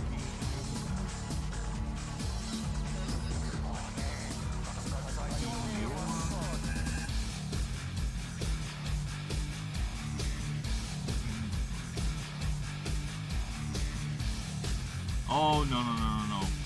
No, this is a flash move. This is a flash move. Alright.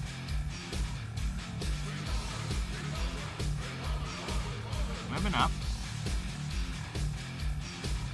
Use item.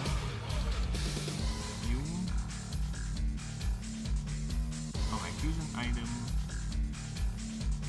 That was already used.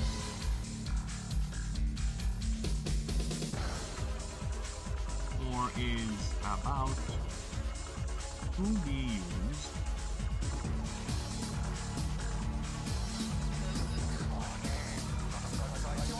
Copy its effects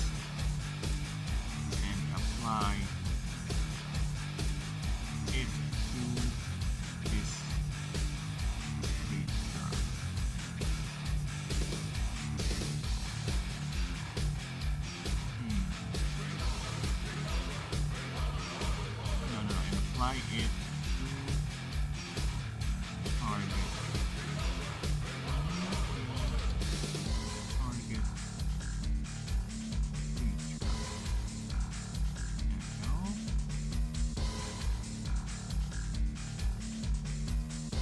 On a, oh, it's gonna be a mobile too.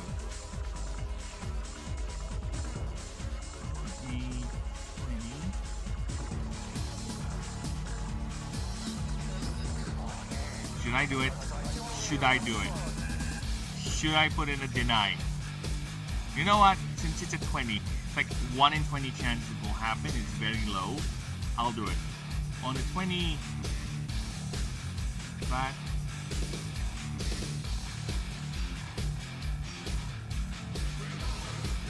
The owner.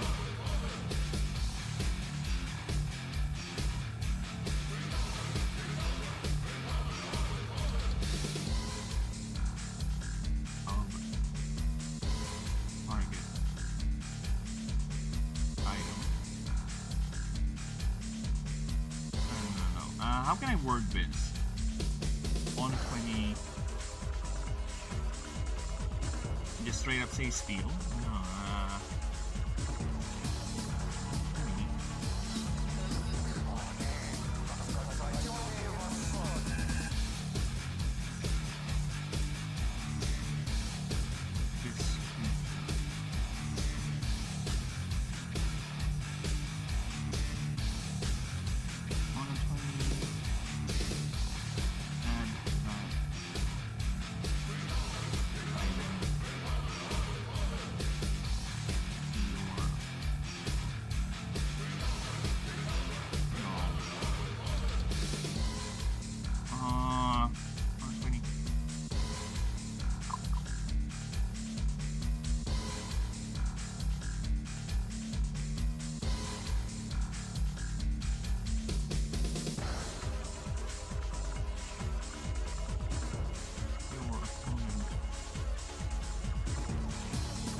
This is gonna be more than.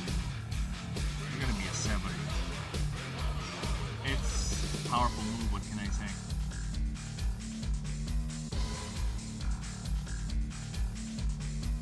There will be an equivalent of it with the Fae, but I don't see a creature that I can that can use a Fae move that can benefit from it. Maybe Whisper, but not really. Whisper is not. That's not Whisper's thing. But Billy Jack, yeah, definitely can learn Silver.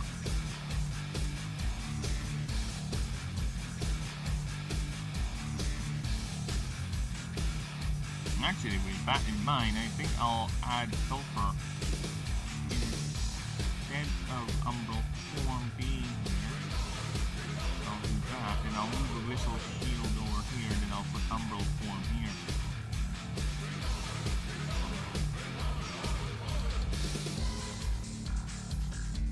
Yeah, do that.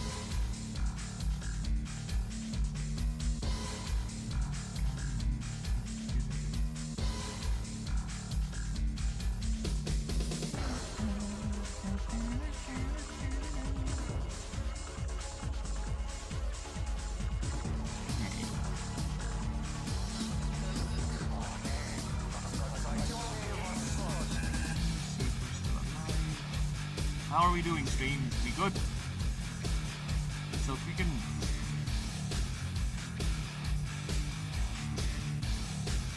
Stream is still up and running.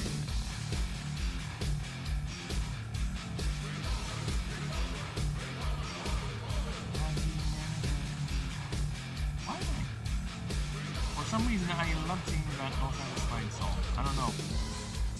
I don't know, man. Okay.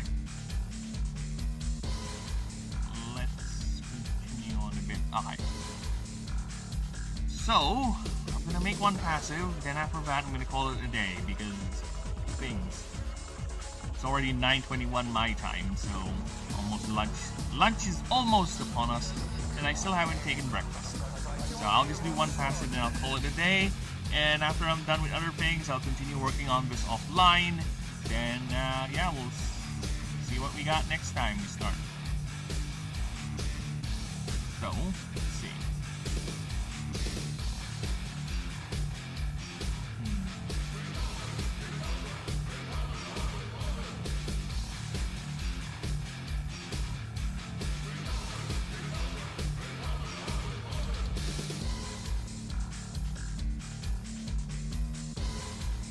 Once up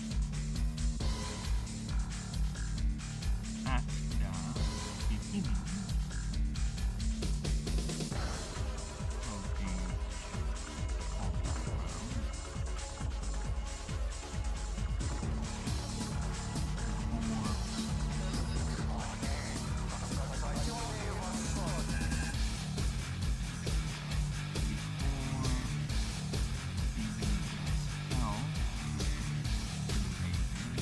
yeah, because this thing will have a very high speed stat right off the bat. But I think power would be its main stat. That's what I'm thinking currently, but I might change that. So for now, like I said, focus on this. You may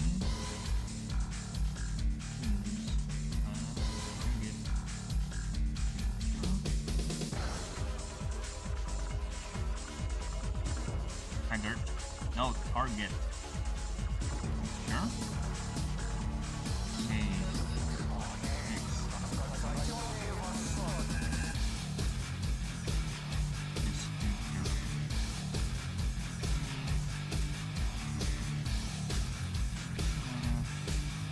For each target.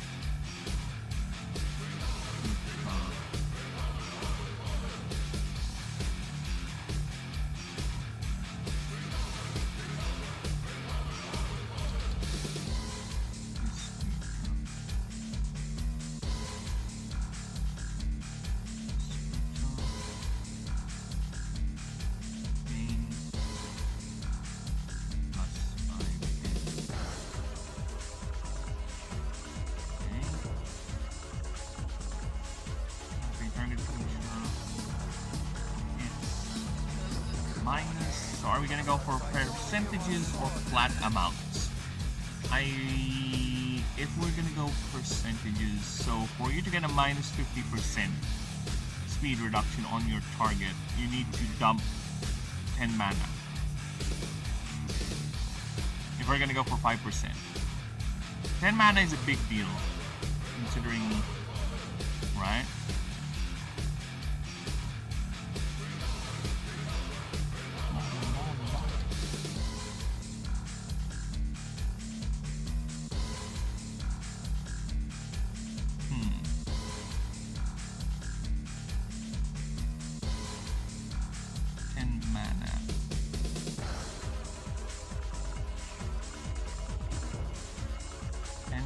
For a 50% debuff, or if I go with flat amounts like 5, so minus 25 for 10 mana, or minus 25 for 5 mana, minus 15. I think it's much more painful if I go with flat amounts, unless it's minus 2 or something. Minus 2 is too low. Minus 3 I think would be fine. Minus 5 is too much.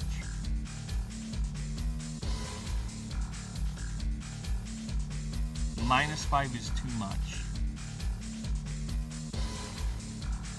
I think minus 3 would be fine. Yeah, because if you're gonna go for a shadow paralysis Obsurdon just build up its energy or something, right? Then you can literally lock down an enemy for a round. Because this thing only lasts for a round.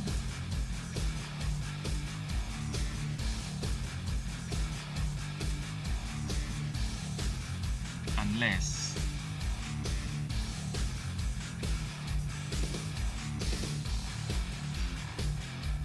Yeah, should I just have this? No, it's too much. It's too powerful if it's permanent.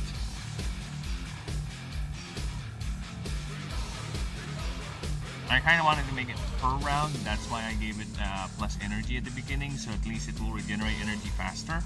So if that's the case, I think I'll go with flat amount rather than percentage. Yeah, because it's going to be quite a commitment. So I'm gonna go for -4 speed per 1 mana paid, and it stays like that per round, for the entire round. Next round you have to redo it again, right? Basically, that's why its unique move is a domain move, because that way you can preserve mana too, I guess. Percentage, I think, hurts more in the long game, because if we're gonna go for percentage wise, imagine a percentage of 150 creature speed, right? If you're gonna go, let's say, pay 5 mana, so that's gonna be -25%. That's already a big number. Minus if my plan for my plan is gonna be flat amount, it's gonna be just like 20 minus speed. Not that big. So in early game, flat amounts would be very, very powerful, right? In the long game, where numbers get a bit too bloated, percentage wise is going to be the more effective. So that's why we're going to go percentage. So it may not be as effective in the lower numbers, but then again, the fact that Obsurdon has very high speed at the beginning, it plateaus in terms of its speed. I think it's enough to offset that. So I think we're fine. So we're gonna go percentage wise, -5% speed. This effect lasts for this entire round.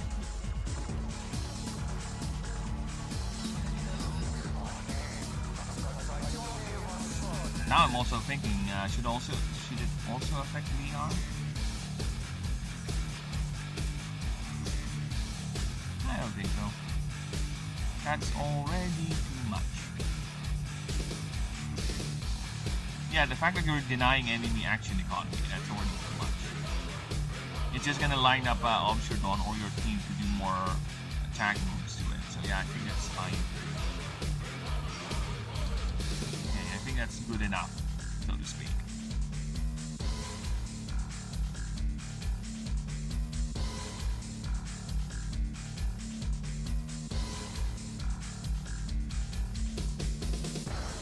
Another passive, since this one has been done quickly, let's see if I can do one more passive.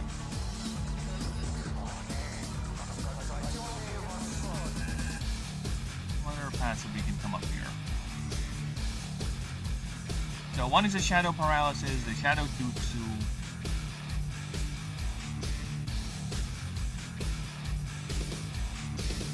Shadow Jutsu, Shikamaru and all that.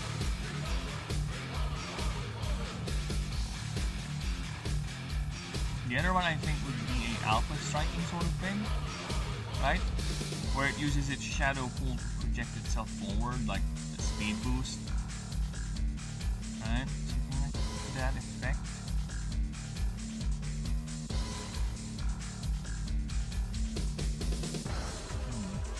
Bird